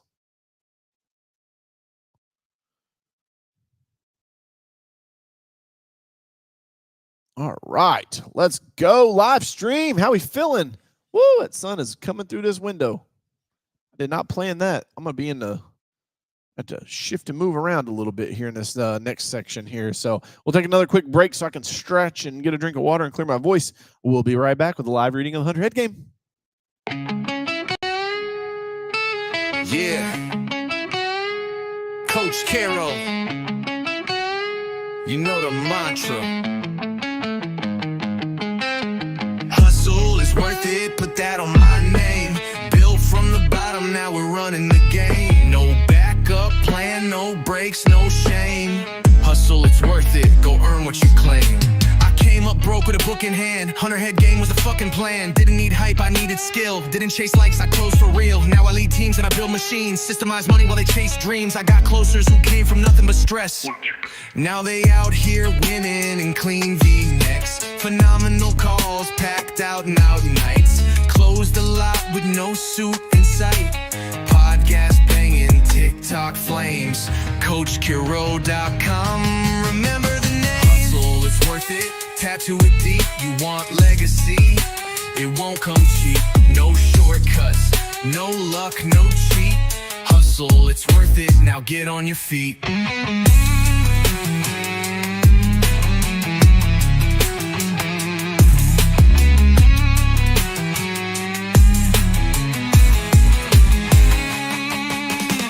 Just coaching, I'm building tribes, weaponizing leaders, redefining lives. Helped ex-cons double their worth, taught single moms how to own their turf. This ain't about me, it's about the next. I just hand them the torch and let them flex. I burn the script and rewrite rules. This ain't textbook, it's real world tools.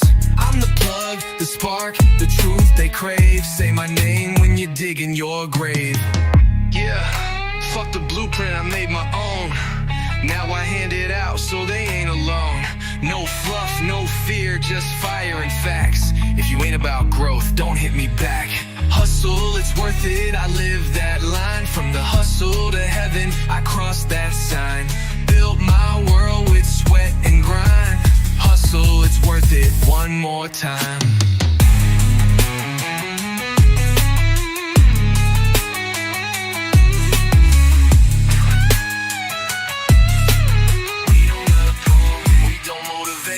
Activate.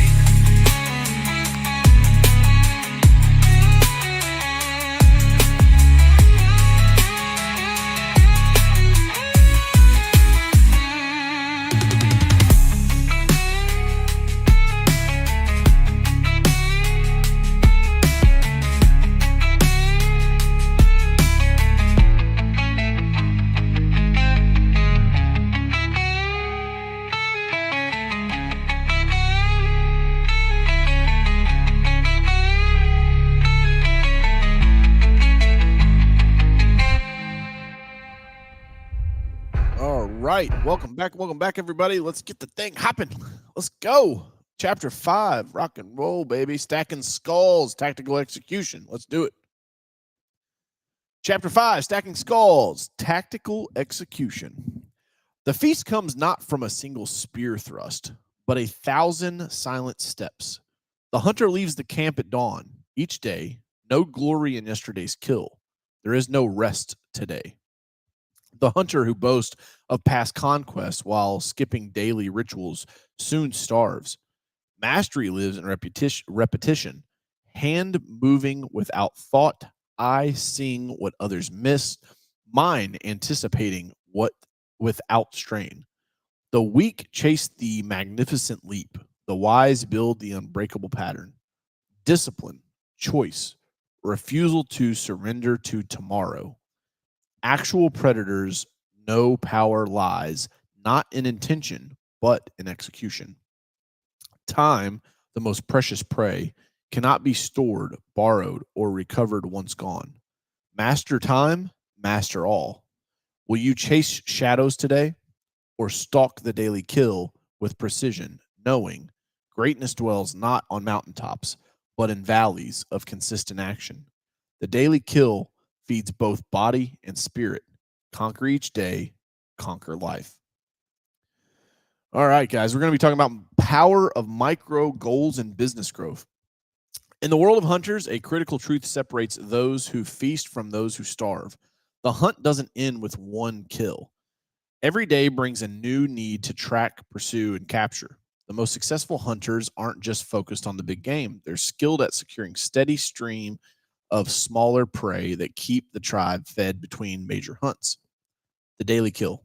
Learning to set goals correctly created a sense of self accountability that was missing from my life early on. Everyone understands the basic premise of goals. It's not about picking a destination you want to get to. It's about picking a destination you want to get to. But I didn't realize that balancing your goals is the only way to keep yourself balanced. This ensures that you are working on all areas of your life. I remember starting my first business and thinking, if I can get $100,000 in sales, I'll have made it. What escaped me was the sacrifices I made in other areas of my life. I'm not talking about partying and girls, but about relationships, health, surroundings, and mental well being. I was grinding my gears 20 plus hours a day, chasing that number that I had placed so much value on. It wasn't worth it. If I could give you a word of advice, take care of your body and mind first. Stay sharp by exercising and learning. My hustle has changed over time as I learned to set goals properly. Now I look for the roadblocks that may be coming, what I can do to avoid them, who I can hire, and what I can read. I've learned that being rich and ill serves no one, but by becoming clear on your goals, you can achieve your version of a happy life. Focusing on today's kill. Today is the only thing you need to focus on. What are you going to hunt down today? If you focus 100% of your energy on taking massive amounts of action on a micro day to day level, your long term macro success is unavoidable. This book is about hunting and business, but I will tell you exactly how I built my first business. Day in and day out, I would force myself to make 100 dials. The result, I landed my three biggest clients from those calls. This reveals the power of persistence and focusing on winning the day, which is precisely what it takes. Concentrating on winning the day will push you on the proper track to win the week. When you win the week, you win the month, and so on. The problem with most entrepreneurs is that they get so consumed with the big picture and talking about the big game that they forget to play the game of the day. You don't have to hit a home run every day. Hell, you don't even have to win every day. But please, for the sake of all things entrepreneurial, please get up, get dressed, and get out the door. Tracking your hunt. I didn't know what I could accomplish in a day until I started tracking my progress towards my goals. By charting down precisely what I was doing every hour of every day, I quickly realized that I was wasting a shitload of time. I wasn't focused on achieving my goals mainly because I hadn't tracked my activities. You are in for a treat if you've never set a goal. Once you write that objective on paper, your entire day is either spent working towards it or pulling you further away. There is no treading water in business, in sales, or hunting. You either make progress towards a kill or you don't. The best part is there's no one to blame but yourself. Some people end up closing shops because they weren't aware of it or didn't like the constant pressure to perform. I wasn't joking when I said you are taking your life into your own hands. But if you aren't fearful of your potential, this should excite you more than it scares you. Micro goals in action. In 2013, I was hired to perform a full day training with two full time salespeople at an insurance office. After meeting with the owner that morning, he informed us that they needed to get one of their product lines up by the end of the year. Mind you, this was October. I had my work cut out for me, to say the least. Before training, I needed to get the entire team focused on the objective. We needed to focus on getting this product line in front of every client who walked through the door. I needed them to stay on top, needed them to stay at the top of their minds. Sometimes the best systems are the simplest. I went into the break room and wrote on two separate sticky notes the following: sales to date, blank, blank, blank, goal by December 31st, blank, blank, blank. I took those notes and taped them to the monitors of each desk. The mind will achieve that it is continually reminded to attract. We spent the rest of the day working on tactics we could use to close more deals in said product line. I followed up with the client midway through January of the following year. He was happy to report that they sold more of that product line in the fourth quarter than in the previous three combined. I'd like to say this was due to my training, and maybe it partially was, but I believe that setting a goal, committing to it, and keeping it in front of them was the real game changer. Goals work, but they aren't something you can write about once a year and then shelf off for the remaining months.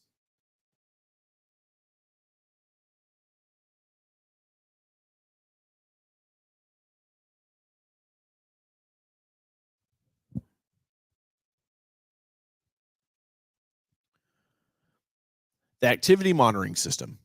I have a system called the Activity Monitoring System, AMS. This sheet is the protocol I use to grow my company from a $300 startup to over $3 million in revenue. You can't possibly know how you're doing regarding tracking your goals unless you track your activities. Here are my main activities to track: dials, touches. These are outbound calls or cold DMs, direct messages on Facebook, LinkedIn, Twitter, or Instagram. Significant conversations.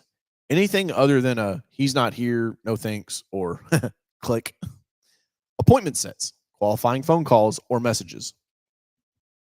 Deals pitched, presentations made to qualified prospects in person or via the web. Deals closed, number of 100% closed, signed, and delivered deals. If they haven't paid, we don't count them. Referral request. This would be an email or a voicemail drop requesting a referral from a past client. Old client touches, messages or calls to past clients. Tracking your progress day in and day out will not only keep you from being surprised by an empty bank account at the end of the month, but will significantly help build your confidence and help you keep yourself accountable. Understanding timelines. The most difficult part of this entire goal setting process is understanding timelines. Every business has its own unique journey, and reality rarely matches our initial plans. That's how the game is played. You must be able to audible, like Peyton Manning does, the Indianapolis Colts back in the day. You can't fall in love with the goals you wrote down on paper. Doing so will cripple you. Timelines will change. Your job is to ebb and flow with the market's movement. Your commitment to the hunt. Remember what my cross country coach in high school would always tell us during practice: if you want to quit, go ahead. You aren't giving up on me, you're giving up on you. The same is true about setting goals. There's something magical that happens when you make a commitment to yourself and then follow through. When I coach clients, I put them through an extensive application process. I can sniff out a quitter from a mile away and have no interest in pouring my time and resources into it. If you're going to succeed in life, you need to learn to set goals and hold yourself accountable to those goals. Take charge of your life in all areas, leaving nothing to chance. Your mental canvas. Your life is a paint by numbers canvas located between your ears. Every morning, you should wake up excited to be alive, hydrate your body, and then start with a review of your mental canvas. Closing your eyes and seeing exactly what you want your life to look like. You can't expect much from your life if you never take the time to design it. As you see the whole picture, don't forget to admire what you already have finished. The colors are already on the canvas. Feel a sense of happiness, gratitude for the life that you have lived this far. Then focus on the piece of the picture you'll work on today. Make a note, take action. Feel free to revisit your mental canvas throughout the day. When life gets stressful, take a time out, focus on your breathing, and close your eyes. Look at the amazing color you have already painted and find that sense of gratitude. Setting your sights high. The best time to plant a tree was 20 years ago. The second best time is today. No matter how great or terrible your past is, it's the past. You must focus on your forward vision starting today. That means making goals as part of the rest of your life. I always like to set my goals for the upcoming year during the break around Thanksgiving in the US. This 5-day window, the day before Thanksgiving and the 3 days following it, is the perfect time for me to reflect on everything I'm thankful for and focus on the things left to accomplish. I like to break my goals into 5 categories: finances, relationships, environment, spirituality, and health and fitness. I break my yearly goals into quarterly goals. I do the same for each of my companies. I fill out the 1-page goal action planner for each goal, which is a pretty significant undertaking, and that's why I give myself a decent window of time to accomplish it. Nothing great ever just shows up and knocks on your door. It takes planning and action to achieve the high levels of success that most entrepreneurs desire. Get the complete goal action planner by going to thehunterheadgame.com. Like the hunter who prepares for the daily kill rather than waiting for the rare big game, your consistent micro goal execution will determine your entrepreneurial survival and success. The hunt begins now, hunter, one small kill at a time. Let's turn to the critical skills that make your micro goals achievable. The strategic management of your most precious and finite resource, time. Time maximization and daily routines for success. Time is the kill shot. It's not money. It's not talent. It's not an opportunity. Every hunter is issued the same weapon at the start of the day, 24 hours. Man, if you're watching this on the live stream, this sun is, I did not anticipate this. I got maybe another 20 minutes. It'll be back behind that tree, but I'm dodging and ducking over here. If you didn't watch the live stream, you go check it out on my YouTube channel. Time is the kill shot. It's not money. It's not talent. It's not opportunity. Every hunter is issued the same weapon at the start of each day, 24 hours. What separates the apex from the average isn't what they're given. It's how precise they become with their aim. When I talk about time, I'm not talking about calendars and clocks. I'm talking about dominance, control, ownership of your minutes, like your life depends on it. Because let's face it, it does. Most people aren't lazy. They're just unfocused. They're distracted, hunted by chaos, and reacting to every ring, ding, and ping like prey flinching at every sound in the woods. Hunters don't flinch. They stalk. They move deliberately. They kill with intention. When building my companies, I learned quickly that if I didn't put a grip on my day, it would run me. I'd wake up in the whirlwind.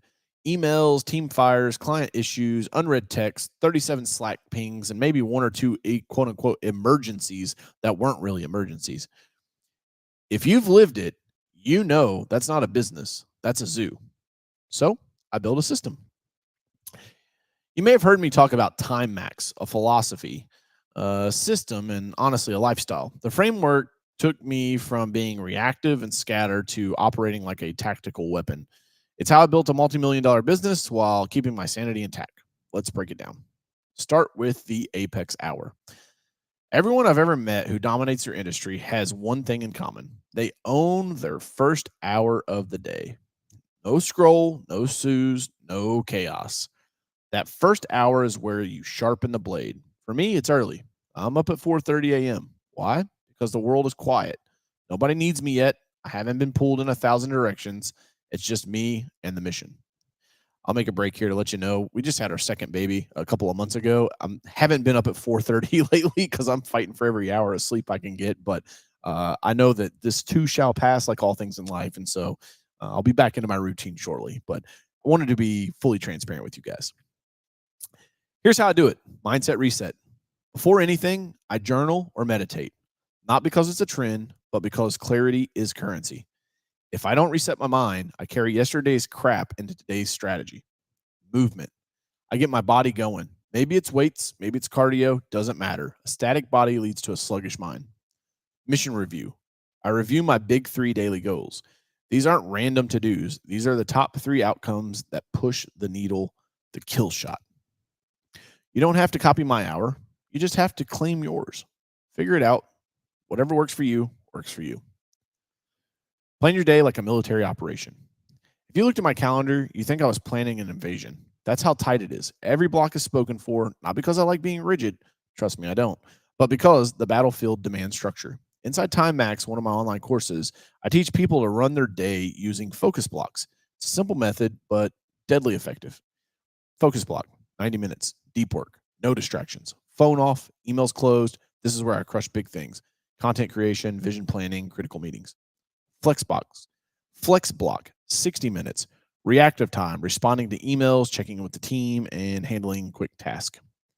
Admin block, 30 minutes, back-end stuff, approvals, finance, CRM updates, keep it short and clean. Recharge block, variable. These are walks, food, breathing. Reset your energy so you can come back sharp. Also, don't be afraid to take a recharge block when the recharge block wasn't planned. Every block has a purpose. If your calendar is just a list of meetings, you're not leading, you're surviving. You have to zoom out and ask, does this schedule reflect a hunter or a herded sheep? Kill the chaos with a preloaded week. If you're planning your day during your day, you've already lost. The real ones plan in advance. My Sundays are sacred. That's when I preload the week. What does that mean? I go into my calendar and I block time for things that matter before the chaos can fill the cracks. I literally put in the time for family, sales calls, content, team development, workouts before the world gets a chance to book me.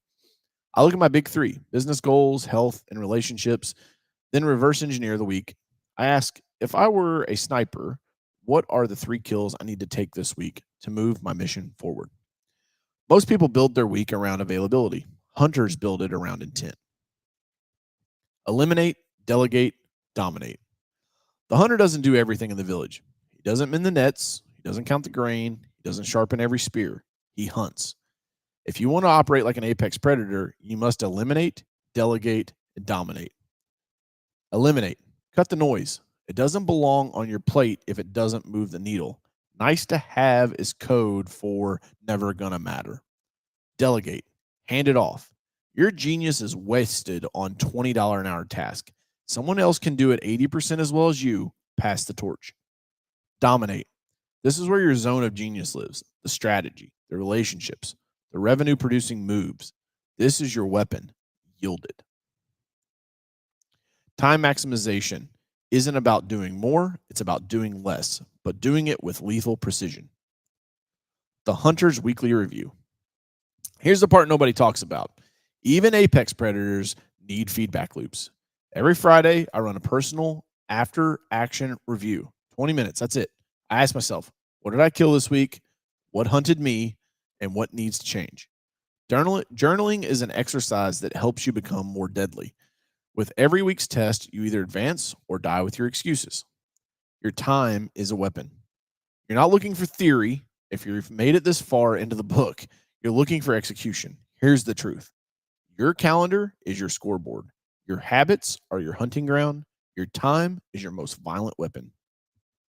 I've trained entrepreneurs, agents, investors, creators, you name it. I've probably coached in that space. And the common thread isn't talent, it's discipline. It's repetition. It's the ability to wake up every day and hunt with focus. If you master time, you master the game. And if you don't, you'll always be hunted by those who do. Overcoming procrastination and staying disciplined. Let's just call it what it is. Procrastination is self-betrayal in disguise. It's not a scheduling problem. It's not about laziness. It's not about needing more remedies, planners, or another app that pings your wrist every hour. No, procrastination happens when the vision isn't clear, the cost isn't real, and the identity isn't locked in. Because when you know who you are and what you're hunting, you don't need motivation. You need a map. Here's the truth. Discipline doesn't come from reading motivational quotes or listening to another podcast. Discipline is built in the dark. It's forged when nobody's watching. The results haven't shown up yet, and the payoff still feels like a rumor. And I get it. Procrastination feels safe. It gives you an out. It whispers, hey, it's all right. You'll do it tomorrow. You'll feel more ready next week. But let me be the one to tell you, there is no version of your future where you feel more ready than you do right now. Procrastination is a liar. It's a thief dressed in comfort, and it's stealing your shot. The discipline shift.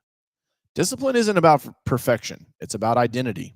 If you see yourself as someone who gets things done, discipline becomes automatic. It's not a battle of willpower every morning. It's not a question of should I. It becomes, this is just what I do. You don't brush your teeth because you're feeling inspired. You've brushed your teeth because you're the person who brushes them. Same with sending that follow-up. Same with making that call. It's the same with knocking out that content, dialing that lead, building that system, or training your people. Discipline becomes the default when your identity shifts from someone trying to someone becoming. The identity lock-in exercises. If procrastination is the enemy of progress, identity is the antidote. So here's something I challenge every one of my clients and team members to do. Write down your apex identity. Not who you are now, but who you're becoming in the present tense. Here's an example. I'm a disciplined operator who handles the hard things first. I execute daily, even when it's uncomfortable. I finish what I start. I do what I say I'm going to do. This isn't some fluffy affirmation bullshit. This is how the hunters rewire their software. You can't build the apex version of yourself based on yesterday's mindset. You must upgrade your internal script daily. Tape it to your mirror. Set it as your lock screen. Read it before every work block. Let that identity override the old voice that says, not today. Discipline is a decision. People treat discipline like it's a personality trait. You either have it or you don't. Wrong. Discipline is a decision you make repeatedly until it becomes second nature. And if I can be real with you for a second, some of you are losing because you're still deciding how you feel about the work. You're checking your energy, your vibe, your inbox, your fucking horoscope, but you're not checking your commitment. You know who doesn't negotiate with themselves every morning? A disciplined hunter. He wakes up, loads the weapon, and gets after it because he's not reacting to feelings. He's following orders. Orders he gave himself when he was clear, focused, and committed. The pain of the unlived life. Do you want to kill procrastination? Stop fantasizing about future rewards and start getting intimate. Sorry, let's take that one from the top. The pain of unlived life. Do you want to procrastinate? Ooh, this live stream's fun. We're in it deep now, guys. We're in it deep. All right. The pain of the unlived life. Do you want to kill procrastination? Stop fantasizing about future rewards and start getting intimate with future regrets. Visualize what it feels like to have wasted the next 5 years, to have let your family down, still spinning in the same cycle of good ideas and no results. Let that sink in, not to punish yourself, but to wake yourself up. Urgency doesn't come from hype. It comes from clarity, from realizing that time isn't a renewable resource and you're burning daylight. Tactics that work when the motivation doesn't. Let's make this practical. Here's how I coach my team and clients by staying disciplined even when the wheels are coming off. The rule of one. Every day, pick the one task that, if completed, would move the needle forward. That's your non-negotiable. You don't end the day without getting it done. Use deadlines like weapons. Deadlines don't create stress. They create action. Assign due dates publicly if possible. Use pressure in your favor. Start before you're ready. Waiting for the perfect time? Let me save you some time. There isn't one. Progress begins with movement, not mastery. Micro wins, macro vision. You don't build an empire in a weekend, but you can stack 20 minutes of focused execution today. Do that enough, and suddenly you're dangerous. Default to action. When in doubt, move. Hunters don't sit in indecision. Action creates clarity. Waiting creates rust. Burn the old script. Look, every excuse you've ever told yourself, burn it. The story about why you're not ready, why it's too hard, why someone else has it easier, trash it. You don't need more time. You need more clarity. You don't need more inspiration. You need a better identity. You don't need to wait for the stars to align. You need to decide that you are done playing small. Let the world be shocked by your consistency. Let your hunger inspire your family. Let your legacy build brick by brick on the back of your discipline. You're not fighting procrastination. You're fighting for your apex. And you're sharpening the blade every time you act when it would have been easier to stall. You're separating from the herd. You're stepping into the version of you that your future depends on. In the hunter's journey, there comes a moment of profound truth. Mindset alone will not feed the tribe. It is crucial to transition from thinking like a hunter to acting like one. The difference between the entrepreneur who starves and the one who feasts isn't found in grand vision or motivational quotes. It's in the relentless execution of daily action. The daily kill is where theory meets practice, where intention transforms into impact. We've explored the hunter's mentality. We've uncovered the strengths that make you dangerous. Now We confront the battlefield where most entrepreneurs falter: tactical execution. Because in business, as in the hunt, the glory doesn't come from what you know or dream.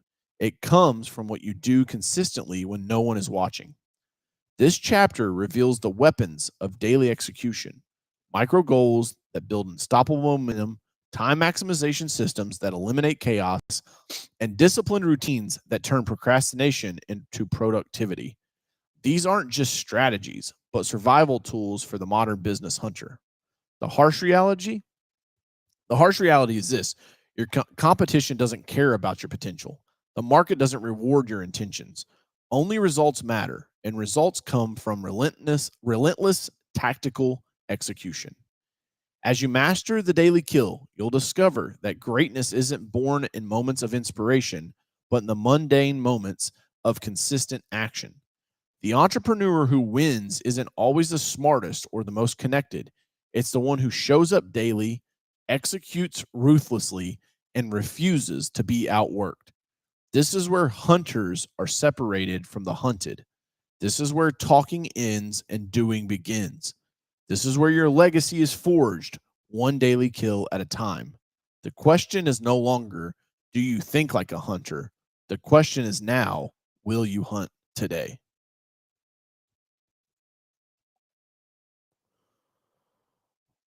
All right. Another one in the books, gang. Another one in the books. Rolling on to chapter 6. Take a little break. Be right back. Yeah. Coach Carroll. You know the mantra. Hustle is worth it, put that on my name. Built from the bottom, now we're running the game. No backup plan, no breaks, no shame. Hustle, it's worth it, go earn what you claim. Came up broke with a book in hand. Hunter head game was a fucking plan. Didn't need hype, I needed skill. Didn't chase likes, I closed for real. Now I lead teams and I build machines. Systemize money while they chase dreams. I got closers who came from nothing but stress. Now they out here winning in clean V-necks. Phenomenal calls, packed out and out nights. Closed a lot with no suit in sight. Podcast banging, TikTok flames. CoachCarroll.com. Remember the name. Hustle, it's worth it. Tattoo it deep, you want legacy. It won't come cheap, no shortcuts, no luck, no cheat. Hustle, it's worth it, now get on your feet.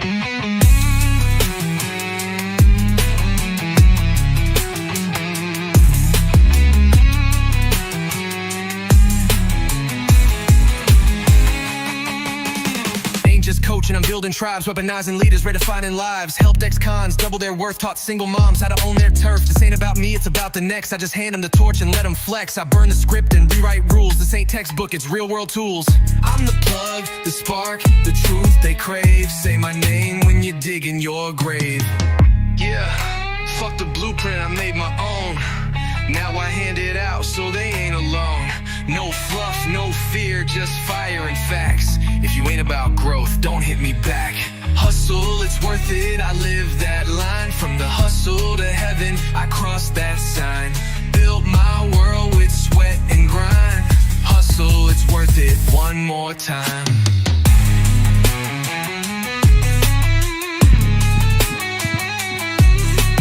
All right. Let's get back into this thing. Chapter 6. Here we go. Chapter 6, Carnivore Camaraderie, the Power of Association. Behold the great truth written in the blood of generations. No hunter walks the path of greatness alone. In the time before memory, when the first hunters ventured forth, it was decreed that strength would flow not from solitude, but from unity.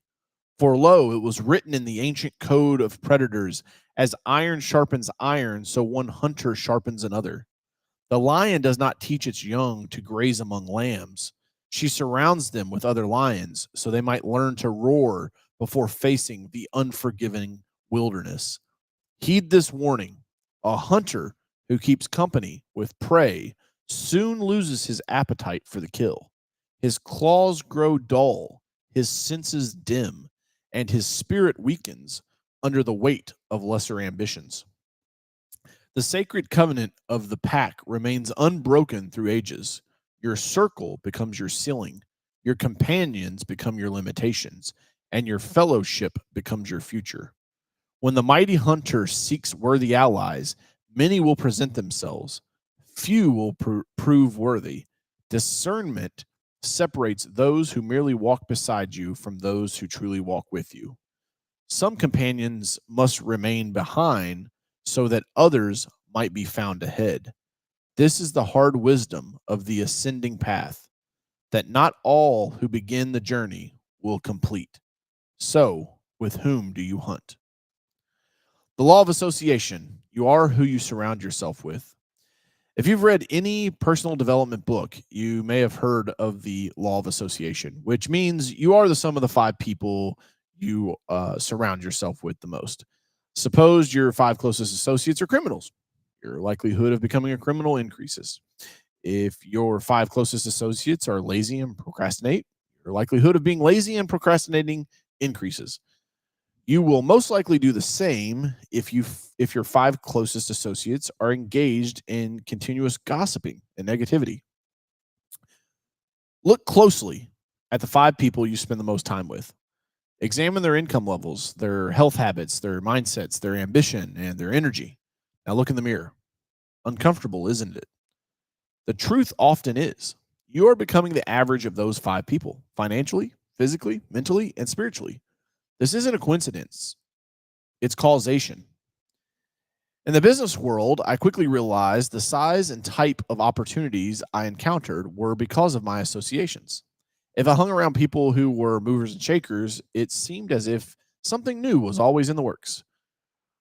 Reflect on when you hang with friends, friends being in quotations there. Do you find yourself talking, acting, and thinking like them in a very short time? I quickly noticed this in my words and actions around the people I associated with. I began to speak and behave similarly. The law of association essentially says you conform to the likes of those around you. I propose reframing the law of association to the power of association. Why? Because of its universal power.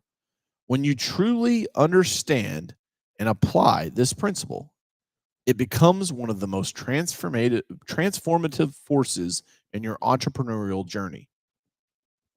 Rating your current pack.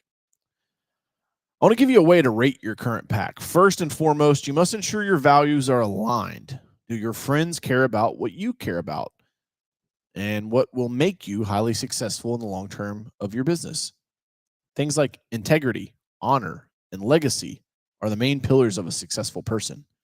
Do your friends display these traits? I found it easy to associate with other hunters. Let me clarify that hunters don't necessarily have to be business owners. One of my pack members is a local Toyota store new car sales manager.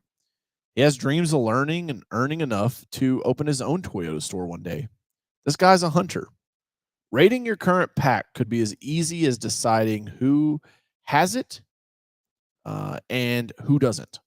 At the very least, take a conscious tally of who you let in your life. As growth oriented, I encourage you to adopt the same strengths based mentality to achieve your ultimate goals. Place yourself in a room among people who are more intelligent and more successful than you. If that's not happening, then find a different room. Find different friends. I know it's difficult leading you to ask, but DJ, I've been friends with these people for 10 years. Look, I get it. It's not an easy choice to change the people around you because of your history. But what if this choice was a matter of life or death? I told you this book would have some pretty offensive stuff. So here's the harsh reality. 90% of the people you define as your friends really don't care about you, your success, or your dreams. They don't care because they don't understand, which is evident when many of those friends consider you lame or boring when you skip the club to work on your business systems or finish that proposal. This lack of support is a telltale sign of what they genuinely believe about you. Never tolerate a lack of appetite. As hunters, our success is determined not just by our own hunger, but by the appetite of those who we surround ourselves with.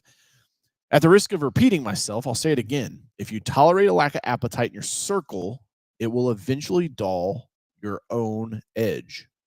That's why one of the hardest but most necessary decisions you'll ever make is auditing your relationships and ultimately cutting ties with those who lack hunger.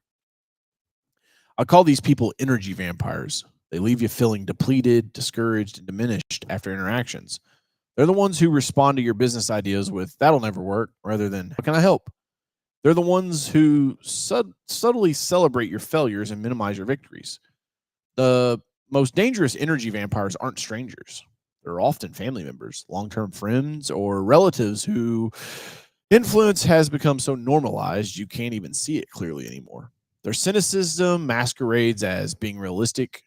Their fear disguises itself as looking out for you. Their complacency presents as being content. Why can't you just be happy? Why you got to be chasing and growing all the time? This isn't always because they wish you ill. Often it's because they genuinely care, but lack the vision or courage to understand your path. Their concern manifests as doubt, their protection as limitations, their love as fear. They're operating from their own framework of what's possible and safe, not yours. Pride in your pride. Pride is the special sauce that creates confidence. Spread that around an entire group of comrades, and you will have the makings of something great. I don't think enough people have pride in the company they keep. It's probably why many people let riffraff into their life without checking it. You need to be proud of every single one of your friends. Life is way too short to keep garbage around. Yet, that is precisely what most of us do. It's not until they betray you that you realize they were only along for the ride because you were giving them something they wanted. Not being proud of my circle cost me almost 10 grand once. A good friend had fallen on hard on tough times and approached me about a job. I felt obligated, so I caved. Unfortunately, he stole over 4 grand in cash, costing me several opportunities that added up to several thousand more. I've never done a huge rebuild of my circle because it's always an ongoing progressive move as you reach new levels of success. As you set new goals for yourself, some people in your circle will naturally fall off because they aren't growing as fast as you are. That's okay. And you can't make yourself feel bad about it. We only have a finite number of years on this planet. We can't dilly dally around. That's a Kentucky word for you. Worrying about hurting people's feelings or what others may think of us. Be unapologetically yourself and never apologize for having big goals.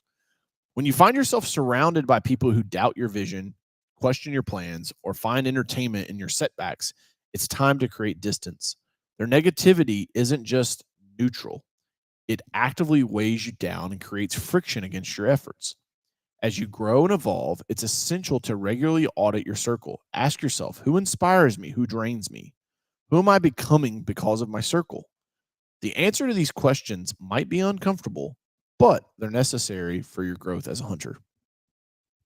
Finding the right mentors and business allies.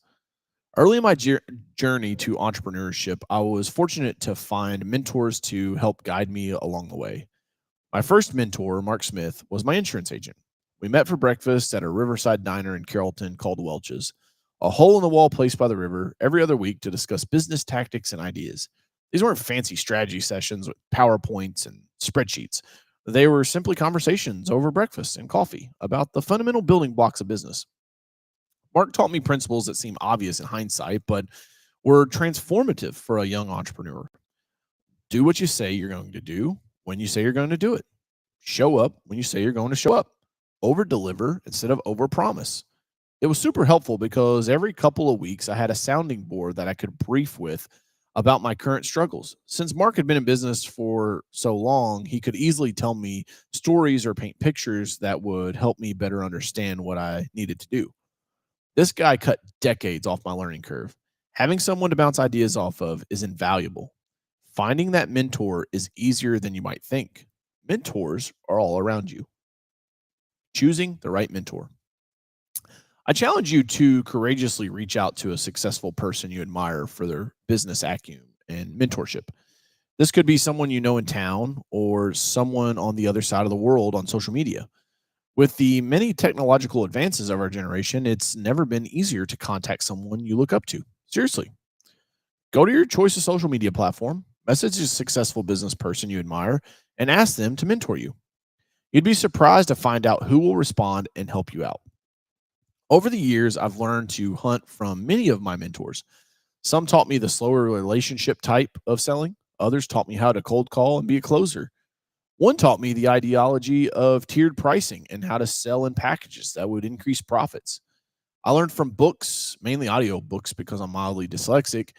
After a full day, I learned a lesson from YouTube videos late at night.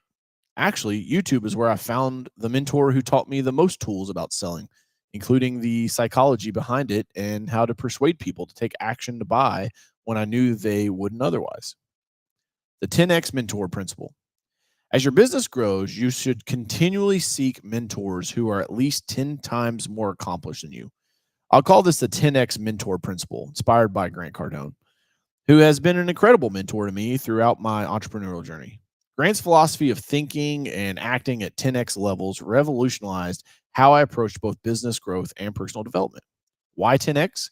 Because someone operating at 10x your level has encountered and solved problems you haven't even imagined yet.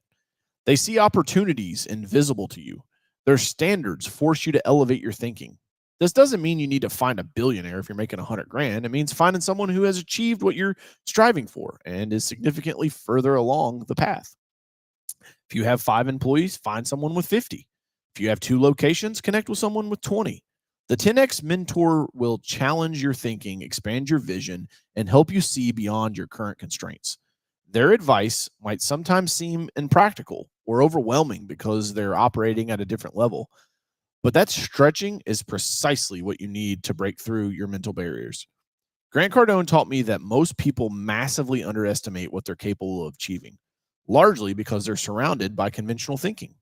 By connecting with mentors operating at 10x levels, you recalibrate your sense of what's possible. The ladder of success. The ladder of success is the never ending pursuit of finding better mentors and comrades in your journey through life. This fictional ladder has no top. The purpose is to focus on learning everything you can as you climb. The people, experience, and losses all have lessons. As you climb, you'll fail and fall. So don't let that discourage you. People you thought you could trust will mislead you. Don't let that discourage you either. You will make money and you will lose money. As you climb, learn to love the stage that you are on. You only get to do this thing called life one time. The experiences only come once. I'll never forget the first keynote I gave. I had a grown man come up to me crying afterwards. That's when I learned that I must appreciate and be grateful throughout this journey. You will have those experiences as well. Don't get so focused on climbing to the top of the ladder of success that you never see the view as you climb. Herb Kimman was a great mentor I had who passed away 3 years after I met him. He owned several local dealerships and a lot of real estate. This guy was a straight hustler. I know there were billions of dollars to be learned in lessons from that man, but because I was young, I was more focused on the money than the knowledge I could have gained from him. So, after picking him up as a landscaping client, I'd really only talked to him when I picked up the monthly bill or came into the store to use a bathroom while on site working. This was a guy I should have been taking to dinner at least once a month. I promise everything you want to achieve is possible. It is going to take making the right moves at the right time. Don't let your ambitions cause you to fall. Learn to be patient. It's not easy, but it will allow you to gain perspective. Swimming with sharks. Have you heard the saying, swim with fish and you'll be eaten by sharks? What if you could swim with sharks without being a shark? That's exactly what pilot fish do. That's what you must do. Pilot fish are small fish that have a symbiotic relationship with sharks, particularly the white tip reef shark. These little fish swim alongside predators, eating parasites off the sharks and feeding on the leftovers from the shark's meals. The shark gets clean, the pilot fish gets fed, mutualism at its finest.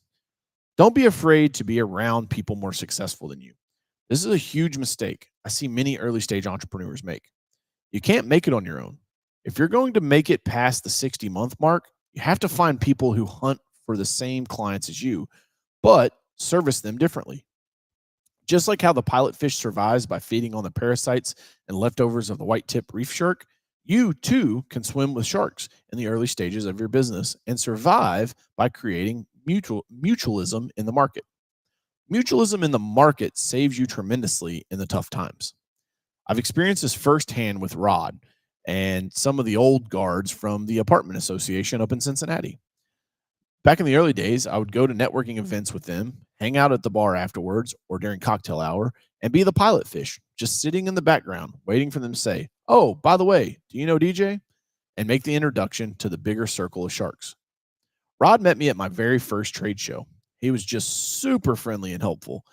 He came over to the booth and introduced himself, told me what he did, and as a young 20-something-year-old kid, he could tell that I was wet behind the ears and very green to the industry. He didn't lose anything or gain anything by helping me out at that first trade show, but he did it because it was the right thing to do. After that first interaction at the trade show, Rod became a great friend and colleague, and we have exchanged referrals for over a decade. I'll go years without talking to him now and get a random text and say, "Hey, DJ, so and so at such and such property could use your services. Here's her information. I told her you'd reach out." Creating strategic business alliances. Creating strategic business alliances is one of the most powerful ways to accelerate your growth as a hunter. These are different from mentorships. They're peer relationships based on mutual benefits rather than guidance.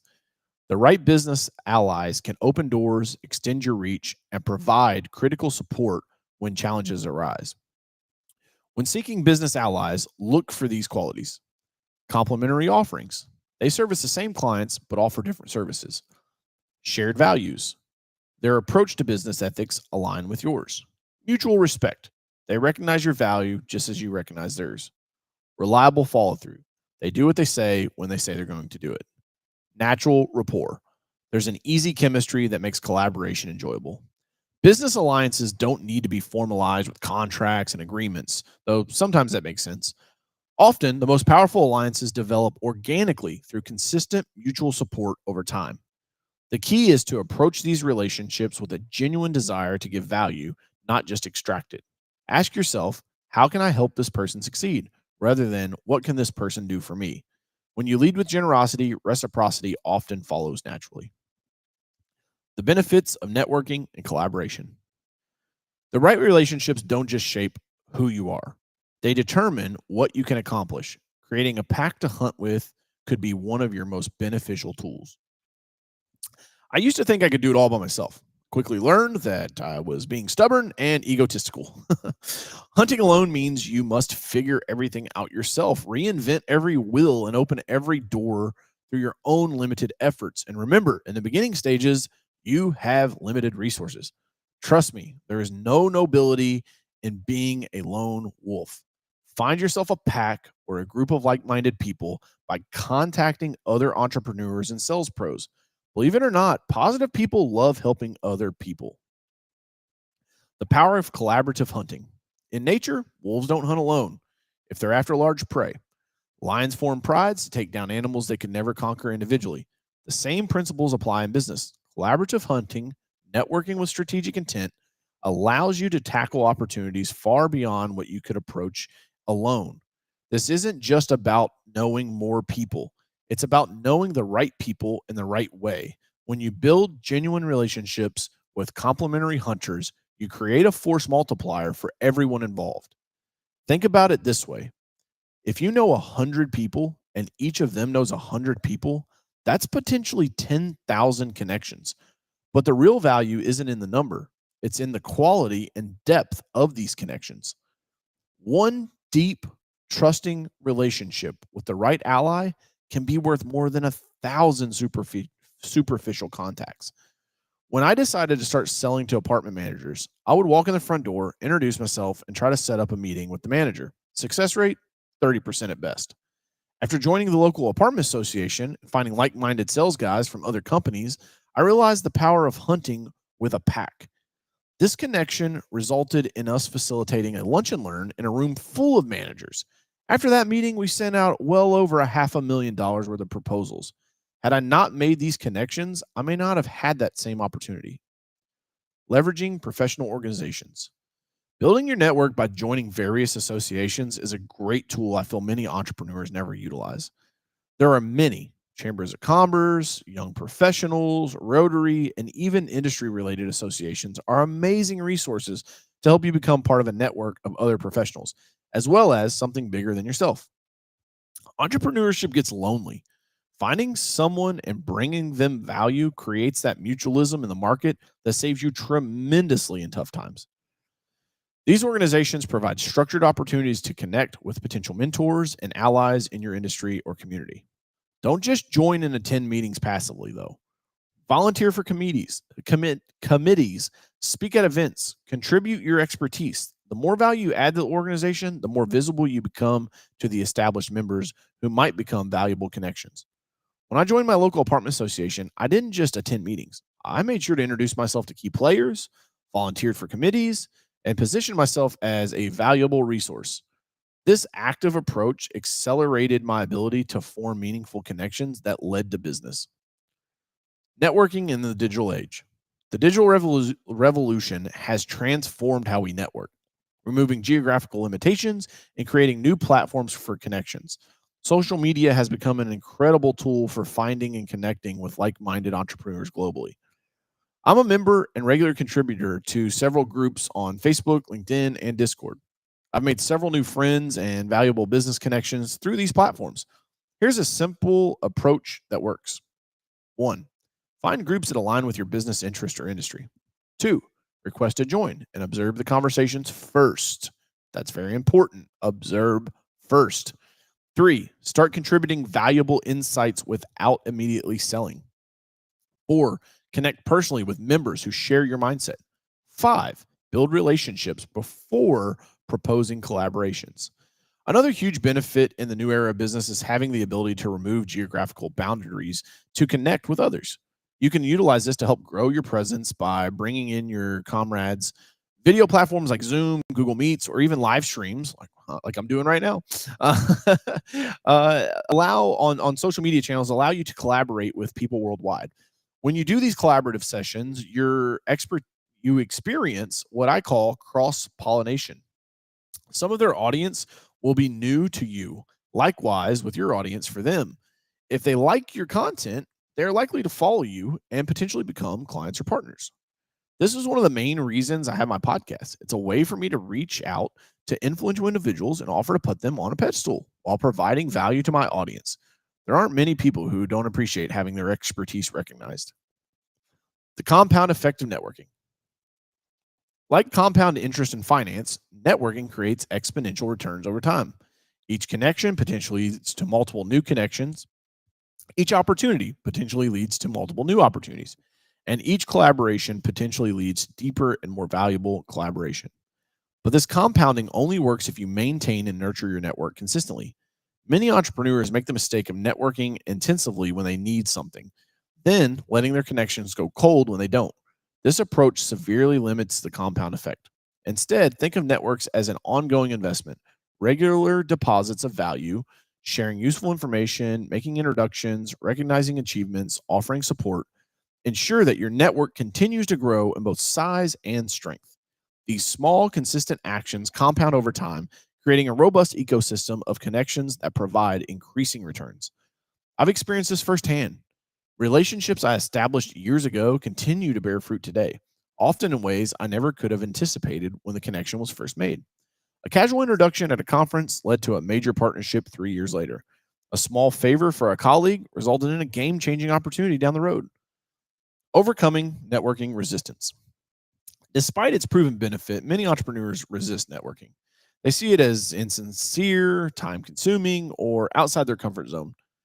If you find yourself hesitating to network, consider reframing how you think about it. Networking isn't about being fake or self promotional. At its core, it's about forming genuine human connections around shared interests and goals. The most effective networkers aren't smooth talkers, salespeople. They're authentic individuals who genuinely care about others and consistently provide value. If you're naturally introverted, remember that quality matters more than quantity. You don't need to work a room of 100 people. You might be better served by having 3 deep conversations with the right individuals. Play to your strengths. And if time is your concern, recognize that strategic networking should save you time in the long run by connecting you with the resources, opportunities, and knowledge you'd otherwise spend much longer acquiring on your own. The power of momentum and encouragement. Every entrepreneur will need encouragement at some point in their journey. For most, that will be at the very beginning of your journey. Our society has created a mass of people afraid to take a risk, afraid to believe in themselves, afraid to do what others say is impossible. Your fellow friends who aren't hunters will not be much help. Many refuse to take that chance, which is either good or bad.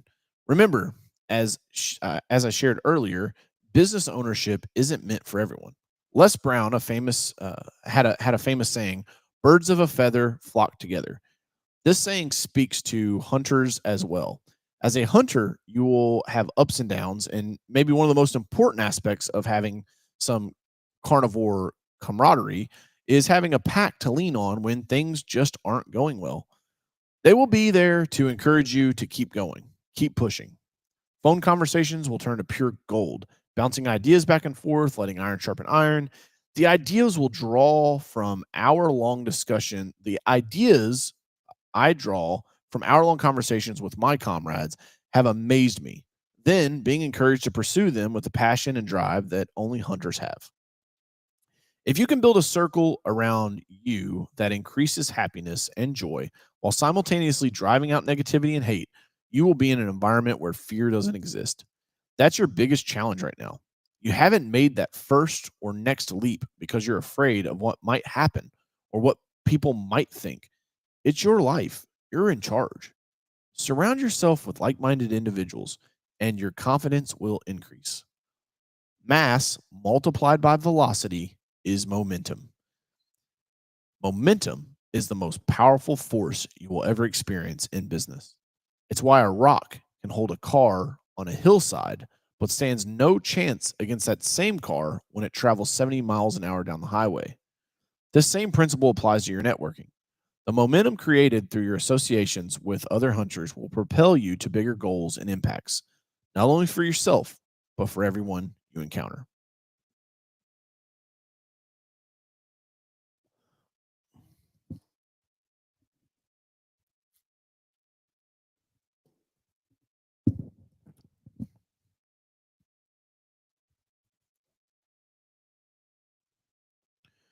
Why not everyone can go with you on your journey? Unfortunately, not everyone gets to go with you. Some family and friends will go, but not everyone. You'll have to reflect on the people in your life. The people from your old ways can't come, or you risk being weighed down. When deciding to commit 100% to chasing your passion, you will be on your way to being in a league of your own with the elite. Entrepreneurship is a risky business that many people don't understand. When I decided to chase my goals as a business owner while a high school senior, friends and even a teacher tried to talk me out of it. While there will always be naysayers, chasing and achieving your goals is up to you. It's okay to cut people off. You know who they are. Several years ago, I decided to cut loose anything and anybody holding back my growth and progress. As they say, it's lonely at the top for a hunter.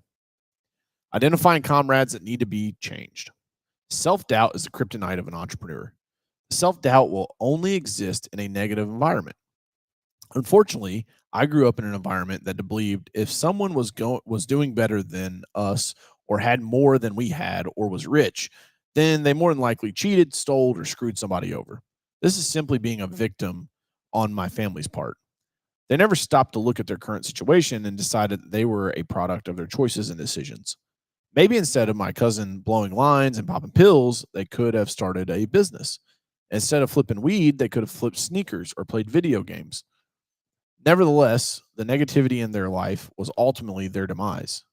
It got to a point where I had to cut them off completely. It wasn't easy, and it wasn't received well by my family.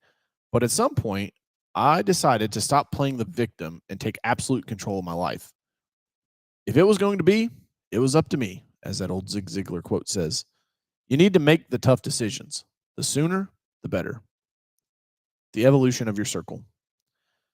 I've never done a huge rebuild of my circle. It's always an ongoing progressive move as you reach new levels.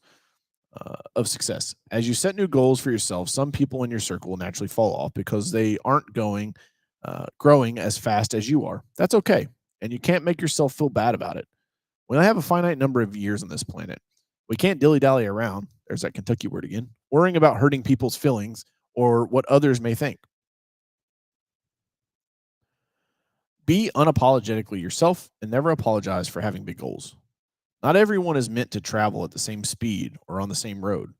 Creating distance from someone doesn't mean declaring them wrong or bad. I don't want to get this misconstrued here. Like I'm not saying the people that you cut off are bad people. They're just not a good fit for you. It simply acknowledges that your paths are different. They may be perfect traveling companions for someone else, just not for you at this stage of your journey. Making these decisions isn't easy, but it's necessary. The emotional challenge of creating distance from people you care about shouldn't be understated. The guilt can be overwhelming. This is not an easy thing to do. The second guessing can be constant. The social pressure to maintain unhealthy relationships, because that's what we do, can be enormous.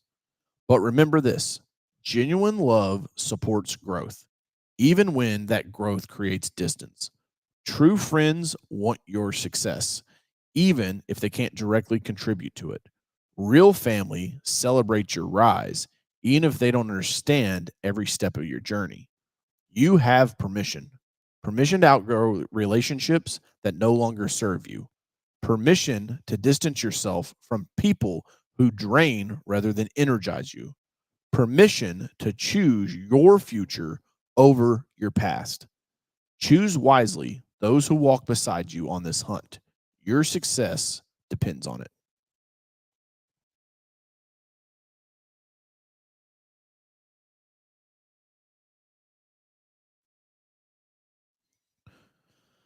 All right, guys, chapter 7. I'm going to take a quick break and eat some dinner, and then we'll come back to this bad boy.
Check. All right. Welcome back, everybody. Welcome back.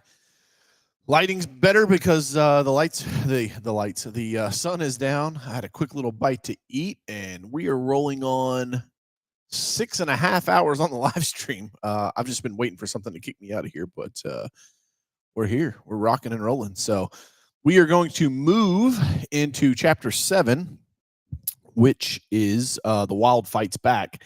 And this chapter talks about overcoming your challenges from a internal and external force. So we will hop into chapter 7. And if you guys haven't picked up your copy yet, you can go to thehunterheadgame.com, get your copy of the book, and appreciate your guys' support.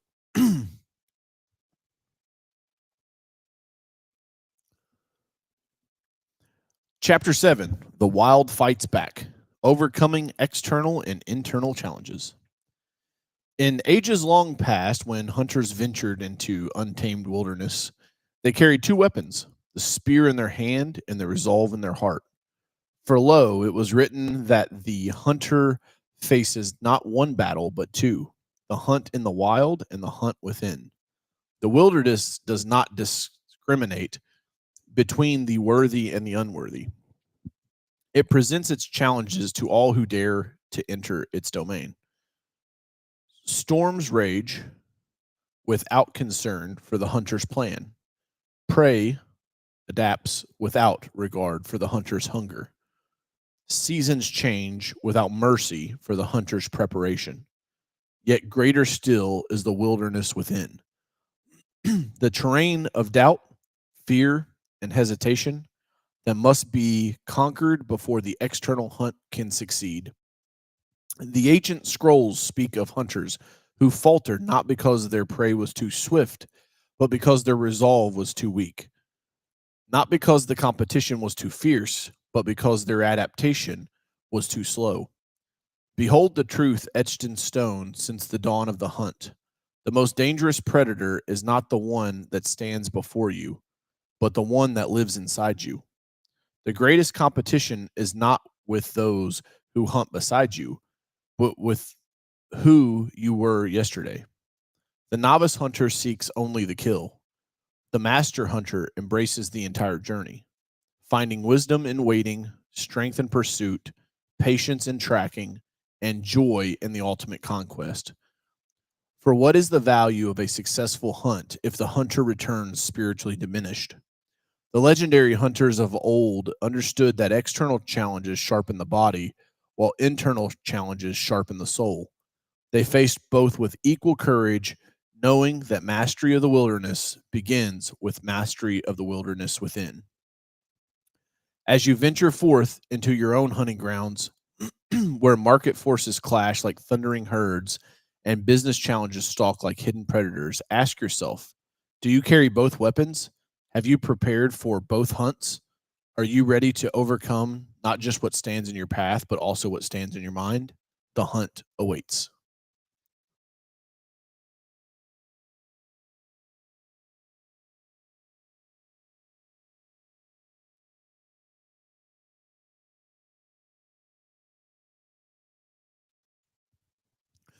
Market competition. How to stay ahead of the market. Swimming in a sea of competitors. There will always be competition. That's the name of the game. You might think you're going into a business or market with no one else, but you'd be foolish to think that. At Carroll Media, when we were developing Allie's AI lead detection technology, I thought we were ahead of the game. By the time we launched, there were 3 other companies already in the space. Anytime you have a first mover advantage, you need to run fast as hell because the time is ticking. The window of the opportunity doesn't stay open forever, and competitors are always watching for successful ideas they can replicate or improve upon. Now, I still think our AI lead detection is the best on the market. It identifies names, phone numbers, email addresses, and home addresses of website visitors.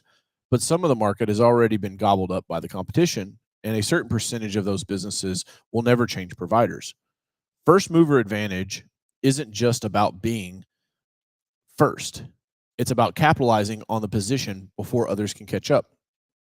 If you're interested in checking out Allie's AI lead detection, send an email to support@carroll.media and let them know you're reading the Hunter head game and are interested in getting a free demo and a trial of Valley. We'll send you 10 leads a month for free. Understanding your competition isn't about obsession, it's about awareness. Like a hunter who knows all the other predators in his territory, you need to understand who else is hunting in your market. Here's how I approach competitive analysis. One, identify who's competing for your prey. Not everyone in your industry is your direct competition. Focus on those targeting the same customers with similar solutions. Study study their hunting patterns. What marketing approaches do they use? How do they price their services? What unique values do they offer? 3, find the gaps they've missed. Every competitor has blind spots, opportunities they've overlooked, or customers' needs they're not serving well. 4, don't fixate on the cheapest competitors. There will always be someone willing to charge less. That's not a battle worth fighting. The cheapest company in your market is often doing the most damage to themselves. They're setting themselves up for long-term failure by training customers to value price over quality, establishing unsustainable margins, and likely delivering subpar service due to their cost constraints. When I started in the power washing business, I saw competitors constantly undercutting each other's prices. Rather than join this race to the bottom, I focused on quality, reliability, and exceptional service. Yes, we lost some price-sensitive customers, but we gained loyal customers who valued results over the lowest bid. Finding your unique advantage.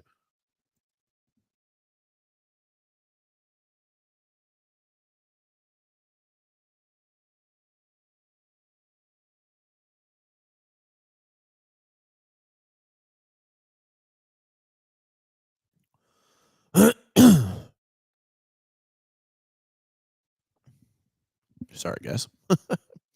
My voice is I took this thing for a ride today. The greatest hunters don't compete directly with the pack. They find their own territory, develop unique skills, or hunt in ways others haven't mastered. Your business should do the same. Your unique advantage, what I call your hunter's edge, comes from understanding what makes you different and leveraging that difference. This isn't just about being better, it's about being different in ways that matter to your clients. For me, building Easy Pro, which I still own today, represented a pivot that created a unique advantage. I realized that yard care and landscaping were becoming commoditized. With low margins and intense competition, rebranding from Yard Smart Lawn Care and Landscaping to Easy Pro with the tagline "Make Life Easy, Call a Pro," I was able to differentiate my business and expand beyond our initial services. This pivot allowed me to shift from the low margin green division, lawn care and landscaping, to the highly profitable clean division, power washing and window cleaning. We still offer these services today to some of the largest property management companies across the Midwest and Southeast.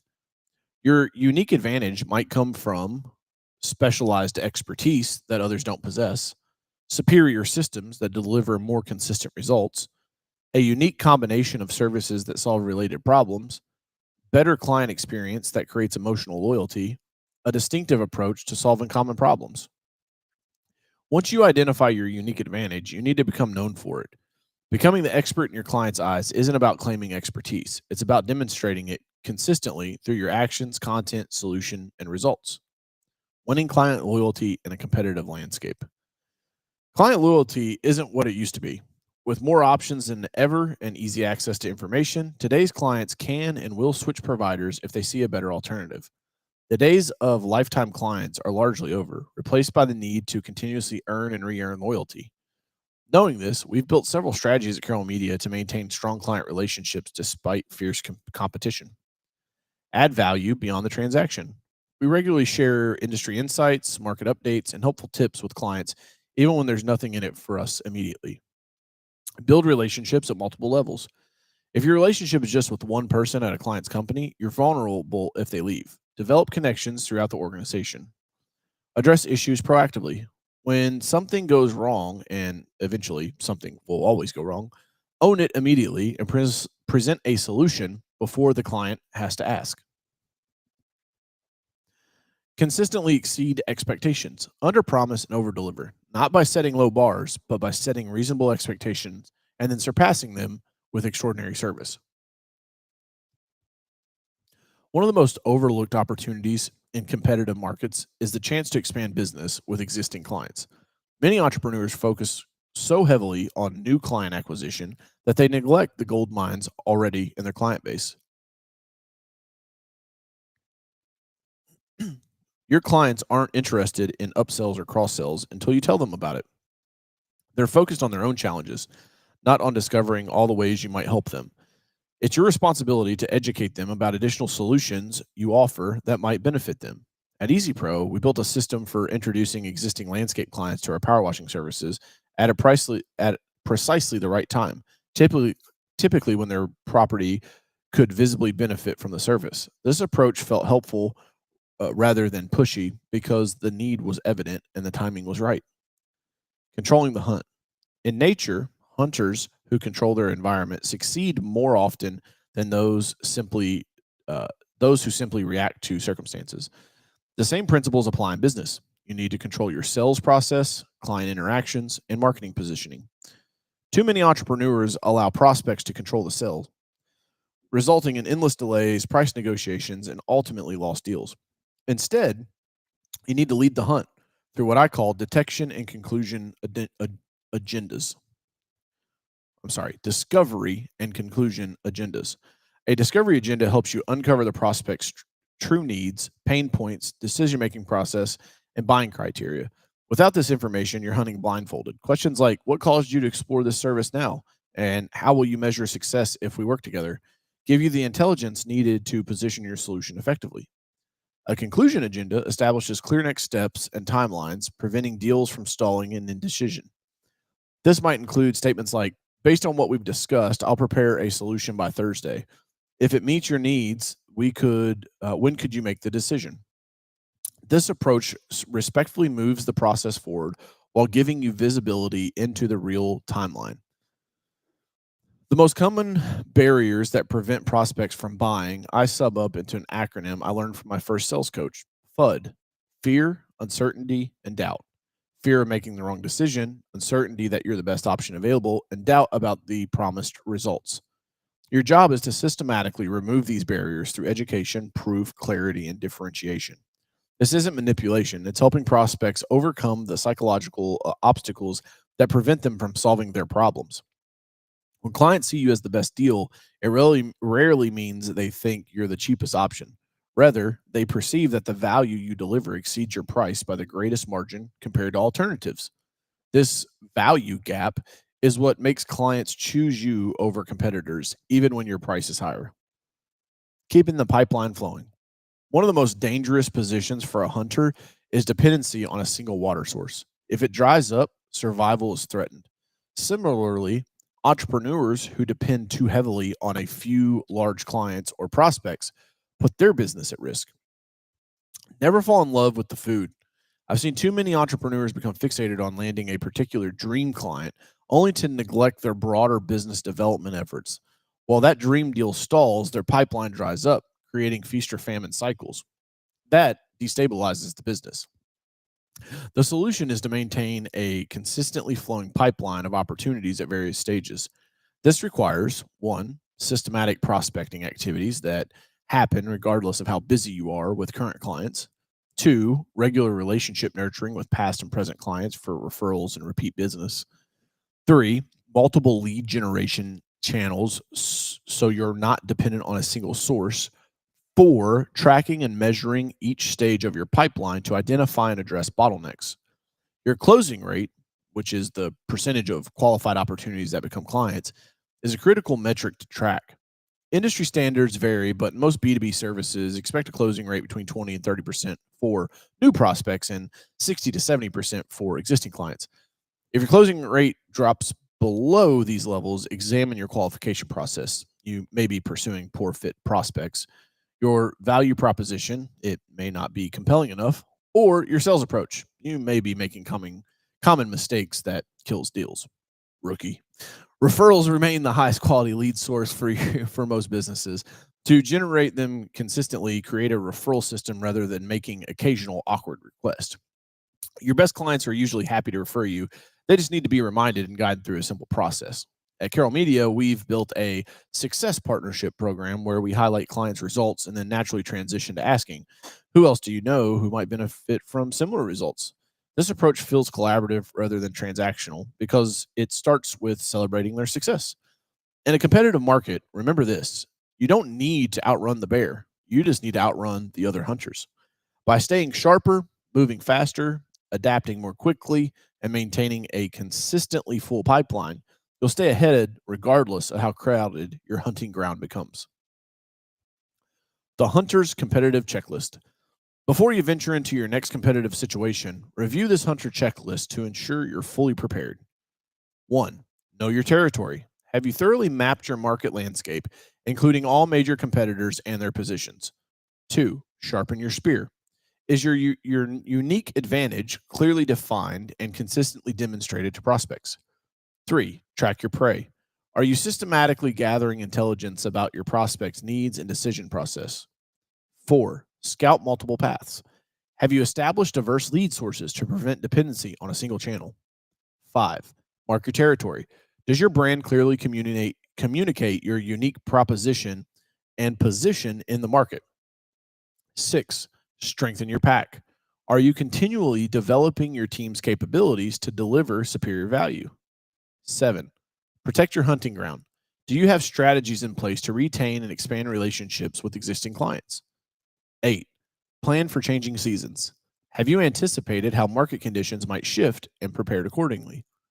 The hunter who completes this checklist before each hunt significantly increases their odds of success in even the most competitive markets.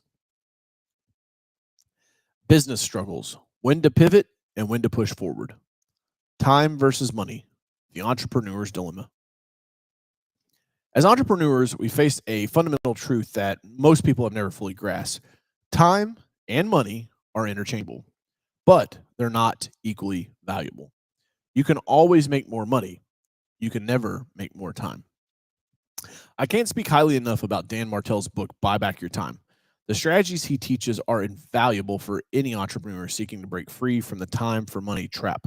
While I may be partial because I'm in Dan's coaching company's SaaS Academy, the principle he outlines have transformed how I approach business. In the early days of my entrepreneurial journey, I made the classic mistake of trying to do everything myself.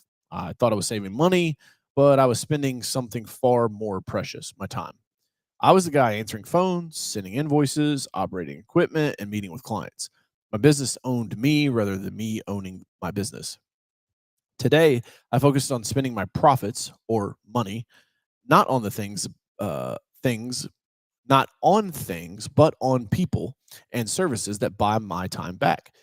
This philosophical shift has been transformative. Instead of asking, how much does this cost? I now ask, how much time will this save me? And what's the value of that time? When evaluating whether to delegate a task or continue handling it yourself, consider these factors: dollar value of your time. What could you earn in an hour focused on your highest value activities? Growth impact. Could this time be spent on activities that directly grow your business? Energy drain. What does this task deplete energy? Does this task deplete energy you need for more important work? Skill alignment. Is this something someone else could do as well or better than you? The math is often surprisingly clear. If your time is worth 200 an hour, and just as a side note, most CEOs should value their time, entrepreneurs, business owners should value their time at about $500 per hour. But in this example, we'll say, is your time worth 200 an hour in revenue generating activities? And can you hire someone for $25 an hour to handle administrative tasks? Every hour you spend on those tasks costs you $175 in opportunity costs. That's not savings, it's an expensive indulgence.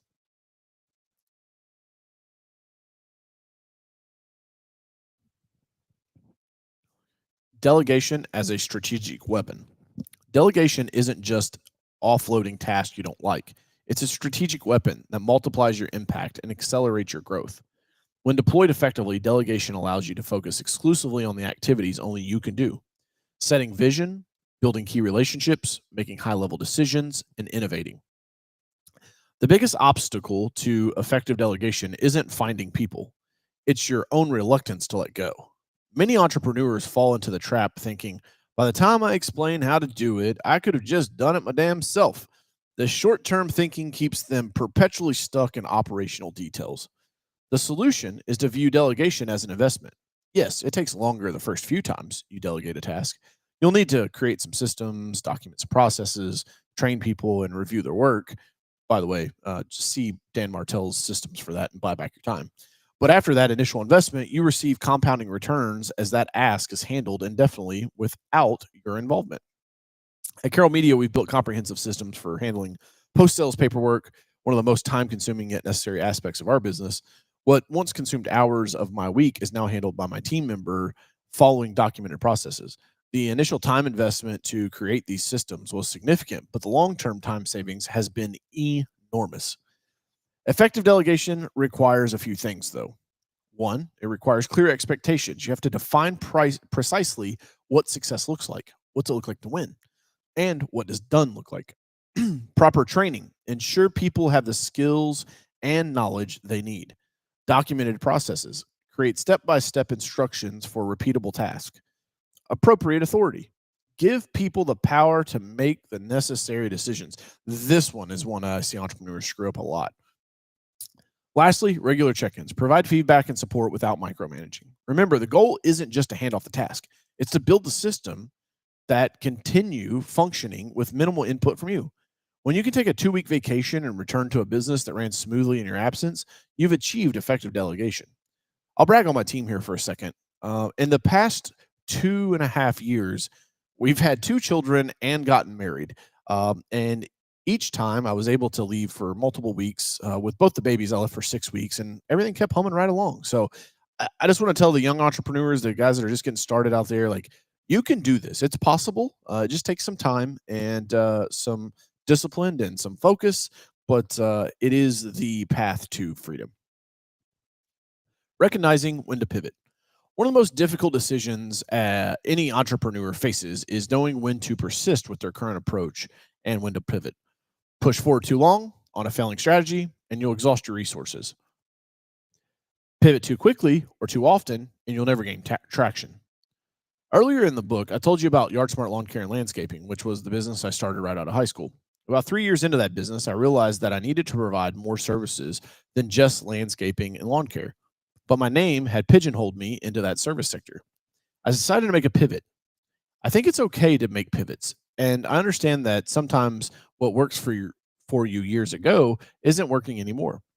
The last 4 digits of my cell phone number at the time were 3279, which spells out EASY, or easy. I started brainstorming ideas of company names that had easy in it. This was before the days of AI, which could have given me hundreds of ideas in a split second. But after a few long nights, I came up with Easy Pro, and the tagline would be, "Make life easy, call a pro." Because at the end of the day, that's what I provided to my clients, an easy solution for their exterior service needs. I still own Easy Pro to this day. I was fortunate enough to grow the lawn and landscape division to over $3 million in revenue. I found a franchise buyer that bought my accounts and equipment, but allowed me to retain the brand that I had built, which between me and you, I thought had the most value out of anything in the business. After selling off what I called the green division, I focused solely on the clean division, which was power washing and window cleaning. We still offer those services today, some of the largest property management companies across the Midwest and Southeast. That pivot so long ago allowed me to move out of the low margin service and expand into highly profitable services. The key indicators that may signal it's time to pivot include diminishing returns, when increasing your efforts yields decreasing results; market saturation, when competition intensifies and differentiation becomes harder; margin compression, when profitability declines despite stable or growing revenue; customer feedback, when clients consistently request services you don't offer; technological shifts, when new technology threatens to make your approach obsolete. Regularly reviewing your before the hunt plan, the vision, strategy you initially established, is essential. This isn't about abandoning your core mission, but about honestly addressing whether your current approach is still the most effective path to achieving it. A pivot doesn't necessarily mean radical reinvention. It might involve shifting to an adjacent market, expanding your service offerings, changing your delivery model, or redefining your ideal client profile, ICP. The goal is to preserve what's working while adapting what isn't. At the end of the year at Carroll Media, we conduct a company wide SWOT analysis to examine the strengths, weaknesses, opportunities, and threats, both in the business and this one's always fun with each team member. Every individual on the team also does a personal SWOT analysis. This systematic approach gives us a structured way to evaluate where we stand and identify whether pivots need to occur, either at a company level or within specific aspects of our operation. This annual ritual forces us to step back from day to day operations and take a comprehensive inventory of our current position. Often, opportunities for pivots emerge naturally from this process. We see gaps in the market, internal strengths we haven't fully leveraged, or emerging threats that require proactive responses. When EasyPro pivoted from primarily lawn care to include power washing, we maintained our core promise of solving exterior maintenance problems. What changed was how we solved those problems and which specific problems we focused on solving. When to double down and push forward. Just as important as knowing when to pivot is recognizing when to double down on your current strategy, when to push through challenges rather than change direction. Some of the greatest business successes came after periods of significant difficulty that might have prompted less determined entrepreneurs to pivot prematurely. Persistence is particularly important when you have evidence your approach works. If your service clearly delivers value but faces temporary obstacles, the core problem you're solving remains significant. If market needs persist despite changing conditions, early adoption is promising. If initial clients show strong satisfaction and retention, your solution is ahead of market readiness. If you're innovating in ways the market hasn't fully embraced yet, long decision processes are one of the most common challenges that test entrepreneurs' resolve.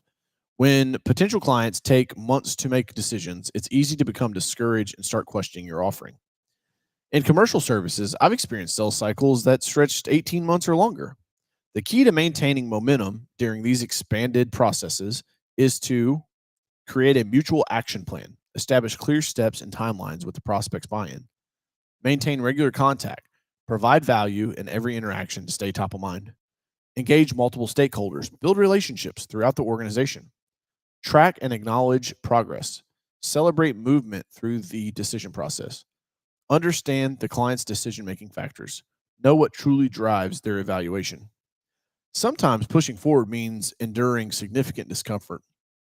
During the early days of Carroll Media, we faced several months where cash flow was tight, key deals were delayed, and market conditions were challenging. It would have been easy to retreat to something safer or pivot to a less ambitious model. Instead, we doubled down on our core strategy, trimmed unnecessary expenses, focused intensely on client delivery, and trusted in the foundation we'd built. That period of persistence eventually gave way to accelerated growth that would not have been possible had we changed course. Managing sales quotas and targets. The dreaded sales quota. Few phrases create more anxiety for entrepreneurs and sales professionals. Yet quotas and targets serve an essential purpose. They provide clear metrics for success and create healthy pressures to perform.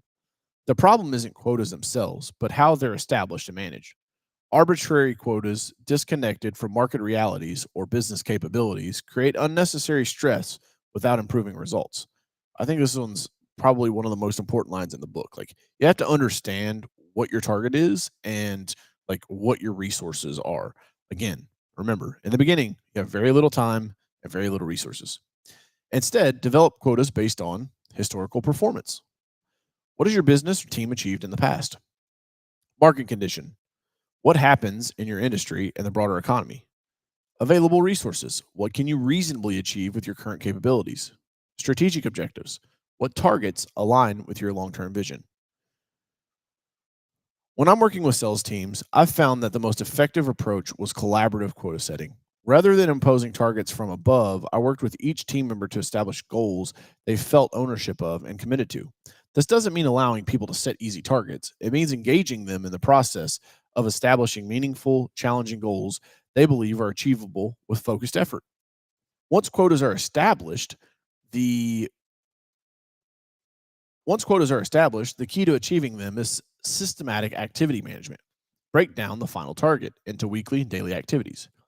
If your quarterly revenue goal is $300,000, and your average deal size is 15 grand and your closing rate is 25%, then you need 80 qualified opportunities in your pipeline, which might require 240 discovery calls, which could mean 15 calls per day. This approach transforms an intimidating quarterly target into manageable daily activities. The focus shifts from the pressure of the end goal to the discipline of daily execution. When you're balancing short term targets with long term vision, remember that quotas are a means to an end, not the end itself. They're tools to drive activity and measure progress towards your larger vision. When quotas become the sole focus, they can undermine long term success by encouraging short sighted decisions. The most successful hunters don't measure their success solely by today's kill. They measure it by the health of their hunting grounds, the strength of their skills, and their ability to hunt successfully season after season. Bring the same long term perspective to your business activities, and you'll make decisions that support sustainable growth rather than temporarily target achievement. The pivot framework, 4 critical questions. When faced with the pivotal decision of whether to persist or change direction, use this framework for clarity around your thinking. Ask yourself these 4 critical questions. 1. Core mission alignment. Does our current approach still serve our fundamental mission, or has it become a distraction? Consider whether you're still addressing the core problem you set out to solve, even if the methods have changed. 2. Market response reality. What is the market telling us through its behavior, not just words? Look at metrics like conversion rates, customer retention or stick rate, and referrals, not just what prospects say they want. Resource sustainability. Can we continue our current approach long enough to achieve breakthrough, or will we exhaust critical resources first? Assess your runway, team energy, and financial reserves, honestly. Opportunity cost. What other opportunities are we foregoing by persisting with this approach? Evaluate what else you could be doing with the same resources and whether that might yield better returns. The Easy Pro pivot from green division to clean division succeeded because it maintained alignment with our core mission, exterior property services, while responding to market realities, higher margins and power washing, preserved our brand equity, and capitalized on customer relationships we'd already established. When these 4 questions point toward pivot move decisively. When they suggest persistence, double down with renewed conviction. The clarity that comes from this structured evaluation will give you confidence regardless of which path you choose. The role of adaptability in entrepreneurial success.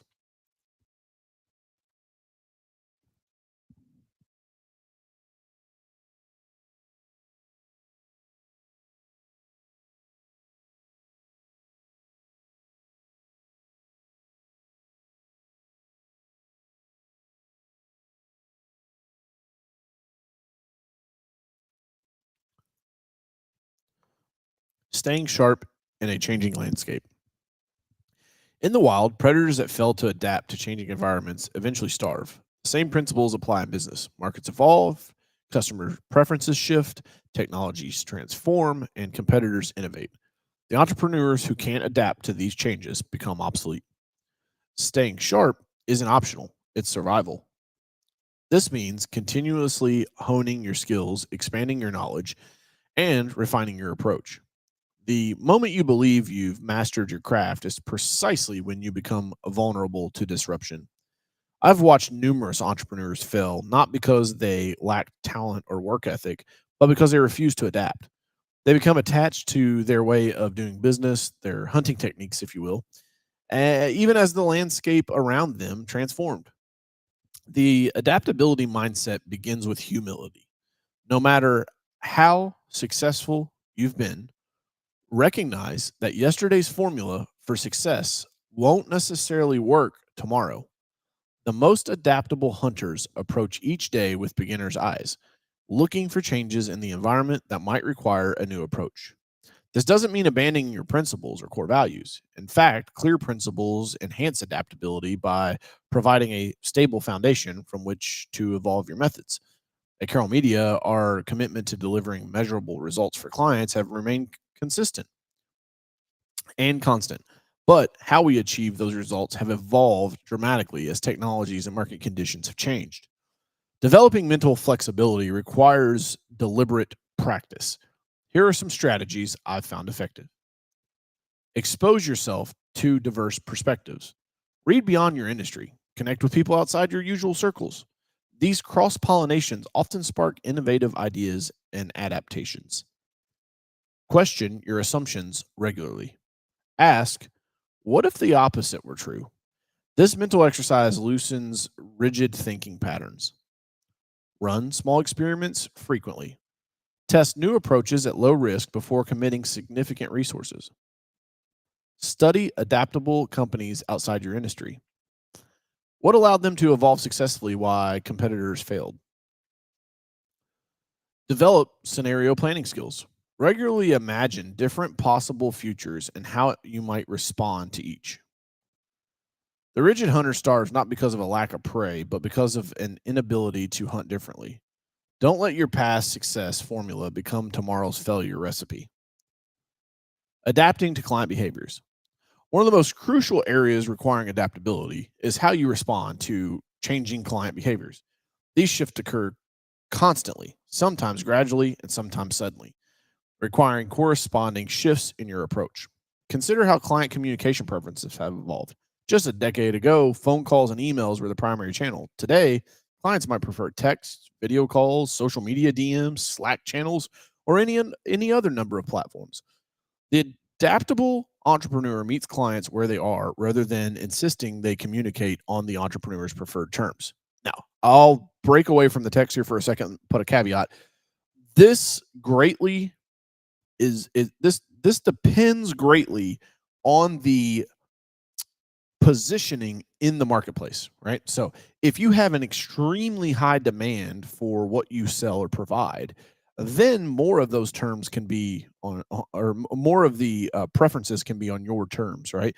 If there is not as much demand for your product and you have to appease the customer more, then some of those may be on the customer's terms. I also can't drive home the point enough that this is why attracting clients is super important, right? Attract the clients to you. All right, back in here. Unresponsive clients present a particular challenge that tests your adaptability. When prospects or clients stop returning calls or emails, many entrepreneurs fall into rigid response patterns. They either continue the same outreach approach, hoping for different results, or they give up entirely. Most often than not, it's the latter. The adaptive approach is to vary your outreach methods, timing, and message. If you if emails aren't working, try a text. If morning outreach gets no response, try late afternoon. If business focused messages are ignored, perhaps a more personal connection might break through. Each non response is data that should inform your next attempt. A funny little thing here. I love sending memes as follow up. So, like, if we're past the point of like communicating and I've emailed you 3 times and now you're just, ignoring me or you won't respond back, I'll just start slinging memes your way because it's super easy for me to do. It doesn't take a ton of time. And it breaks up the professionalism. Now it's like, hey, man, like you ghosted me, right? There's a Kevin Hart meme where he's like, eyes looking and he's like just kind of blinking. I've sent that one several times, got some good response. Pretty cool. You also can use a meme generator if you want to take a little extra time and generate your own meme. So like, you know, everybody knows the famous one where like the guy's looking back at the other girl and he's got his girlfriend around his arm. And it's like, you, us, and the competition or something like that. Anyway, I digress. Back into the readings. Budget constraints, not in the budget, represent another client behavior that demands adaptability. When I first encountered this objection early in my career, I had one basic response: offer a discount. This one dimensional approach limited my effectiveness. Today, we have multiple adaptive responses to budget concerns. We could do timeline adjustments.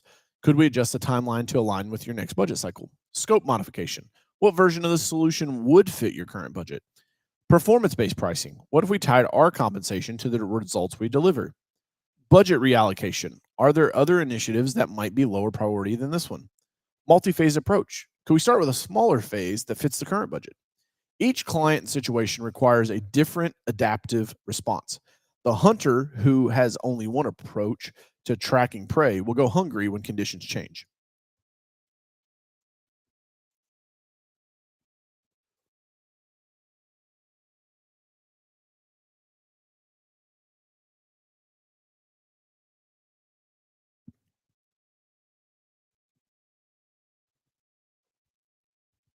Sales system adaptability.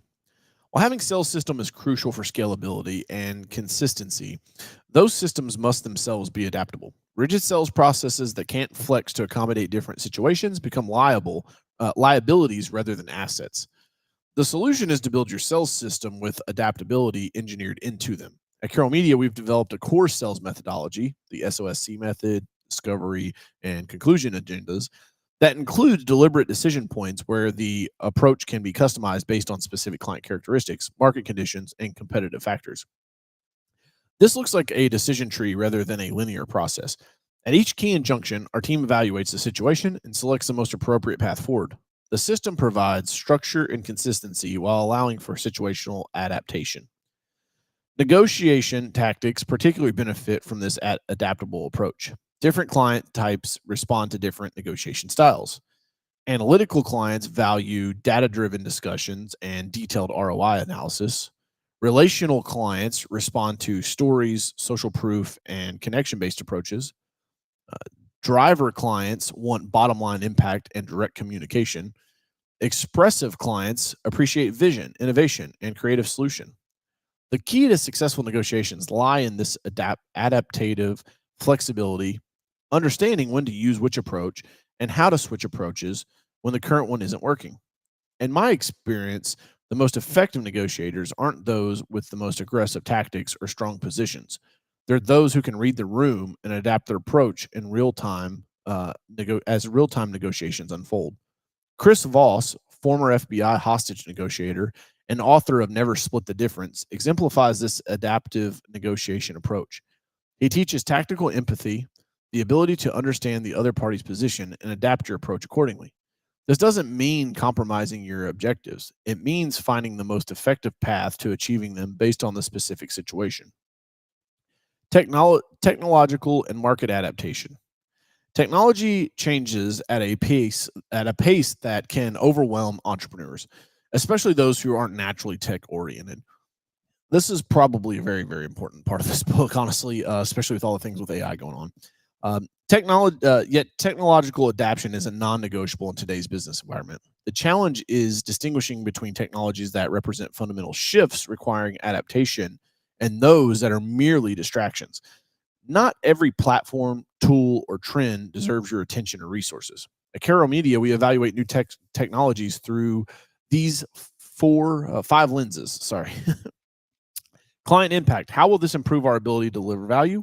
Efficiency gain. Will this significantly reduce time or cost to serve clients?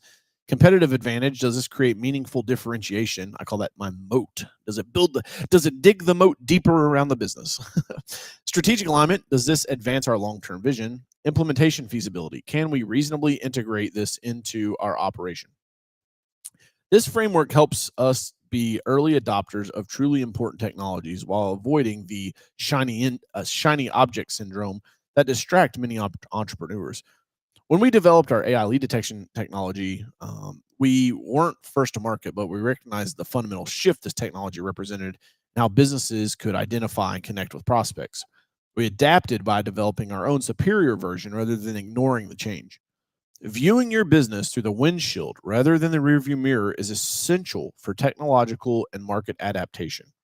Too many entrepreneurs make decisions based primarily on historical data rather than forward-looking indicators. The windshield perspective involves monitoring leading indicators that predict future conditions while tracking emerging technologies before they become mainstream, studying adjacent industries for trends that might cross over, learning from early adopter clients whose needs often foreshadow broader market shifts, and engaging with the thought leaders who are shaping future direction. This forward-looking approach allows you to adapt proactively rather than reactively, positioning your business ahead of changes rather than scrambling to catch up after they've occurred. Adapting your resource allocation. Perhaps the most crucial adaptation involves how you allocate your limited resources: time, money, energy, and attention as your business evolves. And remember, for the 90-100th time, yes, 90-100th is the word. From the 90-100th time in the beginning, I'm talking to you guys that are in business less than 5 years.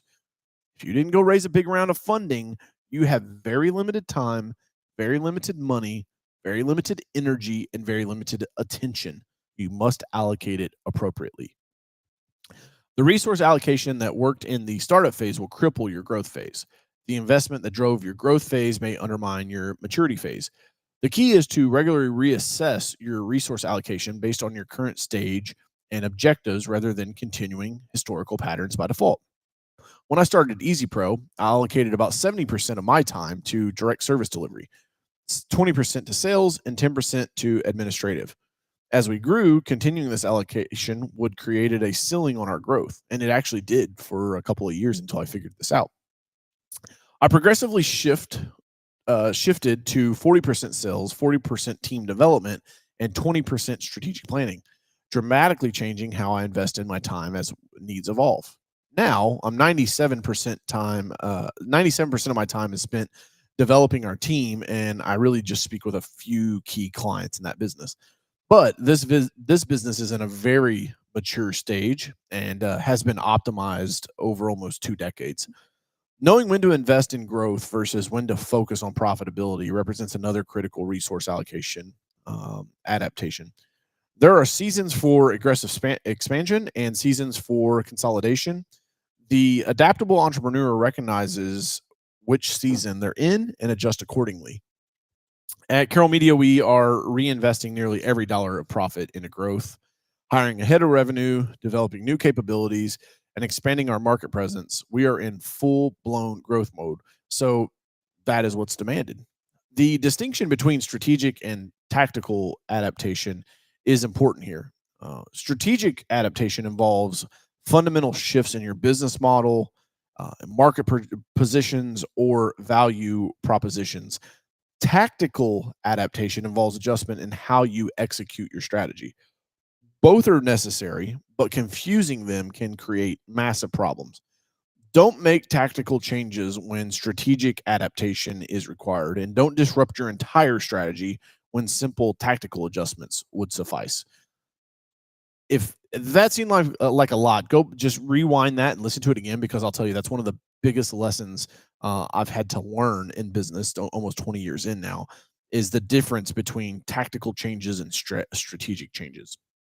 Here's an example. When our power washing clients, when our power washing client base began requesting window cleaning services, adding this capability was a tactical adaptation that fit within our existing strategy of providing comprehensive exterior maintenance solutions. We didn't change our strategic approach to now become a window cleaning first business. A knee-jerk reaction, or as I call it, throwing hand grenades in your business for no reason, is uncalled for and often becomes extremely costly. The most adaptable hunters know when to adjust their technical versus when to hunt different prey in new territory. This discernment comes from regular assessments of both technical results and strategic positioning, always with an eye towards the evolving landscape rather than just the current hunt. I'll also just tell you that it takes time. You're going to fuck this up at some point. You're going to make a mistake at some point, and you'll make strategic changes when a tactical change could work. You'll make a tactical change when the full strategy needed to be fixed. It's just going to take time and mistakes. Some of the best things you'll learn in business will come from when you screw something up and you're like, yep, won't do that again.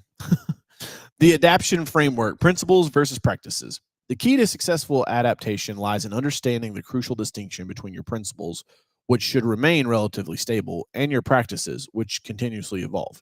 This framework provides clarity about what to preserve and what to change. Principles remain stable. These are going to be your core mission and your purpose, your fundamental values and ethics, your key differentiators and strengths, and your long-term vision. Practices will continually evolve. This could be your technology or your tools, specific methods of service delivery, marketing sales approaches, operational procedures, resource allocation models, etc. At Carroll Media, our principle of measurable client impact has remained constant, while our practices for achieving this impact have evolved dramatically from like traditional marketing methods to now AI-driven lead generation and some really, really cool stuff we're doing. It's always remained the same, that our tagline is the numbers don't lie, right? So it's always been about measurable client impact. When you maintain clarity about this distinction, adaptation becomes less threatening. Adaptation becomes less threatening. You're not abandoning who you are or what you stand for. You're simply finding more effective ways to express those core principles in a changing environment. The hunter who understands this distinction retains their identity while continuously evolving their methods, adapting not because of weakness, but because of wisdom.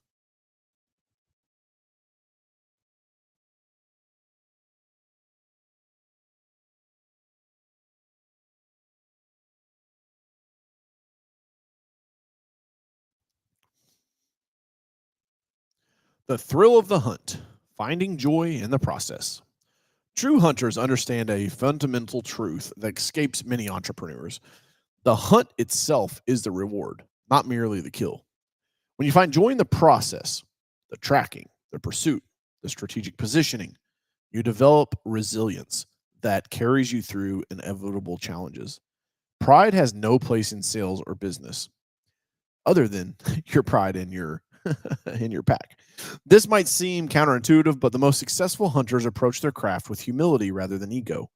Pride blinds you to weaknesses, prevents adaptation, and creates resistance to learning. The humble hunter remains teachable, sees reality clearly, and continuously improves.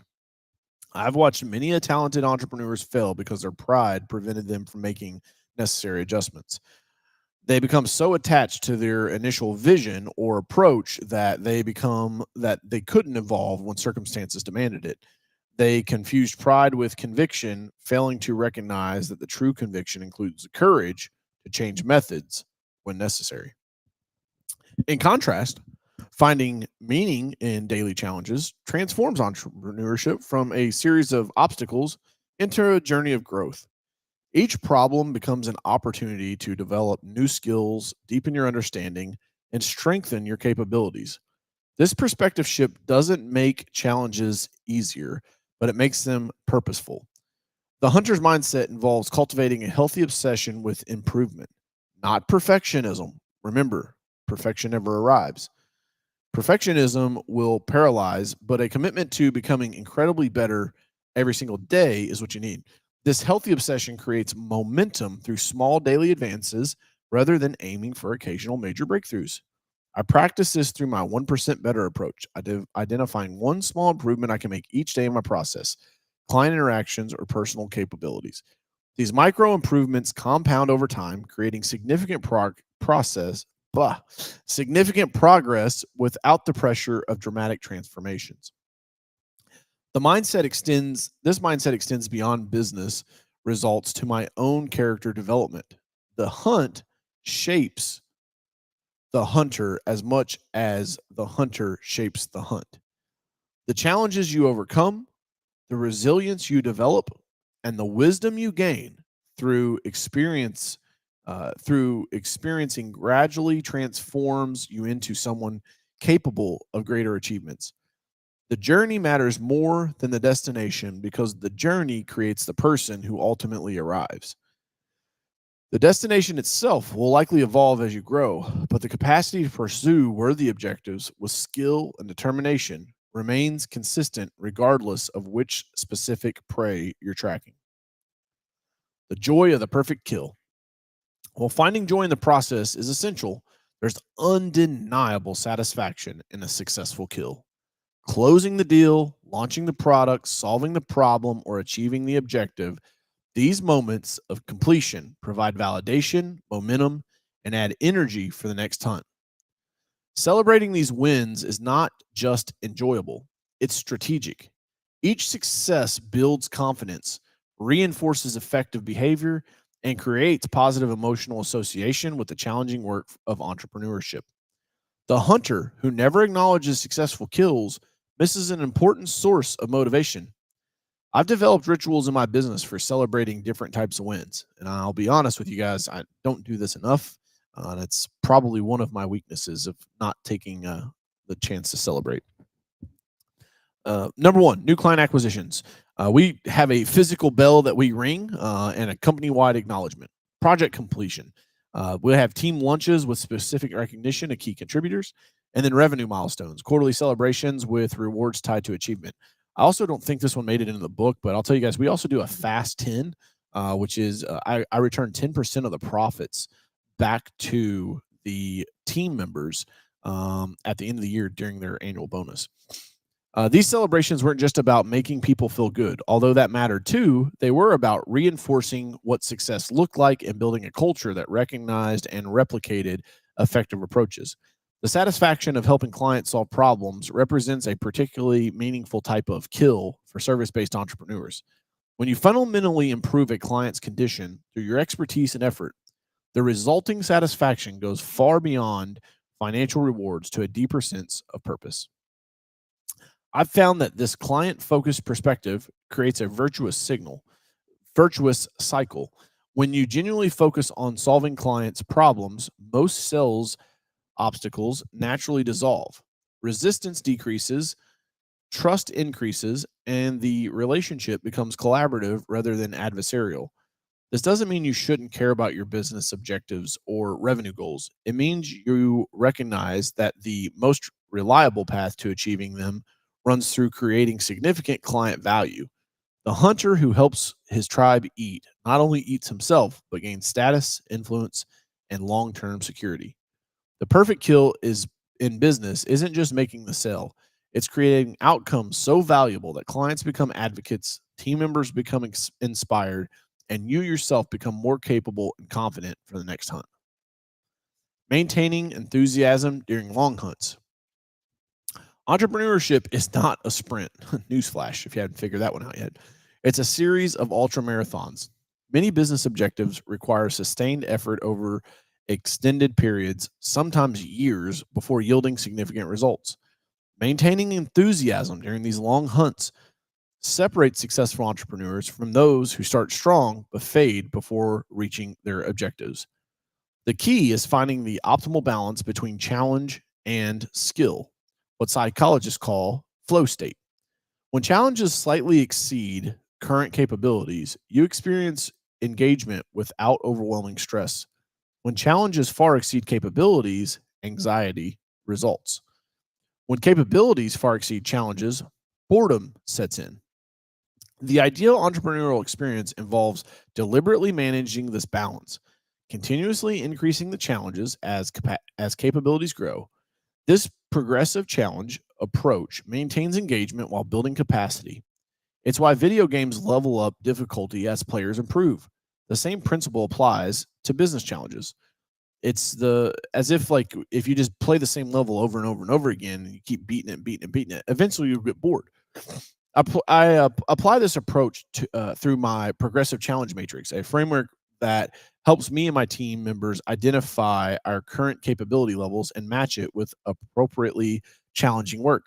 As we master each level, the challenge increases accordingly, maintaining the optimal tension that produces growth and engagement. Creating conditions for peak performance involves more than just challenge collaboration. It also requires clear objectives, immediate feedback, undistracted focus, skilled task alignment, and autonomy. When these conditions align, you can experience remarkable productivity and satisfaction even during difficult work. This state doesn't eliminate the effort required, but it transforms that effort from draining to energizing. Building support systems for the long hunt is equally important for maintaining enthusiasm. No hunter can maintain peak performance indefinitely without rest, reflection, and renewal. The entrepreneur who attempts to operate at maximum intensity without appropriate recovery inevitably will burn out. My support system includes peer groups, mentors, personal practices like regular exercise and taking time off, family support, and professional development. These support structures don't just help you endure the long hunt, they help you thrive through it, finding joy and meaning in the journey rather than merely surviving until some distant destination happens. Learning from master hunters. Studying those who kill it in competitive markets provides invaluable insights into both the technical aspects of business success and the psychological approach that sustains enthusiasm through the challenges. In every industry, There are entrepreneurs who consistently outperform despite facing the same external conditions as everyone else. These master hunters haven't discovered some secret hunting ground on others or that are unknown to others. They've developed superior hunting techniques, mindsets, and systems that allow them to succeed where others struggle. I've made it a practice through my career to study these exceptional performers, not just through books and courses, but through direct observation and relationships whenever possible. This has often required investing significant time and sometimes money, but the return on these investments have been extraordinary.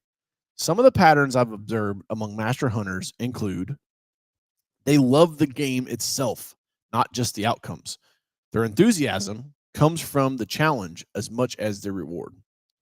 They maintain extreme levels of ownership, never blaming external factors for results they can influence. They balance strategic patience with tactical urgency, knowing when to wait and when to strike. They operate from principles rather than tactics, adapting methods while maintaining core values. They continuously refine their approach based on results rather than becoming attached to techniques. Learning from master negotiators has been particularly valuable in my development. Negotiation represents a microcosm of entrepreneurship, balancing firmness with flexibility, self interest with relationship building, and immediate gains with long term positioning. Among the best negotiators I've studied, several universal principles emerge. One, listening reveals more leverage than talking.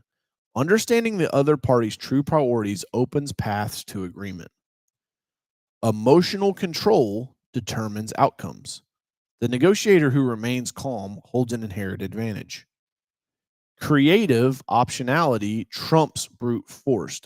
Finding non obvious solutions that satisfy both parties' core needs create superior outcomes. Preparation creates confidence. The more thorough you understand all aspects of the negotiation context, the more comfortably you can navigate it. Patience is power. Rushing to agreement almost always weakens your position and results. These negotiation principles apply far beyond deal making to essentially all aspects of entrepreneurship, from client relationships to team development to strategic partnerships. The wisdom of these master hunters remind us that while tactics evolve with changing conditions, certain timeless principles of success remain consistent across eras. Today's digital landscape may look nothing like the business environment of previous generations, but the fundamental dynamics of value creation, relationship building, and strategic positioning remain remarkably similar. The deeper purpose of the hunt. Ultimately, the greatest joy in entrepreneurship comes from connecting your daily activities to deeper meaning beyond transactional success. When your work becomes a vehicle for personal growth, positive impact, and legacy creation, even the most challenging aspects take on new significance. Finding meaning beyond the transaction transforms difficult clients from frustration into growth opportunities, market challenges from threats into purpose defining moments, and failures from discouragement into valuable lessons. This meaning centered perspective doesn't eliminate difficulty, but it fundamentally changes how you experience it. The hunt can serve many deeper personal purposes: personal development, becoming more capable, resilient, and wise through business challenges; team elevation, helping others develop their full potential through meaningful work; client transformation, creating significant positive change in clients' businesses and lives; industry advancement, pushing your field forward through innovation and leadership; community impact, using business success to strengthen the broader community. When your hunt serves purposes beyond simply making the kill, you discover reserves of energy, creativity, and persistence that wouldn't be available for purely transactional objectives. The legacy of successful entrepreneurship extends far beyond financial outcomes. The business you build, the people you develop, the problems you solve, and the examples you set create ripple effects that continue long after specific achievements fade from memory. This legacy perspective helps maintain enthusiasm during difficult periods because you see current challenges as part of the larger narrative that transcends immediate circumstances. The day to day difficulties matter, but they exist within a broader context of meaning that sustains your commitment.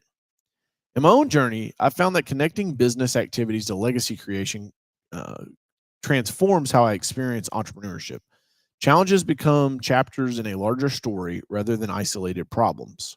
Think back to me losing my gym, the elite fitness story. Setbacks become plot twists rather than endpoints. The entire journey takes on narrative meaning that transcends individual hunts. This doesn't mean becoming detached from practical realities or immediate objectives. It means viewing those practical matters through a lens that reveals their connection to deeper purpose, seeing how today's specific sales challenge or operational problem fits within your broader mission. The journey ultimately matters more than the destination because the journey is where life happens. The destination serves primarily to give direction and meaning to the journey rather than being the point of the journey itself. When you embrace this perspective, you discover that the greatest thrill of the hunt isn't capturing prey, but becoming the kind of hunter who can pursue worthy objectives with skill, wisdom, and joy, regardless of which specific prey you're tracking at any given minute. Reconnecting with your purpose during difficult hunts. Even the most passionate entrepreneurs occasionally lose connection with their deeper purpose during challenging periods. When the daily grind becomes overwhelming or multiple setbacks accumulate, enthusiasm can fade and the hunt can begin to feel more like a burden than a calling. During these inevitable difficult seasons, successful hunters have specific practices for reconnecting with their deeper purpose. These aren't just motivational tactics, but practical disciplines that restore the perspective and renew energy.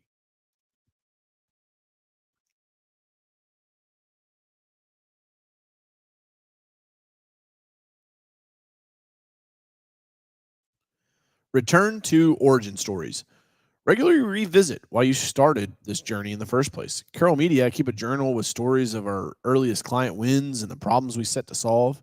During challenging periods, I read these accounts and reconnect with them on our original purpose. I also love going back and looking at Facebook memories, quite frankly. Those are always good to return to your origin story. Seek direct client impact. Nothing reignites purpose faster than directly experiencing the positive impact of your work. Schedule time with your clients who have benefited most from your services.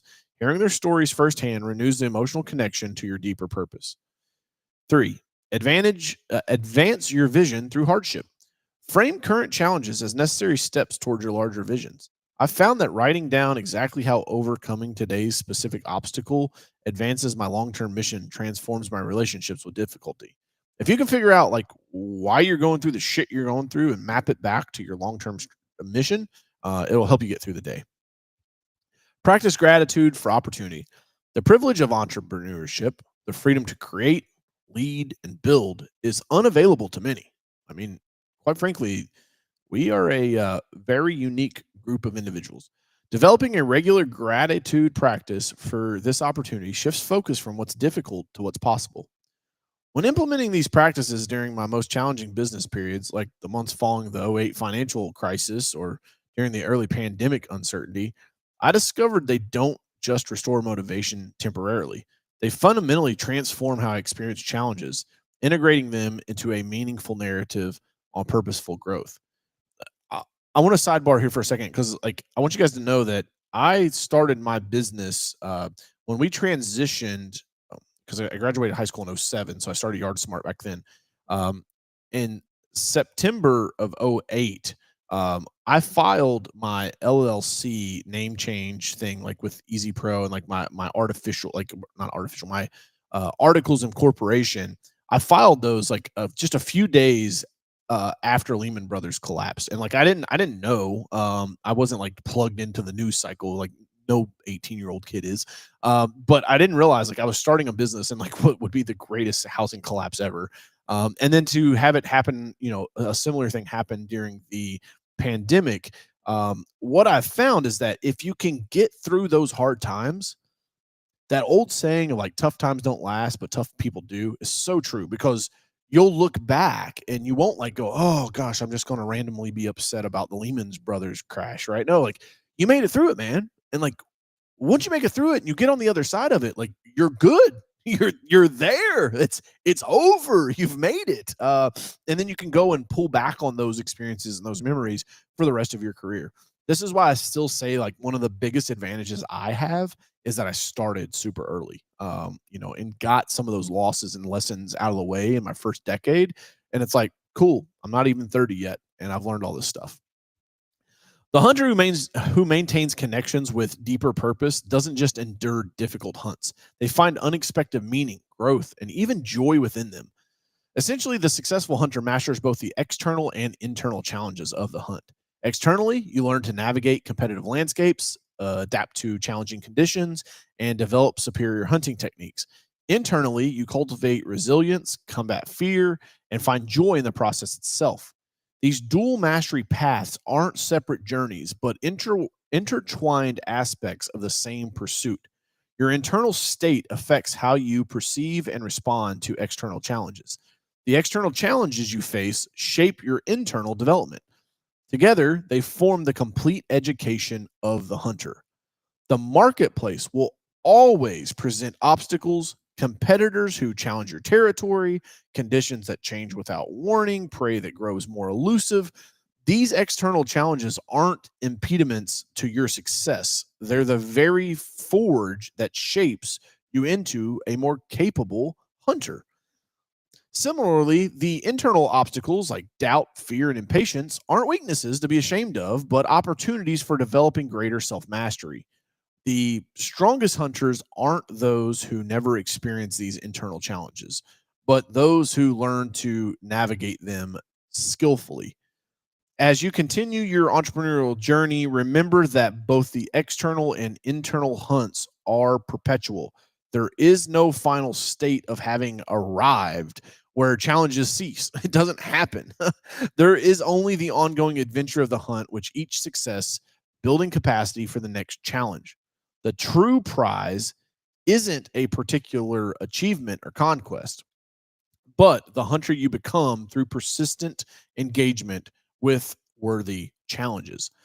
When you embrace both the external and internal dimensions of the hunt, entrepreneurship transforms from merely making a living into crafting a life, one worthy of magnificent capabilities that lie dormant within you until challenges call them forth. Now, return to your hunting grounds with renewed purpose. The obstacles before you are not your enemies, but your teachers. The competition around you, not your adversary, but your stimulus. The hunt itself is not your burden, but your privilege. Above all, remember, a hunter finds joy not despite the challenges, but because of them.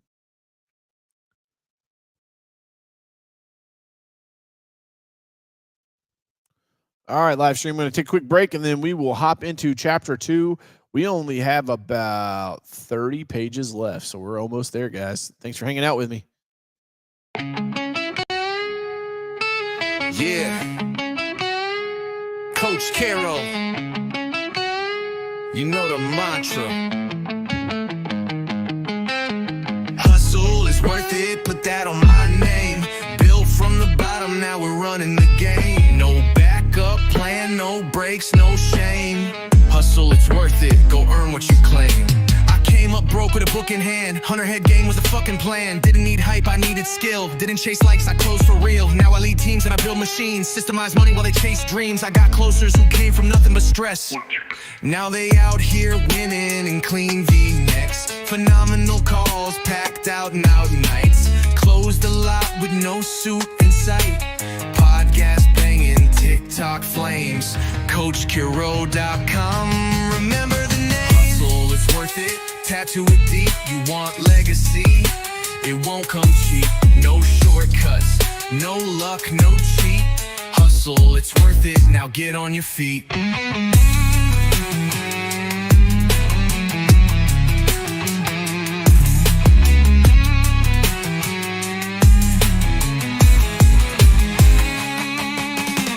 Just coaching, I'm building tribes, weaponizing leaders, redefining lives. Helped ex-cons double their worth, taught single moms how to own their turf. This ain't about me, it's about the next. I just hand them the torch and let them flex. I burn the script and rewrite rules. This ain't textbook, it's real world tools.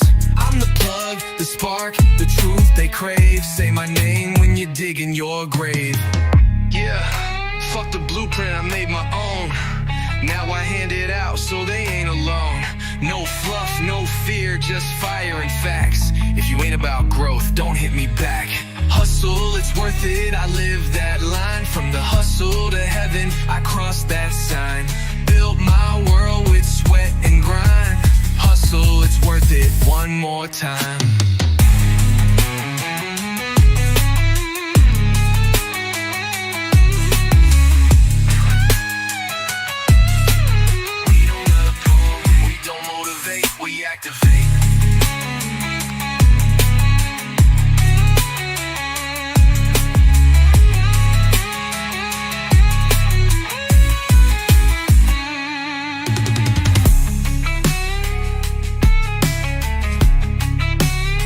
All right, welcome back. Let's get through this thing, man.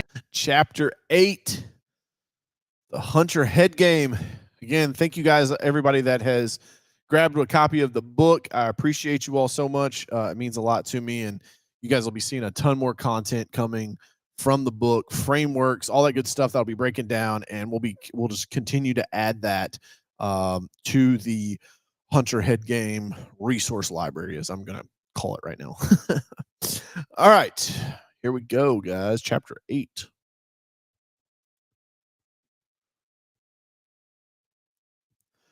Chapter 8, from prey to predator, transforming from the hunted to the hunter. And the hunted cried out in the wilderness, not for rescue, but for revelation. For the beast within does not beg, it awakens. Long did he wander, cloaked in fear, fleeing shadows that wore the face of failure, doubt, and despair. He mistook motion for progress and busyness for purpose. Yet the more he fled, the more the echo of the hunt called from within. Until came the day when he could run no more. He stood not at the mercy of the world, but at the mercy of his own delay. And lo, the wind whispered, not warnings, but invitations. The fire did not burn to destroy, but to refine. The hunted became still, and in that stillness, a decision was forged. No longer would he seek shelter beneath the leaves of excuses. No longer would he bow to the tyranny of almost and not yet. No longer would he wear the garments of prey. He tore from himself the skins of limitation and rose not with fury, but with focus, not with rage, but with resolve. The hunted life ends the moment you choose to face it. The hunter's life begins when you dare to become it. There's a moment in every hunter's life when the old skin no longer fits, when the mask cracks, when the tools you've used to survive won't take you one step further. Mine came wrapped in lawsuits, debt, and a business collapse that left me staring into the abyss with one brutal realization. No one is coming to fucking save you. By the time I lost the gym, I had already proven I could build something. I'd taken a struggling business, tripled its members, and flipped the entire operation into a six-figure machine. But when it all came crashing down, there were no applause, no backup plan, no safety net, just silence. And in that silence, I met someone new, someone more dangerous, someone hungrier, someone who finally understood the most powerful thing that can happen in your life is for everything safe and familiar to burn to the ground. Because only then do you discover who the hell you really are. Death before domination. If you want to evolve, something in you must die. That's not poetic, that's process. Most people want growth without loss. They want transformation without the teardown, but that's not how hunters are made. To become a killer in business, in life, in leadership, you must be willing to bury the part of you that only wanted to be liked, to stay safe, to be fed. The old you wanted security. The new you chooses power. Burn the blueprint. When the gym collapsed, so did my identity. I had to confront the hard truth. The blueprint I was building my life on wasn't designed to withstand real pressure. And that's where a lot of people live, with lives, businesses, and mindsets that are one tough season away from total failure. They're still building with old tools, outdated strategies, and stories that don't serve them anymore. Let me say this bluntly. If your life falls apart when things get hard, then it wasn't built right. The hunter doesn't just bounce back, he upgrades. He scraps the old map and draws a new one from the ashes. The upgrade equation. You don't need to fix the old you need to replace the old you. Here's the shift. Pain plus purpose plus persistence equals power. That's the real formula. Pain reveals what needs to go. Purpose gives you a new direction. Persistence is the daily kill. Put those together and you'll stop asking for a handout from life and start demanding a seat at the apex table. The death ritual. No, we're not lighting candles and chanting, but this is serious work. This is where the hunted version of you dies. Take 5 minutes and write this down. What beliefs have been keeping you small? What habits no longer serve your future? What relationships, routines, or rules do you need to break? That list, that's your funeral. Now, flip the page and write your reintroduction. Who are you becoming? What will you no longer tolerate? What code will you live by? This is your new operating system. You're not patching software, you're swapping the whole damn hard drive. Coach Carroll's razor. Here's a little rule I live by. If it doesn't align with the hunter I'm becoming, it doesn't belong in my life. That's it. That's the filter.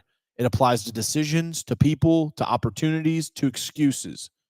Try it for a week. Watch how quickly clarity comes to you. After the gym, I didn't crawl back to comfort. I got meaner, sharper, smarter. I pushed into Easy Pro and Carroll Media with a fire in my belly that no Harvard case study could teach. Because when you've buried a dream and come back breathing, you don't fear failure anymore. You expect it. You plan for it. You leverage it. The hunter isn't afraid of starting over. He's afraid of staying the same. And so I ask you, what part of you needs to die for the next version of you to rise? Not tomorrow, now. Strategies to build confidence and competence. Confidence isn't something you wait around to feel. It's something you earn through action. Competence isn't a personality trait. It's a skill set you build brick by brick. If you want to move from the hunted to the hunter, you have to stop waiting until you feel ready. You don't need permission. You need movement. Too many people are waiting for a green light, for someone to tell them they're good enough, for some divine signal that now it's time. But the truth is, confidence is built in the doing, not the thinking. The longer you wait, the more you validate the lie that you're not capable. You gain confidence every time you keep your word to yourself. When you say you'll wake up early and you do, when you say you'll make those 10 sales calls and you do, when you decide you're done tolerating mediocrity and you act on it, that's how you start stacking wins. And those wins build your identity as someone who does what they say. This isn't about toxic hustle or pretending you're bulletproof. It's about doing hard things with intention. Hunters don't just become killers by watching YouTube videos or journaling about their goals. They do it by putting in the reps, failing fast, and recalibrating quicker. Let's talk about skill. Competence is what breeds sustainable confidence. You don't just need to believe in yourself. You need to back it up with results. That means identifying what matters in your game and getting unreasonably good at it. Want to lead a team? Learn how to clearly communicate vision and standards. Want to close deals? Master discovery, objections, and closing. Want to scale a business? Understand cash flow, delegation, and hiring the right killers around you. Don't spread yourself thin trying to be good at everything. Specialize. Dominate your lane. Earn your confidence through capability. Now, let's be real. Confidence and competence don't come from comfort. They come from being in the arena, taking hits, and showing up again and again. Every time you faced resistance and push forward and come out the other side, you become a little more dangerous, a little more unshakable. And that's how you build confidence. I'm not telling you this from a mountaintop. I've lived it. When I lost my gym, I could have disappeared. I could have been done. I could have went and got a sales job making $300K a year, but instead, I built something better. I didn't feel confident when I started over. I felt raw, exposed, and borderline broken, but I moved anyway. And that motion, those little daily wins, stacked into a confidence that couldn't be taken away. You don't need to become someone else. You need to become who you were before the world convinced you to play small. I'm going to read that one again. You do not need to become someone else. You need to become who you were before the world convinced you to play small. Strip away the fear, cut out the noise, focus on execution. That's where your power lives. Dress like the hunter you are. Style might be seen like a small detail to some, but make no mistake, how you present yourself impacts how the world receives you and how you see yourself. As Tom Ford once said, dressing well is a form of good manners, and it's also a form of preparation and power. When I walk into a room, I want my presence to hit before I speak. That's why I work with my good buddy and one of my longest friends, Jordan Yoakum. He's my Tom James Taylor, who not only has kept me looking sharp, but is also the top sales rep in the entire company. That's intentional. You want to build your tribe with the best, and Jordan is a perfect example of that. I don't just preach excellence, I surround myself with it. Dressing well isn't about ego, it's about alignment. You want to feel like the hunter? Then look like the damn hunter. Show up with intention. Your clothes are your armor. Your style is signal. Walk into every room already communicating what you stand for. You want confidence? Do what you said you would do. You want competence? Get better on purpose. You don't wait your way into being a hunter. You work your way into it. And that starts today. The predator mentality, outthinking and outworking the competition. The hunter does not wait. He does not wonder. He does not hope. He stalks.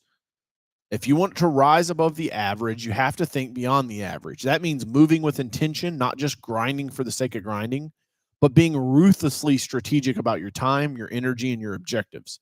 This is where the predator separates from the prey. It's not about being the loudest in the room. It's about being the one with the sharpest mind and the clearest plan. Strategy is what turns ambition into execution. I didn't always get this. In fact, for years, I thought outworking the competition meant doing more, sleeping less, burning both ends of the candle until there was nothing left but ash. But I learned, thankfully, before it was too late, that working smarter isn't some soft excuse. It's the most lethal skill set a hunter can have. When I joined the Endeavor Scale Up program, our company was selected as one of just 4 businesses in the region. That's where I was introduced to Linda. She wasn't just any mentor. She had run Accent Marketing, a $100 million a year marketing operation.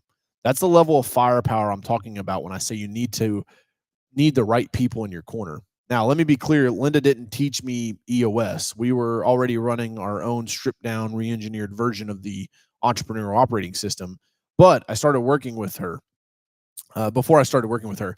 But what she brought to the table sharpened my thinking and helped me mature my systems. Here's how we do it. We don't plan blindly. We start each quarter by mapping out all the time off, team vacations, major holidays, big events, and travel plans. That gives us a realistic understanding of the runway we're working with, the time. Because in business, that I'm quickly learning is more valuable than anything else. Then we throw every big idea up on the whiteboard. No filters, just raw ambition. Anybody's got an idea, throw it on the board. From there, the debate begins. The team challenges the ideas. We push, we pull, we punch holes in every objective until what's left are the priorities that can move the needle. Once the dust settles, those become our quarterly rocks. Then we work backwards. We carve those rocks into monthly targets and then break those into weekly commitments. Everyone knows what they're chasing, how it ladders up, and what success looks like in tangible terms. That's how we stay sharp. That's how we keep our edge. Let me tell you something. That's going to let me tell you something that's going to upset the get rich quick crowd on TikTok. There are no shortcuts. There are no hacks. There are no passive paths to dominance. I'm not blowing smoke up your ass. I'm lighting a fire under it. You want to build something real, it's going to take work. You want to scale a business that lasts, you'll need more than motivation. You're going to need strategy, structure, and relentless execution, probably an A player or two. That kind of strategic hunger goes all the way back to the garden. Even in Eden, there was work. Let's bring God into the boardroom for a moment. Genesis 2:15 says, "The Lord God took the man and put him in the Garden of Eden to work it and take care of it." Even in paradise, before sin, before struggle, before scarcity, there was still work. Think about that. God didn't hand Adam a recliner and a remote. He gave him a job, a responsibility, a role in creation. Work is not a punishment. It's a divine pattern, a calling. And when you work with purpose, when you hunt with intention, you tap into something holy. When people tell you that business is just a grind or that success is about luck, you can remind them that even the first man in the first garden had to put his hands to the earth, and so do you. Strategic thinking is your spiritual inheritance. Execution is your act of worship. That's the predator mentality. Not just hungry, not just relentless, but calculated. If you want to outlast and outmaneuver everyone else in your space, you can't just chase every rabbit that runs by. You have to know which one is worth the arrow. The hunted react, the hunter plans. So, what's your next move?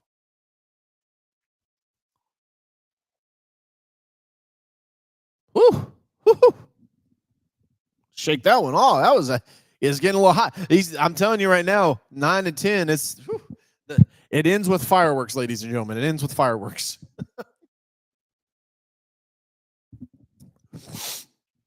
All right. Whew. Where are we at? 9 o'clock. Good Lordy. All right. We're pushing through. We're pushing through. Chapter 9, Life as a Hunter, the Entrepreneurial Lifestyle. And lo, the hunter came upon a world not of wilderness and beast, but of blinking screens and shadowed corridors, where once the hunt was for food, now was for freedom. Where once the village was guarded by spears and flame, now it is guarded by passwords and policies, yet no less dangerous and far more deceptive. The old path has grown cold. The herd follows glowing signs and silent orders. They shuffle from desk to dinner, from paycheck to pacifier, whispering of dreams they dare not pursue. They eat but do not feast. They move but do not hunt. But you, child of fire, child of motion, you were not born for the pasture. You were not born to ask permission for your breath. You were not built to survive. You were shaped to stalk, to rise, to claim. In this new land, the terrain is unfamiliar, but the law is the same. Those who hesitate are devoured. Those who act, who adapt, who awaken with the discipline of the old world and the weapons of the new, they do not merely survive, they dominate. For the hunt is not what you do, it is what you are. And so begins the next chapter of the hunt. There comes a moment when the hunt is more than a tactic. It becomes a way of life. In the new era of business, entrepreneurship isn't just a career path. It's a full contact identity shift.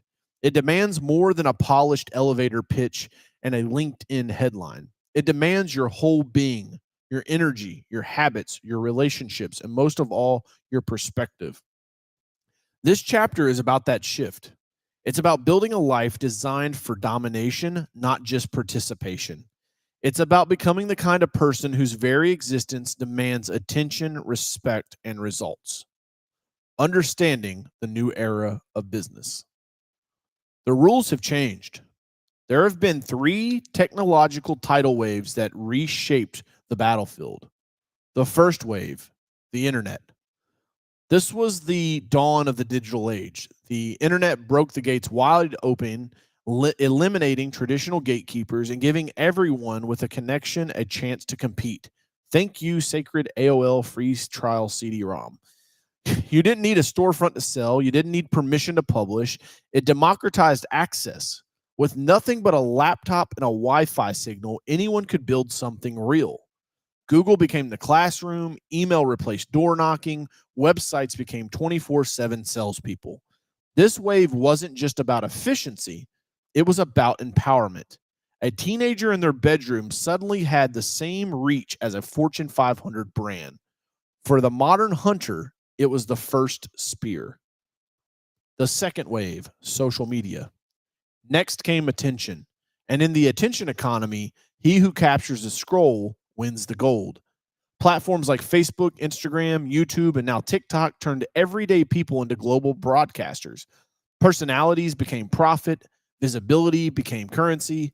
For the first time ever, brand was built in real time, not in boardrooms, but in bedrooms. Not with billboards, but with iPhones. I've been screaming this since 2013. Social media is the single greatest gift to the modern small business owner. The algorithm doesn't care if you've got a trust fund or a Shopify trial. If your message hits, it spreads. It's David with a digital slingshot. The third wave, artificial intelligence. And now comes the reckoning. AI isn't a trend, it's a paradigm shift. And I'm not preaching this from some ivory tower. I'm writing this very book with help from ChatGPT. Some might say that's cheating. I say it's sharpening my spear. Tools like OpenAI, Anthropic, and Perplexity are reinventing how we think, sell, build, market, and serve. If you're not adapting, you're already losing, period. To ignore AI today would be like refusing to use electricity in the 1900s. That's not bold, that's suicidal. Don't be the plumber in 2008 who didn't think he needed a website. Don't be the realtor in 2013 who ignored Facebook ads. Don't be the business owner in 2025 who says AI just isn't for me. Access, attention, AI. These are the arenas now. This is the battlefield. Choose your weapon wisely. Breaking free from the 9-to-5 mindset. Let's get one thing straight. This isn't a knock on the 9-to-5. There are honorable people working hard jobs with honest pay. But if you're reading this book, you're not wired for clocking in and clocking out. You were built to hunt. But even when people leave the corporate world, they often carry the mindset with them. They look for permission. They wait for the instructions. They expect predictable outcomes from minimal effort. That's not how the hunt works. This is where the concept of intrapreneurs comes in.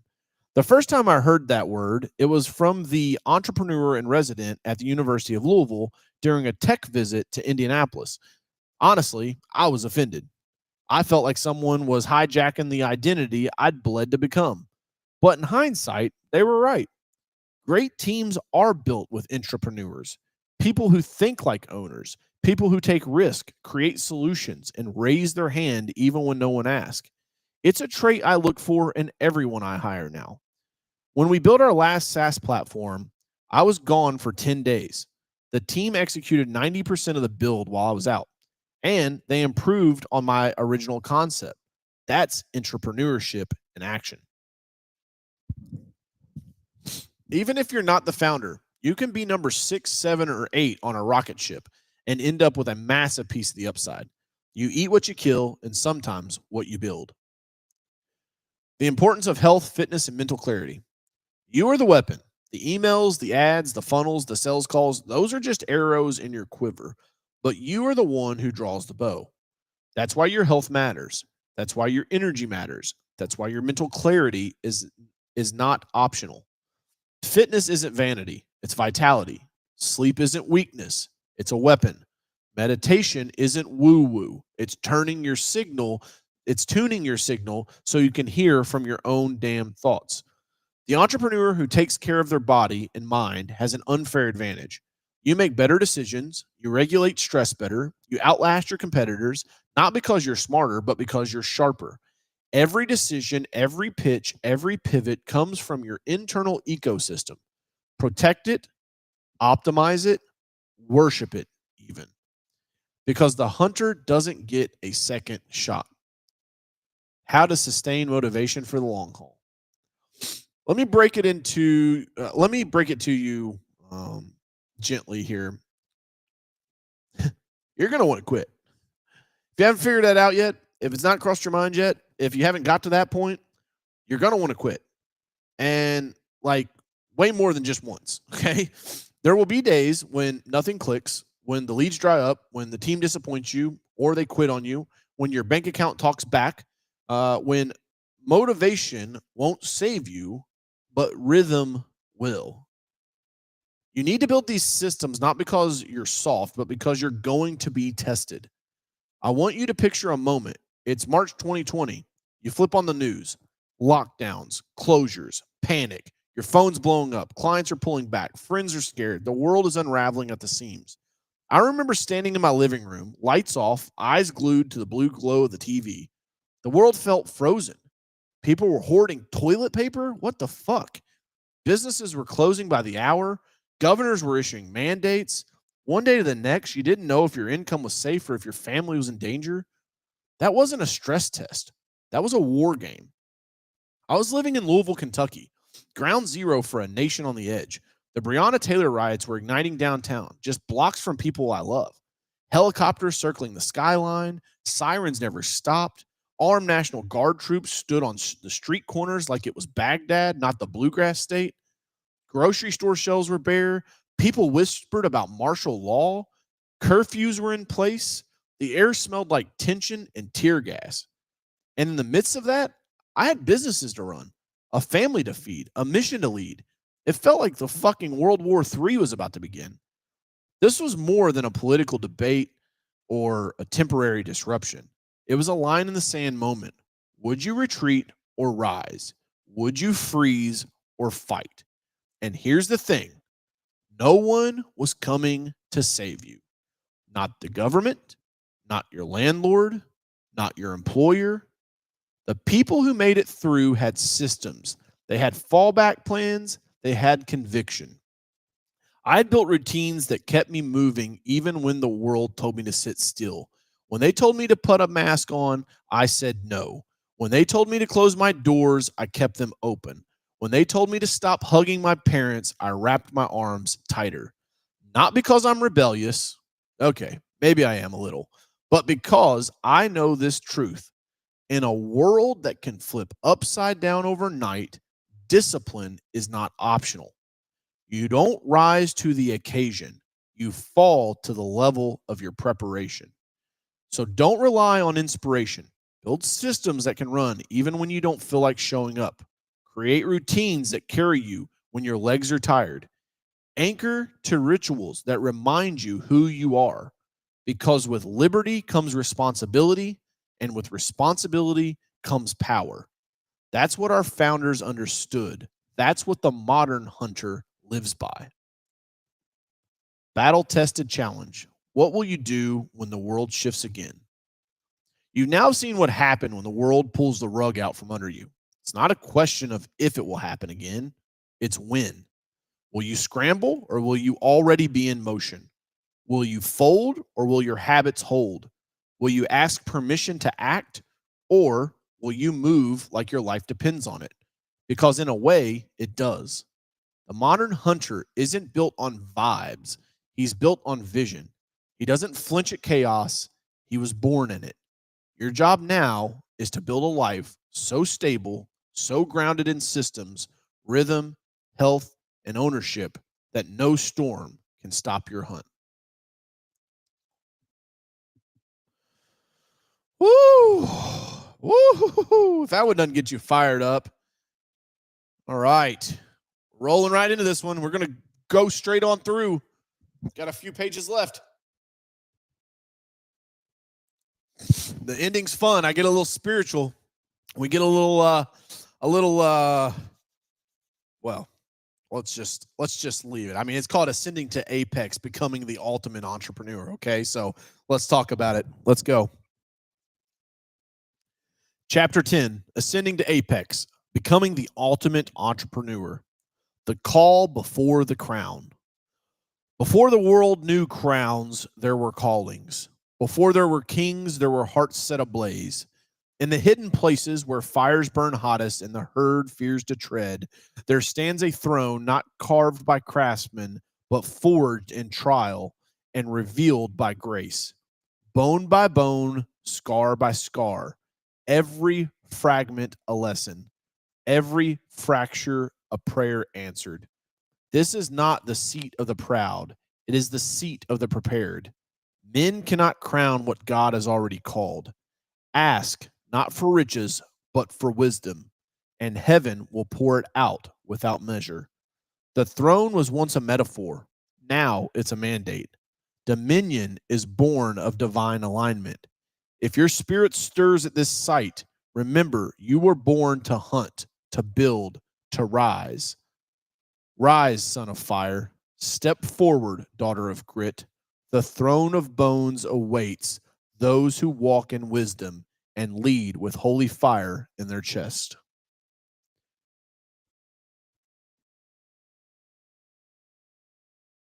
So we titled this chapter Ascending to Apex. I really wanted to call it Throne of Bones, but we put it there in the intro, so I give that to you guys as a little side editor note. The final evolution from hunter to apex. And these words, if these words reached you, you have endured the furnace. You have hunted, fought, stumbled, and bled. You've claimed momentum, sharpened skills, and tasted ownership. But this chapter is no longer about what you do, it's about who you are becoming. Most never arrive here. They quit in the valley, drift in the wilderness, or settle once the fridge is full and the bills are paid. Not you. The apex predator presses on, not from greed, but from revelation. You are not made to survive. You are forged to dominate. The apex is measured by alignment, not trophies. It is the collision of gift and tested character, of resilience and refined skill. Here, purpose becomes power and leadership becomes legacy. You are no longer chasing. You are now carrying. You built the throne. Now you must rule from it. This is a quote from Muhammad Ali. I hated every minute of training, but I said, don't quit. Suffer now and live the rest of your life as a champion. Ali's crown was not talent. It was tenacity. When the fire dimmed, he trained anyway. When the world pressed him down, he stood taller. That is the spirit of the apex. Consider also my friend Ryan Stewman, from rock bottom arrest to a multi-million-dollar empire. He proves that excuses are chains. His creed is simple. No coach, partner, parent, or politician is coming. Decide to wage war on the gap between your potential and your performance. His apex movement echoes every lesson of this book. Discipline over drama, clarity over comfort, execution over emotion. The Throne of Bones is not a monument to suffering. It is a memorial to ownership. The Apex Code. This is your final framework. Hype has served its purpose. Clarity must carry you the rest of the way. Success can soften a hunter faster than failure ever could. The Apex Code keeps the edge keen. I have worn it down to 4 letters. APEX. A. Adapt. The wild crowns the adaptable. Seasons shift, algorithms change, buyers evolve. When a strategy breaks, do not panic or blame. Pivot with power and hunt again. P. Persist. Adaptation keeps you alive. Persistence makes you legendary. Betrayal, downturns, doubt, bleed forward anyway. Anchor into purpose and press on. God promised strength, not ease. E. Execute. Talk feeds no family. Vision boards builds no empires. Pull the trigger. Make the call. Post the video. Execution births data. Data sharpens strategy. Strategy funds freedom. X factor. You cannot fake it or force it. The X factor is your divine fingerprint on the marketplace where gift, grit, and obedience converge. You become magnetic not because you are loud, but because you are anchored. Apex. Adapt when others freeze, persist when others fold, execute when others delay, activate the X factor only you carry. This is not a tactic, it is a transformation. Refocus your why, the last real test. At the summit, comfort, not competition, destroys most men. Hunger without purpose mutates into ego. Power without love into tyranny. Return to the sacred ground of the heart. Love is not weakness. It is the assignment. Napoleon Hill's Outwitting the Devil warns that drifting begins the moment a man forgets his definite purpose. Distraction is destruction in disguise. You are not drifting, you are driven. Pause, breathe, listen for the whisper beneath the roar. Let it realign you. If purpose is clear and the heart is open, nothing, and I mean nothing, can stop you. Now rise.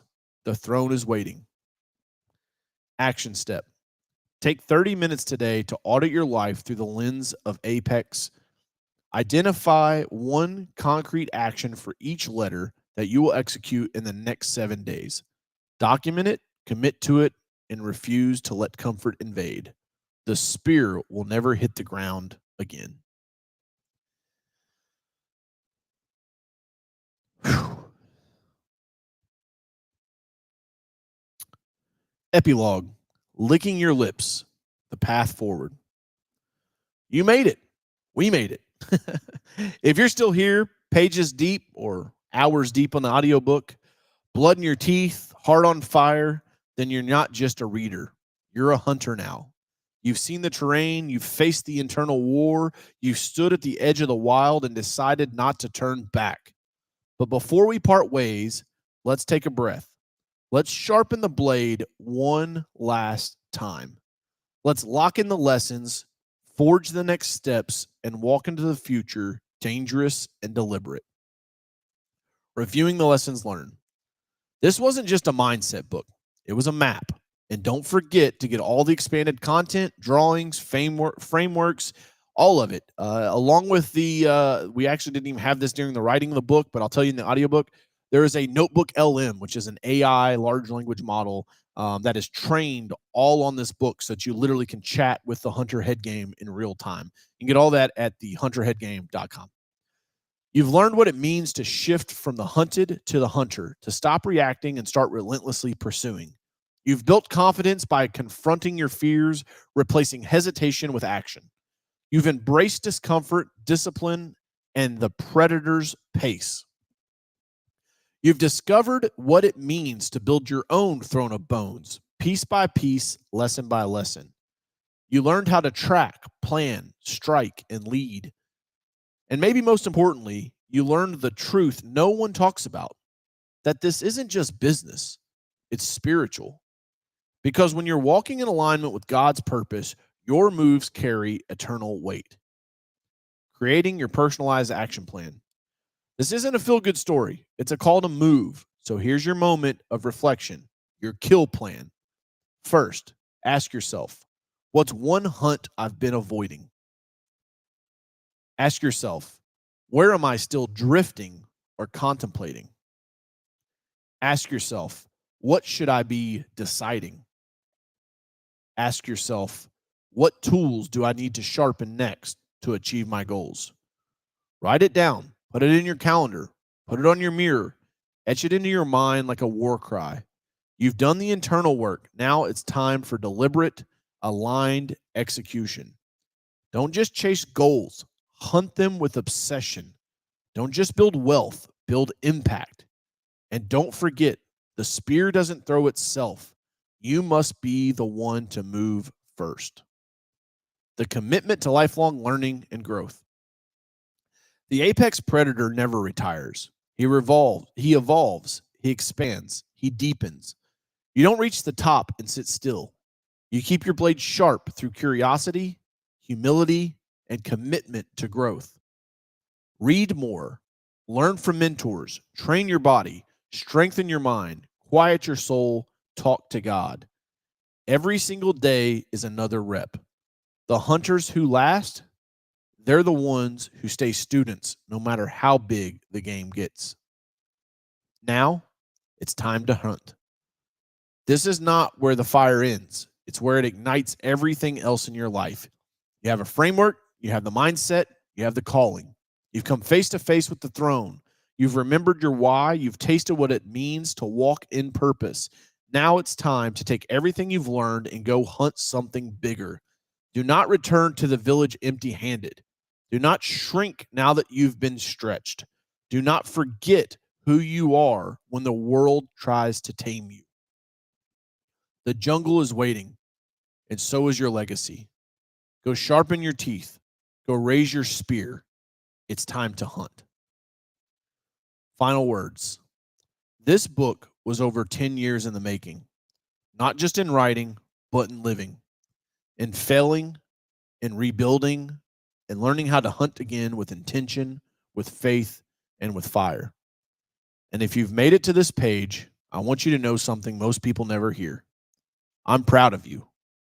I'm proud of you for picking up a book with a title as bold and as raw as The Hunter Head Game.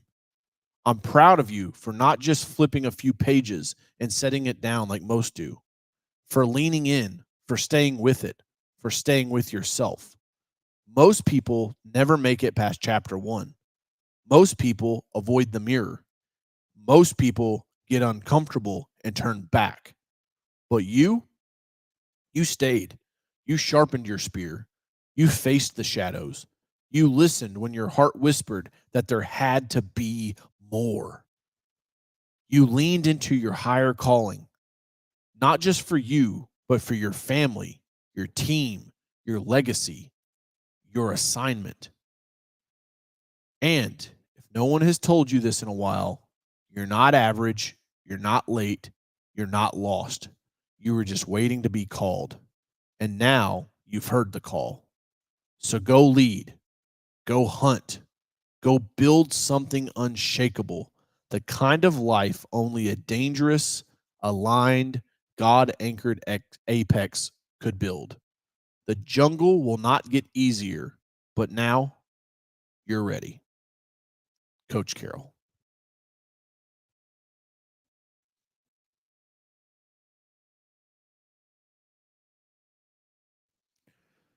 Whew. Hope you guys enjoyed that. Thanks for hanging out with me. We have wrapped it up. I've got some references and stuff, but I'm not going to be weird and read all the references in the book and the battle plan and the acknowledgement pages.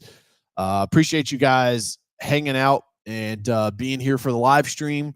It means so much to me. What was the total time here? 8 hours and 33 minutes. Did not expect that. Thought I'd have this thing wrapped in about 5, so 3.5 hours longer. But so goes business, man. Nothing is ever as easy as you think it's going to be. That's probably the best way to lead this off. The Hunter Head Game. The old world, it's no longer here, man. It required obedience. The new world requires you to find your killer instincts. Until next time, I'm Coach Carroll.